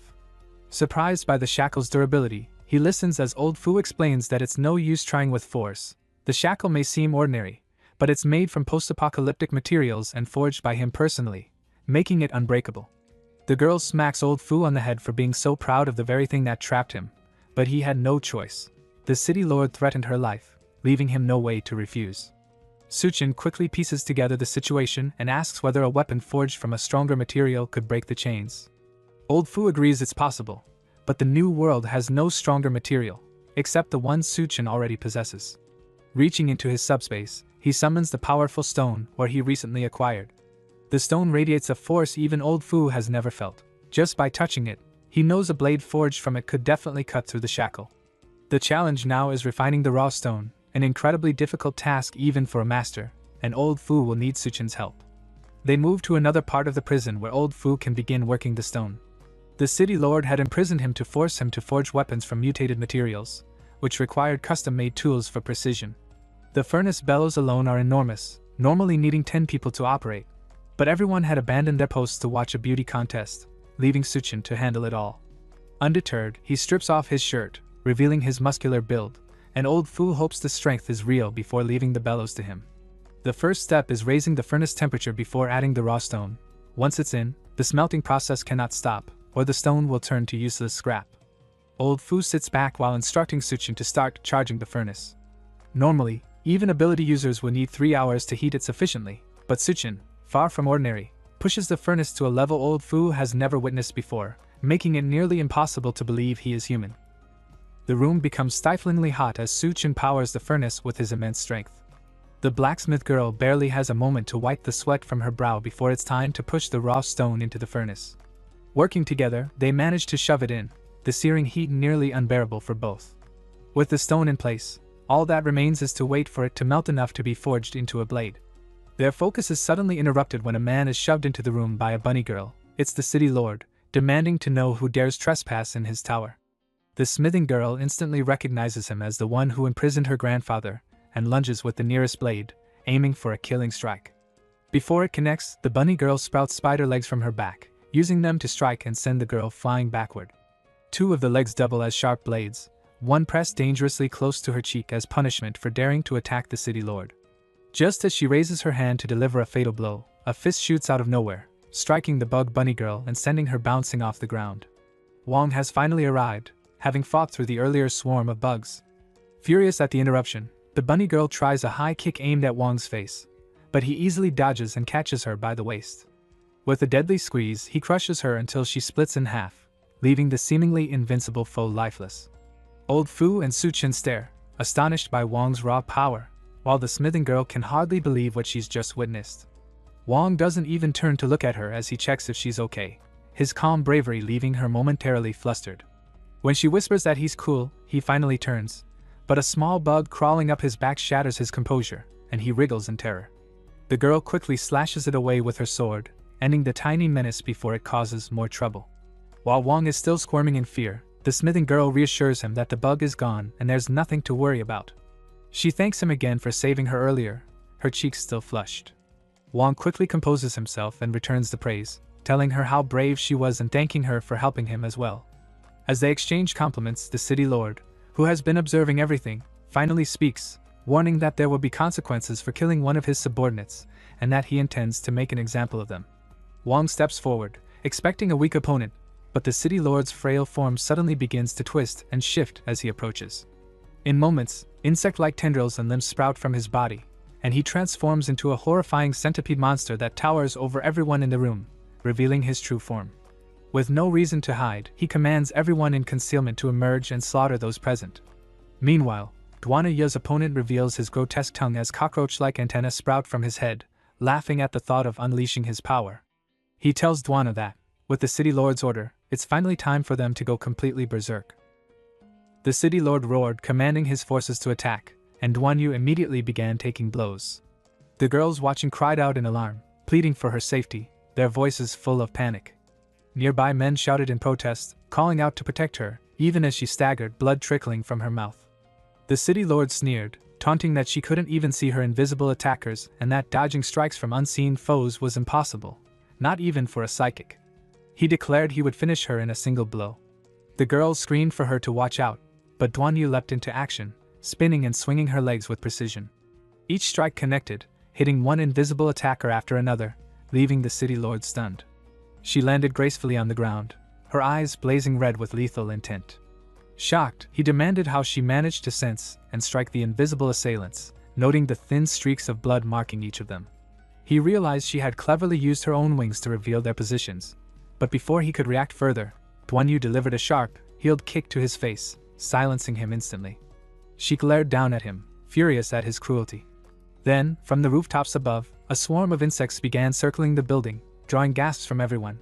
DONGHUA's companions stared, astonished, asking what was happening, while she recognized the massive swarm for what it was, a flood of bugs descending on them. Panic erupted as the insects surged forward toward the people below, and the city lord laughed maniacally, shouting that the swarm had been unleashed and that everyone would become food. He reveled in the chaos, declaring that none would survive. DONGHUA delivered another forceful kick, shouting that she had told him to shut up. He cried for help, but she coldly declared he was going to die, then struck again, severing his head from his body. The lady watching realized the invisible attackers were merely rabbit puppets. As the city lord fell, the invisible figures began to shimmer and reveal themselves as tiny puppets. DONGHUA picked up the remote controller the city lord had been holding and proudly announced it was now hers. Pressing its buttons, she made the puppets glow red, discovering that by channeling physical energy into the controller, she could command them at will. DONGHUA pressed the buttons, and all the puppets lined up obediently behind her, turning their gaze toward her. She smiled, impressed with how responsive they were. One puppet sat down, and she tested it by sitting on its back, noting that the strength was just right, far easier to control than she had imagined, even in their insect forms. Suddenly, the swarm of approaching insects caused a ripple of fear among everyone. DONGHUA shouted no, but one of her puppets leapt forward, lifting a massive piece of cement from the ground to push back the swarm. It quickly formed a solid, four-sided wall, creating a protective box in which the three girls sat. DONGHUA warned them to stay still as she worked to untie them. Meanwhile, insects still seeped through cracks in the floor, causing momentary confusion. The lady suggested using poison gas to disperse them, and as she released it, the insects retreated back inside the wall. Yet the gas had an unexpected effect. It somehow intensified the bond between DONGHUA and Yunyun, making them feel stronger affection toward each other. Outside the wall, the tower of insects began piling higher, forming a monstrous shape as the girls' growing connection seemed to empower it. The lady urgently called out, telling them they needed to calm down before the situation escalated further. The insect huddled into the shape of a towering man, lifting its foot threateningly toward the heads of the girls inside the wall. Elsewhere, Bang faced off against a massive, centipede-like creature. He swung his blade confidently, shouting that he would take it down, but the beast mocked him, declaring he would die. The battle erupted instantly, each side dodging and countering, but the monster managed to fling Bang across the area. A girl ran up, calling his name in worry, and he assured her he was fine. The centipede, unimpressed, lunged toward her next, prompting Bang to yell as he prepared to intercept the attack. Bang shouted as the centipede's sting slashed behind him, and the girl cried out, panicked. He leaped atop her to shield her. She tried to steady him, and he warned that the monster was too strong, urging her to get Master Fu to safety first. The centipede revolved its stings menacingly, declaring no one would escape and they would become nourishment for its children and grandchildren. Clenching their teeth, Bang and the girl braced for the worst, but Suchin appeared, scooping them up and leaping to safety on the other side. Landing, he instructed them to help Master Fu while he dealt with the giant bug. Nearby, the old man fretted over the black stone, noting it wouldn't melt despite the intense flames. Suchin asked why, and the old man revealed the stone was too perfect. Only one method could melt it, but it came at a price. Suchin had to take the granddaughter to Freedom City. Suchin's eyes widened at the legendary human utopia rumored from the apocalypse. Agreeing, he focused on the task at hand. Back outside, Suchin faced the centipede, warning it that he would handle it first. The centipede bellowed, threatening to devour him, but Suchin's punch barely left a mark on its armored face. Red-eyed and enraged, the monster struck again, revolving its massive body against the building. Suchin dodged nimbly between rooftops. From afar, one wondered if they planned to bring the entire building down, while the girl rushed to free her grandfather, Master Fu, whose leg had been cut. Furious, she blamed Suchin, but he explained that true weapon forging required the blacksmith's blood and skill. Master Fu reassured her that it was a necessary step, a chance to create the ultimate weapon. Wang protested, pleading for his master's survival, but the blacksmith insisted they needed each other to escape. Meanwhile, Goldie walked through capsules filled with fish-like or mermaid creatures, a quiet contrast to the chaos outside. Goldie reached the room filled with capsules, each holding girls transformed into mermaids. One capsule revealed a girl missing her oxygen mask, a tiny centipede wriggling from her mouth. Flames danced across the area, and Master Fu noted that the sacrificial forging method was truly effective. Wang lifted a massive chunk of glowing red stone with tongs, marveling at its size and asking if another blade could be made. Master Fu refused, saying it was barely enough for one weapon. Wang frowned, remarking the stone felt strangely familiar. The girl told the old man to rest and took over, hammering the stone into shape. Meanwhile, Suchin faced the centipede in battle. The creature boasted of a stronger predecessor for whom its armor had been forged, threatening to send Suchin to his grave. Suchin asked who this stronger figure was, but the centipede insisted it was irrelevant. Suchin would die today anyway. The centipede mentioned being prepared for the weapon Master Fu was crafting, and both locked eyes. Back in the capsule room, centipedes poured from the girl's mouth until the entire capsule shattered. Goldie, bewildered, fled, while outside the girl called out to a small kitten, urging it to escape the danger. From a nearby room, another centipede emerged, and Master Fu shouted they were surrounded by bugs, surprised the cat had brought a swarm. The centipede attacked Suchin with a powerful strike, forcing him to dodge. At the same time, the centipede-formed figure threatened to crush the girls, but Yum-Yun suddenly appeared, even larger than the centipede creature, blocking the attack and holding both Duan Yu and the lady safely. The lady panicked as the bugs crawled onto Yun-Yun, her poison gas ineffective. Duan Yu realized the current strategy wouldn't work, raising her hands to unleash her own power. Energy surged from her, forcing the bugs back, and the lady observed a barrier forming, speculating that Duan Yu had evolved to a new human level with a psychic pulse ability. Glowing lines traced across her body as she commanded Yun-Yun, who smirked and launched a powerful kick at the monstrous swarm. Yun-Yun launched a powerful kick at the centipede, striking it like kneading dough, but the barrier around her hands began reacting strangely. The centipede swirled around her arms, biting and latching onto her.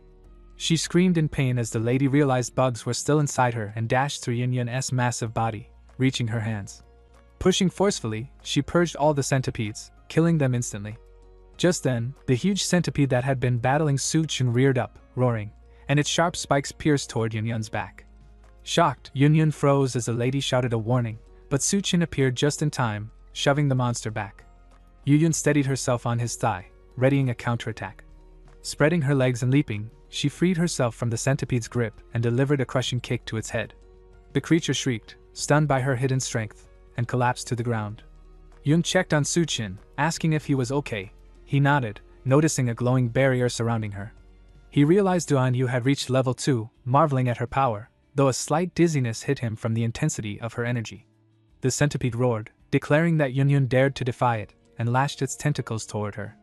Yunyun noticed the smaller bug swelling, growing larger with each movement, and Suchin felt a surge of alarm, hoping Master Fu would finish quickly. Meanwhile, Wan relentlessly struck at the centipedes, shouting that since the apocalypse, he had fused ancient martial arts with his power to create a unique technique called Force Baker Breaker. A swarm of bugs shouldn't scare anyone, he claimed, yet even he felt the sheer quantity was overwhelming. The girl shouted she would help, but Master Fu, focused on forging his weapon despite losing a leg, insisted he wasn't helpless and didn't need worry. Suddenly, his eyes glowed red, muscles swelling, and his short, slim frame transformed into that of a towering, muscular figure. He gripped his hammer and declared it had been ages since he'd gone all out. With each powerful strike against the burning red stone, the force pushed back the swarm of centipedes, scattering them from the pressure of his blows. The chaos escalated as a massive pressure blast erupted from a building. The centipede growled, sensing the energy, realizing the old man was still alive, and decided it would take his life itself. It began moving toward the building, but Yunyun stepped forward, determined to stop it, gripping the centipede tightly to hold it back.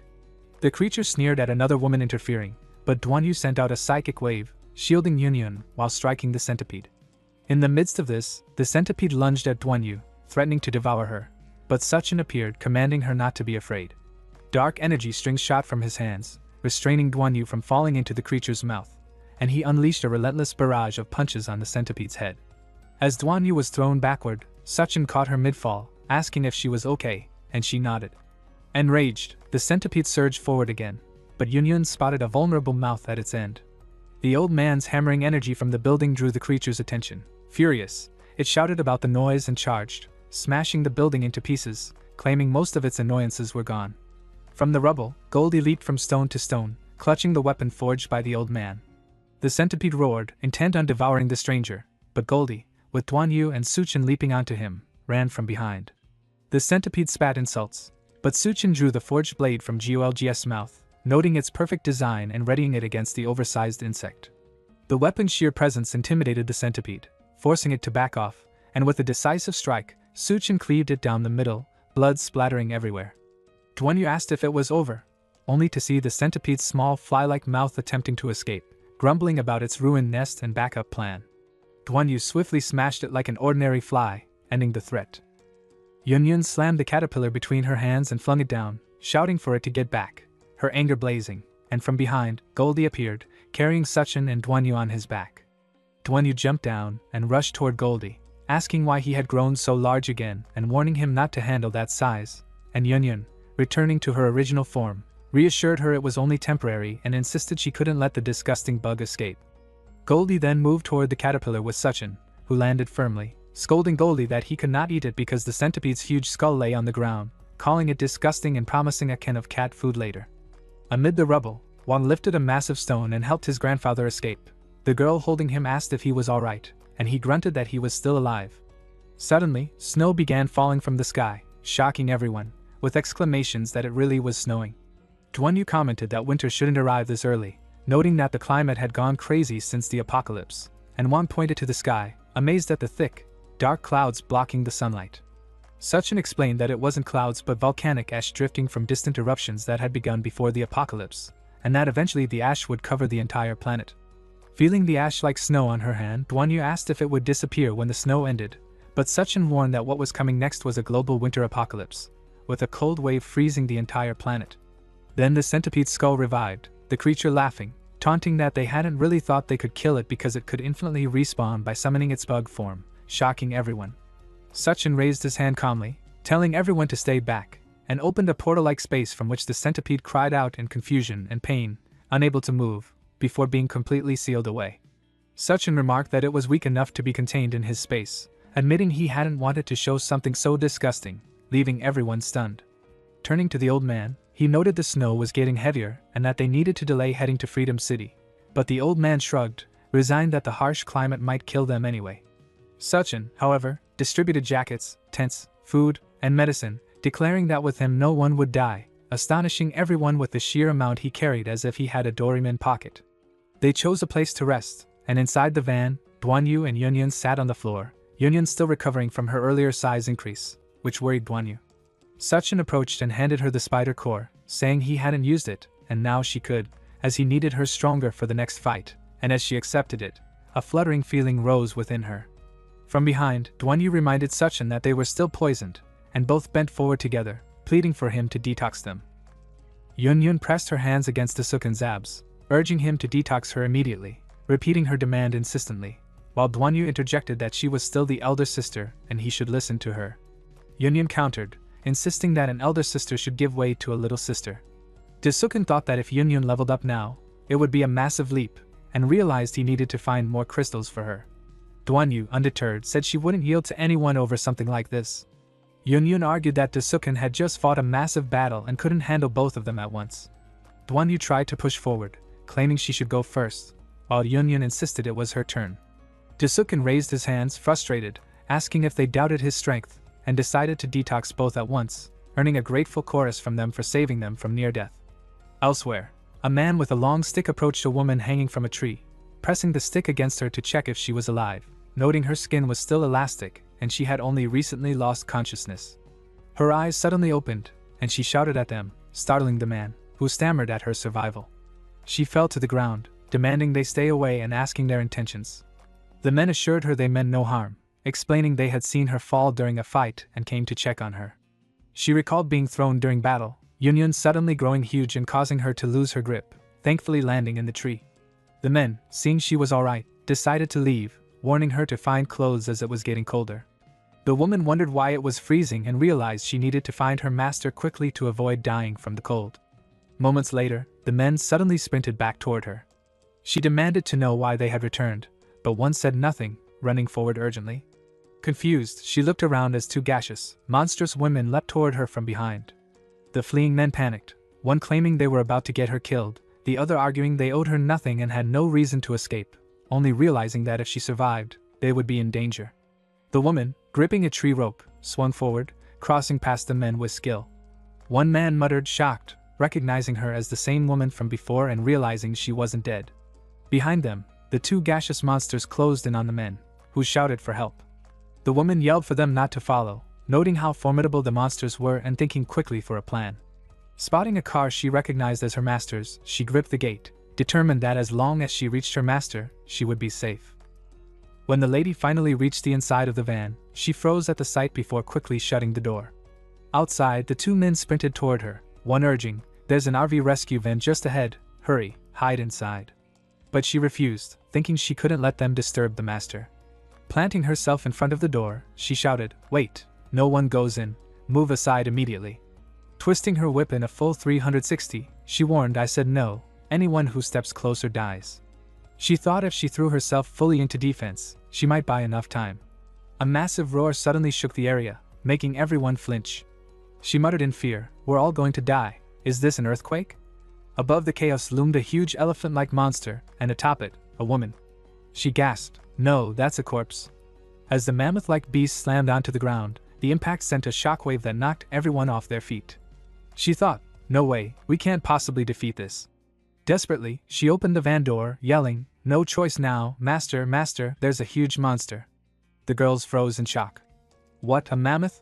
Suchin asked sharply, "What did you just say?" The lady hurried to clarify, "No, that's exactly what I meant. There's a mammoth outside." The creature surged forward, rolling violently. Yunyun muttered, "Could this really be a mammoth?" "Keep moving, I'll handle it." Duanyu hesitated, but Yunyun reassured her, "Relax, that was just a warm-up earlier. This time, little sister goes first." Duanyu blushed, uneasy, saying, "Suchin, I don't feel right letting her face it alone."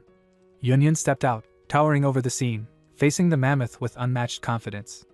"Poison Empress, where did you summon something like this?" The lady replied, "You'll have to ask those two men." Confused, the men denied any knowledge. The lady lashed a rope around one man's neck. "What did you just say?" He stammered, pleading, "Wait, I'll explain.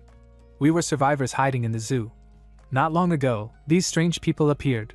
They didn't seek food or water, only animal bones and remains. The scene terrified us, so we fled, but they kept targeting us." The mammoth bellowed loudly, and Yun realized, using the zoo bones to resurrect the creature, could this be another bizarre evolution from the apocalypse? No matter, she thought, I'll catch it first and study it. Expanding to a massive size, she grabbed the mammoth's long swinging trunk, calling, "Come here, I'll be gentle," and twisted it 360 like a fidget spinner, humming a tune. One man shouted in disbelief, "What kind of research is that supposed to be?"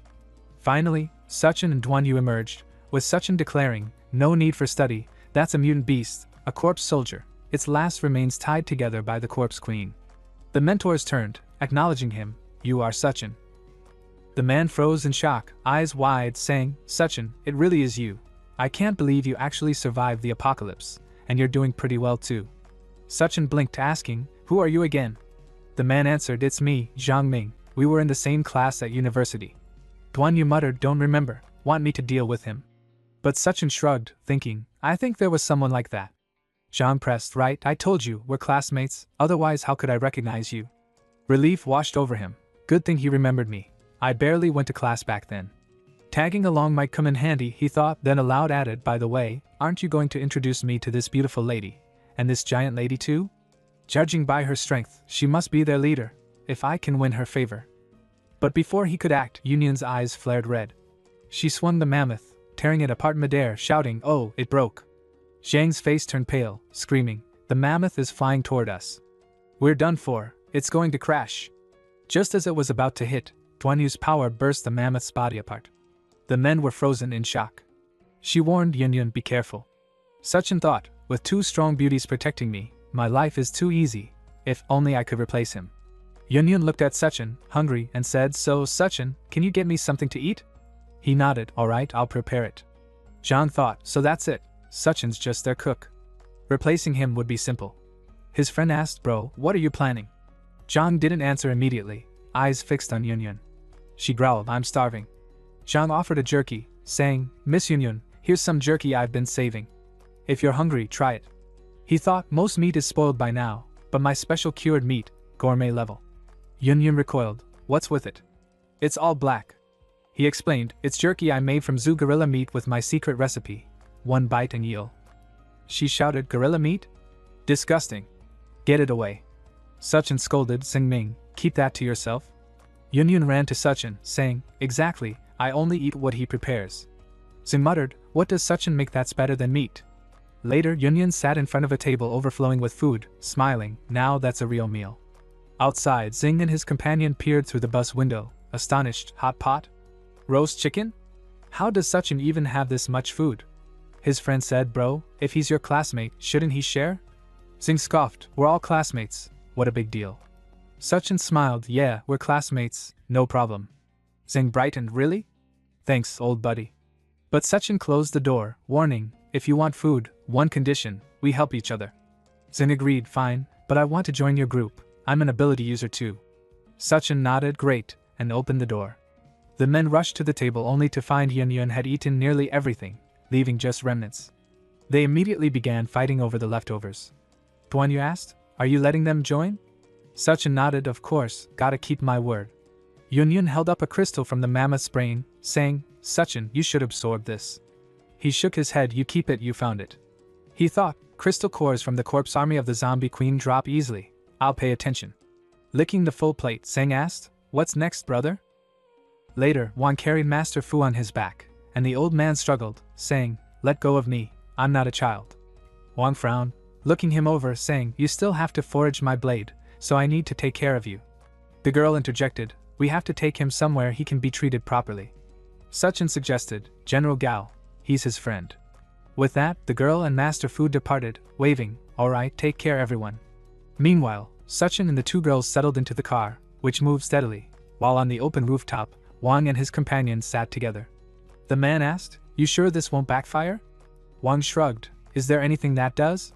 If risking it once means gaining those two women's protection, I'll be set for sure." Once I win them over, there'll be no place for Suchin anymore. Somewhere in a settlement, the king's roar echoed as another monster grabbed him by the neck. The crowd shouted, "Let go of our king!" But the monster snarled, "This trash is your king," and hurled him far. Everyone gasped as the man and monster stood atop the throne, the monster demanding, "Now who is your real king?" The crowd froze in confusion. The monster barked again, louder, as more of its kind appeared from above, surrounding the people, and collectively devoured the king, shouting, "Now this is our king!" Amazed, everyone knelt, and the new monster king praised them. "Very good, you guys are clever." A subordinate bowed, "Thank you for praising us, master." Then another monster arrived, announcing, "My king, 2 people are calling you from outside." Outside the settlement, Zhang and his companion waited. Zhang gripped an RPG, shouting, "Hey, you inside, come out, or don't blame us for being rude." His companion asked, "Bro, are we really going to do this? There's no way just the 2 of us can take this place." Zhang scoffed, "Are you stupid? Of course I know that, but don't you get it? This is the test." The man hesitated, "A chance to prove our strength, but something feels off." Zhang said, "Relax, Suchin and I are old classmate. Look, he even gave me this RPG for protection." As the settlement gate creaked open, Zhang reassured, "Don't be scared. Even if it's the DONGHUA tribe, I'll take them down with one strike." Feeling danger, he fired the RPG straight at the king. A massive blast erupted. The man stammered, "Bro, I think they really are from the DONGHUA tribe." Zhang muttered, "We're truly screwed." From the gate, more monsters poured out. One of the DONGHUA shouted at the king, "Are you alright?" The king's face twisted with fury. Someone tore them limb from limb. Far away, using binoculars, Suchin observed, "These 2 lured the monsters even better than I expected." Yunyan asked Suchin, "Should we take out the DONGHUA tribe?" He shook his head, "Not yet, I need a use for them." She questioned, "What use do the DONGHUA have?" He raised his hand, opening a spatial rift, summoning the centipede skeleton. Yunyan gasped, "He's still alive." The centipede pleaded, "Please kill me, this place constantly tore my body with spiritual relief. I've been living in hell." Suchin tilted his head, "You want to die? Then do something for me first." The centipede pleaded, asking what exactly Suchin wanted from it. Suchin said, "I want to borrow your brain worms." The centipede warned, "Take them if you wish, but I am too weak, you'll have to control them yourself. Remember your promise." Suchin nodded. "Duanyu. Can you handle them?" he asked Duanyu. She replied, "I'll try." Meanwhile, the DONGHUA king brooded, recalling the last time he was injured, because of that woman and her cat. That was the first time he tasted failure, and after that, he lived like a stray dog to gain power. He devoured his own king's flesh to grow stronger, and becoming king of the devouring clan was only the first step. He planned to unite all the devouring clan and crush anyone who opposed him, especially the sharp-eyed man who stood before them. Yet now, even these 2 insects dared to injure him.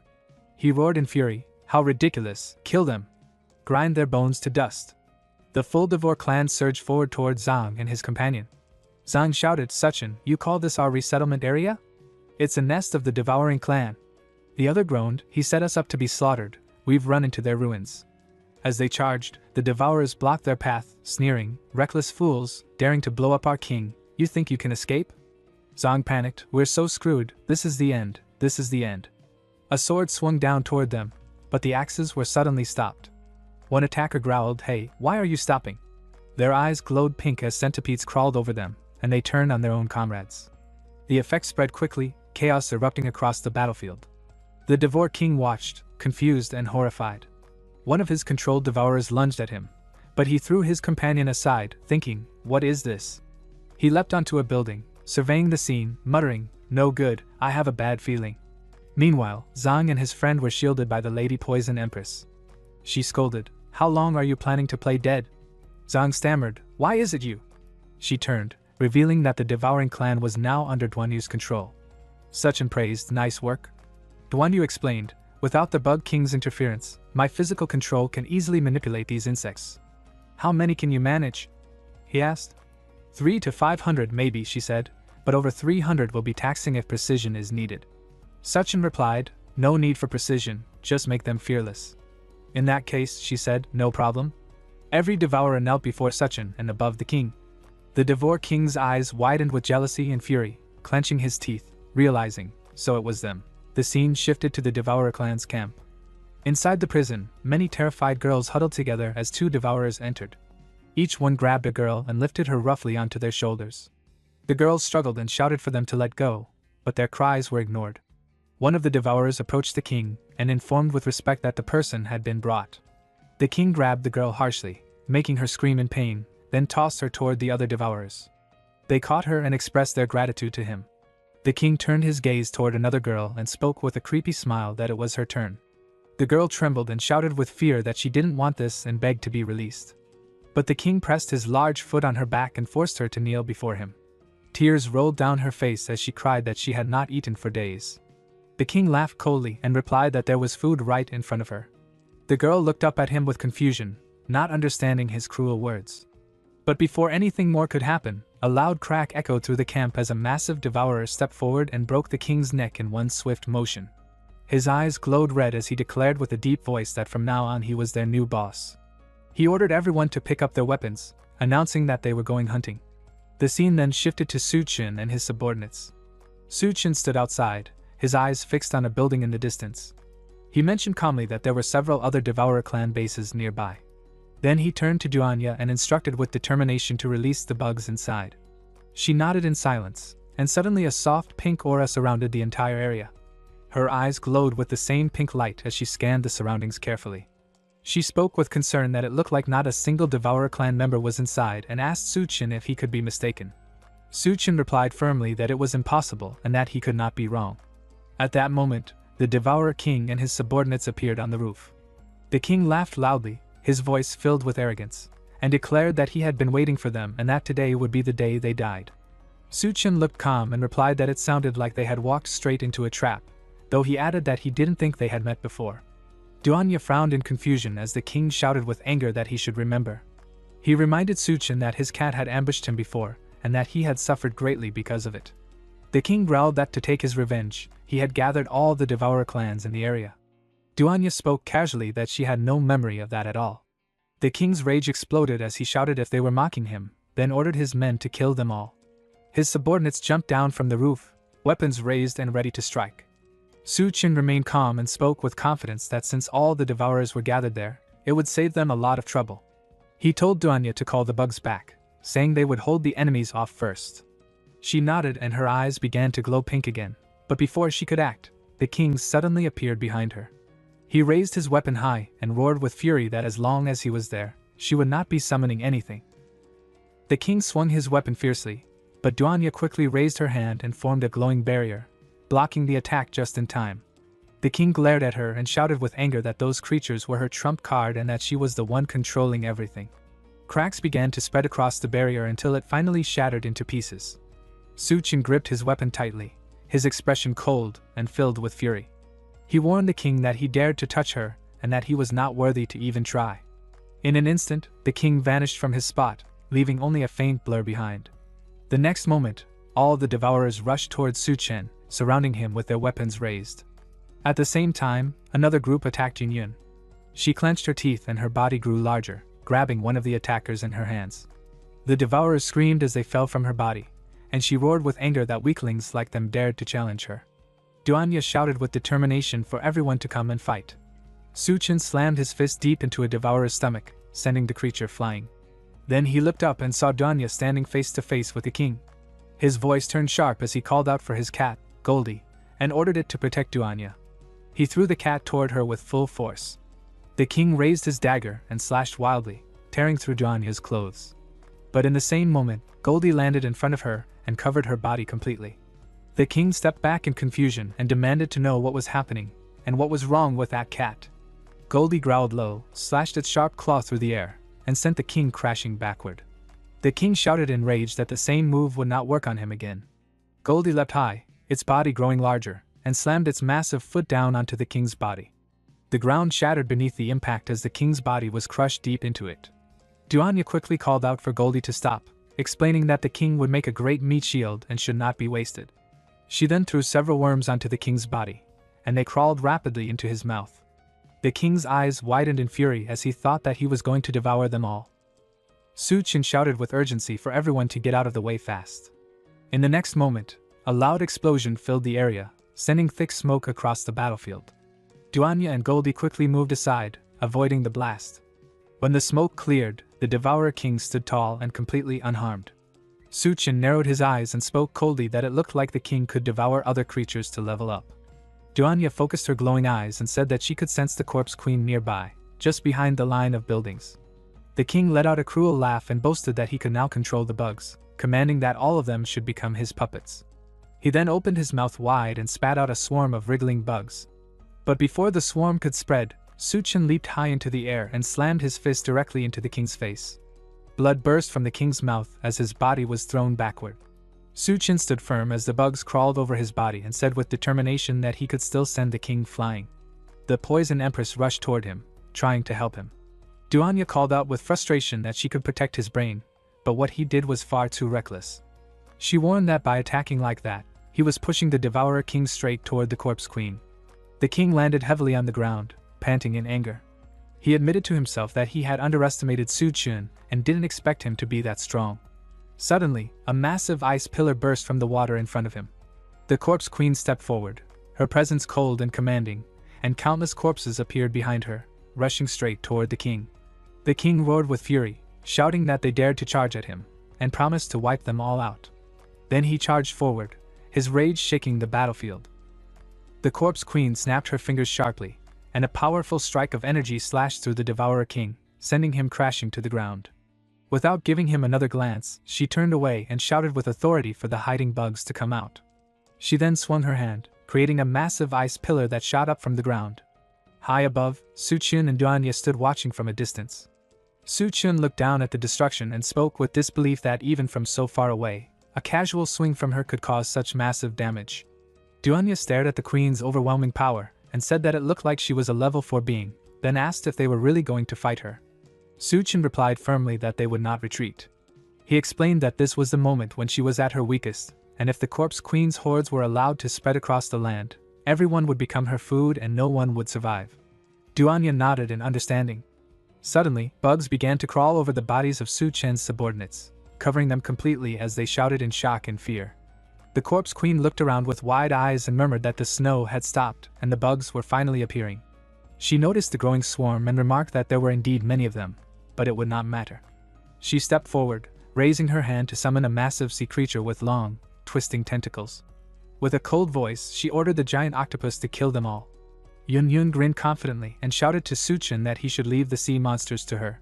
Her body transformed into her larger form, and she swung her massive fist, slamming it down onto a giant lobster with a crushing blow. DONGHUA turned her gaze toward the battlefield and shouted that the undead were charging in, ordering everyone to hold them off. Zhang and his friends tightened their grip on their weapons and rushed forward to fight. Suchin turned to DONGHUA and told her with determination that he would leave the situation to her, as he was going to face the corpse queen himself. He reminded her to remember everything he had told her before. Without hesitation, he jumped from the rooftop and swung his weapon, slicing a massive lobster into pieces with a single strike. One of the girls nearby shouted to him that the corpse queen's spiritual power was not that strong and that if he managed to beat her half to death, she would get her chance to act.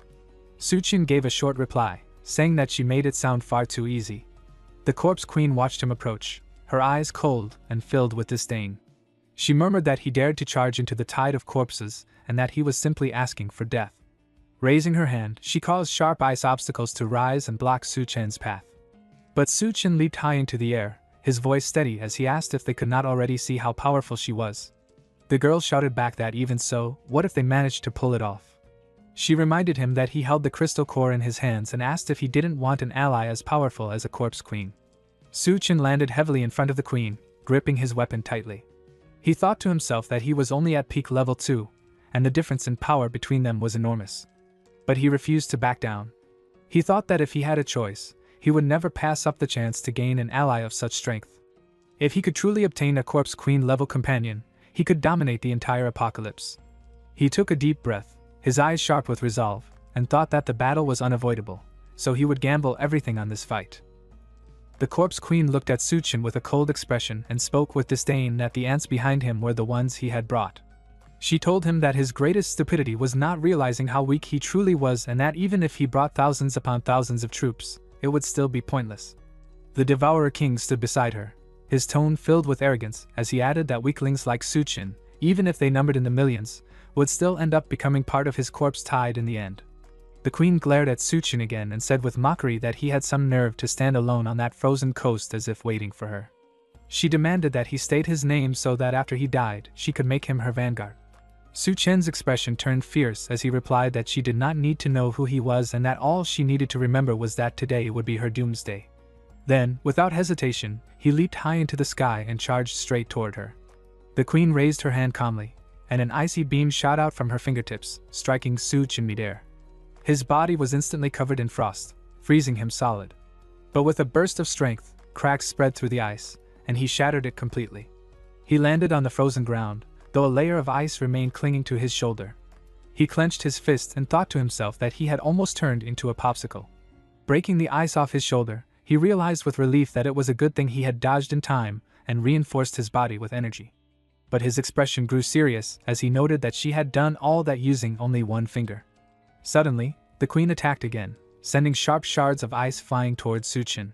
He jumped high into the air to dodge, but the Devourer King appeared above him and caught him midair.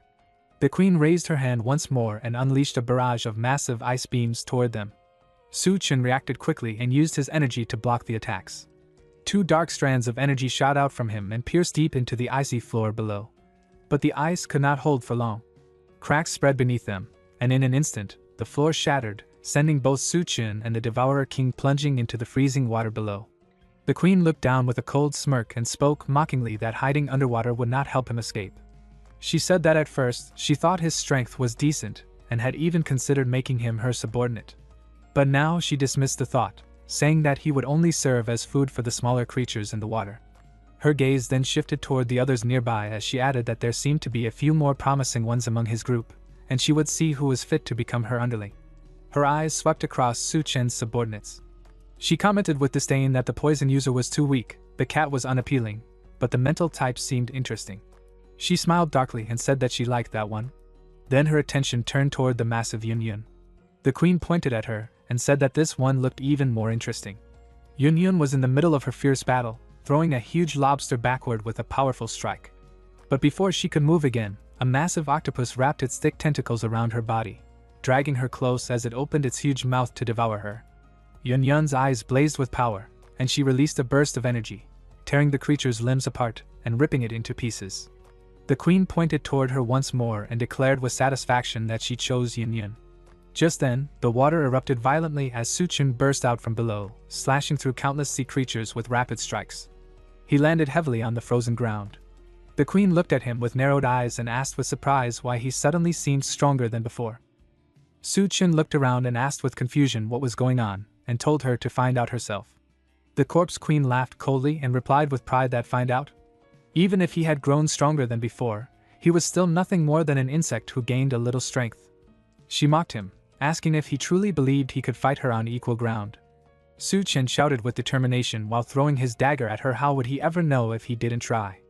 But she easily reflected his attack and sneered with amusement that she was only humoring him because she found him entertaining. Her voice turned sharp as she added that he actually dared to hurt her, and since he was so eager to die, she would fulfill his wish.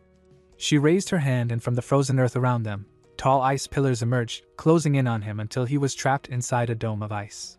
The cold surrounded him completely. She looked at him with cruel delight and taunted that now he could see the difference between them. Her tone softened into mock pity as she said it was such a shame he couldn't even talk back anymore, and that he had been a decent toy to play with. DONGHUA looked at Suchin with worry and thought that he had said he would hold off the corpse queen. She told herself that she must gather the remaining crystals quickly because they were the only thing that could defeat the queen. She forced herself to stay strong and thought that once she found the cores, she could go and help him. Her gaze moved around the battlefield as she noticed the cannon fodder being wiped out one after another. She thought with growing fear that if this kept up, everyone would die here. She raised her hand and shouted with determination for Suchin to hold on. Energy burst from her palm, blasting one of the corpse heads into pieces. When the dust cleared, a crystal was left behind, and she quickly grabbed it. But before she could move again, a devourer lunged from the side and caught her arms. She screamed in pain as its claws dug deep into her flesh. At the same moment, Yun clenched her teeth and attacked a giant lobster-like creature. She tore its body apart and found a shining crystal hidden within. She looked at it with excitement and said that these creatures' crystal cores dropped far more often than normal mutants. Then she shouted loudly to her companion that she had found one. But before she could move, a massive leg suddenly struck her and slammed her to the ground, throwing her body across the dirt. When she lifted her eyes, 2 towering dragons stood before her, their presence radiating danger. Meanwhile, the corpse queen slowly walked toward the injured DONGHUA with a cruel smile, and said with cold amusement that it was too bad because that man was already dead. DONGHUA's eyes widened in shock as her heart froze with disbelief. Suchin was trapped inside the ice, his body stiff from the cold. He gritted his teeth, and with a burst of strength, shattered the frozen prison into countless shards. He leaped forward and slammed his fist into the corpse queen, the force of his strike tearing her hand clean from her arm. Without hesitation, he followed with a powerful kick to her face, sending her crashing backward. The impact triggered a violent explosion that shook the area. Without pausing, Suchin pulled his dagger free and hurled it toward the devourer that was restraining DONGHUA. The blade pierced through its head, leaving a deep hole before the creature collapsed lifelessly. Suchin then charged through the battlefield, slashing down multiple enemies that stood in his path. DONGHUA's eyes widened in shock as she shouted with disbelief that Suchin had reached level 3. He replied firmly that she should leave this fight to him and go assist Yun instead. She gave a quick nod and called out to Goldie for support. But before she could move far, the corpse queen's furious scream echoed through the air. She roared that she would tear him into pieces and unleashed a storm of sharp ice pillars toward him. Suchin raised his hand calmly and activated the spatial gates. In an instant, dark swirling portals opened around him, absorbing every single ice pillar that came his way. The sight left the corpse queen momentarily frozen in shock, disbelief flashing across her cold face. Suchin observed the battlefield carefully and thought with satisfaction that after reaching level 3, the spatial gates had become much larger, now wide enough to swallow even the queen's massive ice pillars. The corpse queen glared at him furiously and shouted with suspicion that what exactly had he done, and warned him not to try any tricks on her. But as she took a step forward, her expression suddenly changed. She paused and thought with confusion that there was clearly nothing ahead of her, yet she could feel as if one more step would send her falling into a bottomless abyss. Suchin watched her reaction calmly and thought that it had stopped moving. He knew it shouldn't be able to see the spatial gate and felt a little disappointed as he thought what a shame, he had wanted to see if she would walk into the gate herself. The queen clenched her teeth and asked if he was hiding other abilities as well. Suchin realized she had sensed danger purely from instinct and thought that it really couldn't see the gate. Then he raised his hand with a faint smile and said if she wanted to know, then he would show her. In the next moment, the sharp ice pillars she had previously launched came flying back out from the spatial gate, striking her body with immense force and triggering a powerful explosion that engulfed her. As the shock wave spread, Suchin murmured to himself that the ice pillars coming out of space still carried the same momentum they had when they entered, meaning he could recreate and use them as weapons. But the corpse queen was not defeated yet. She broke apart the remaining ice around her and stepped forward with fury, shouting that she did not know how he had done it but that he was the first to ever dare do such a thing to her. Before she could strike again, a shadow appeared behind her. The Devourer King emerged silently and drove his dagger straight into her chest, his attack catching her completely off guard.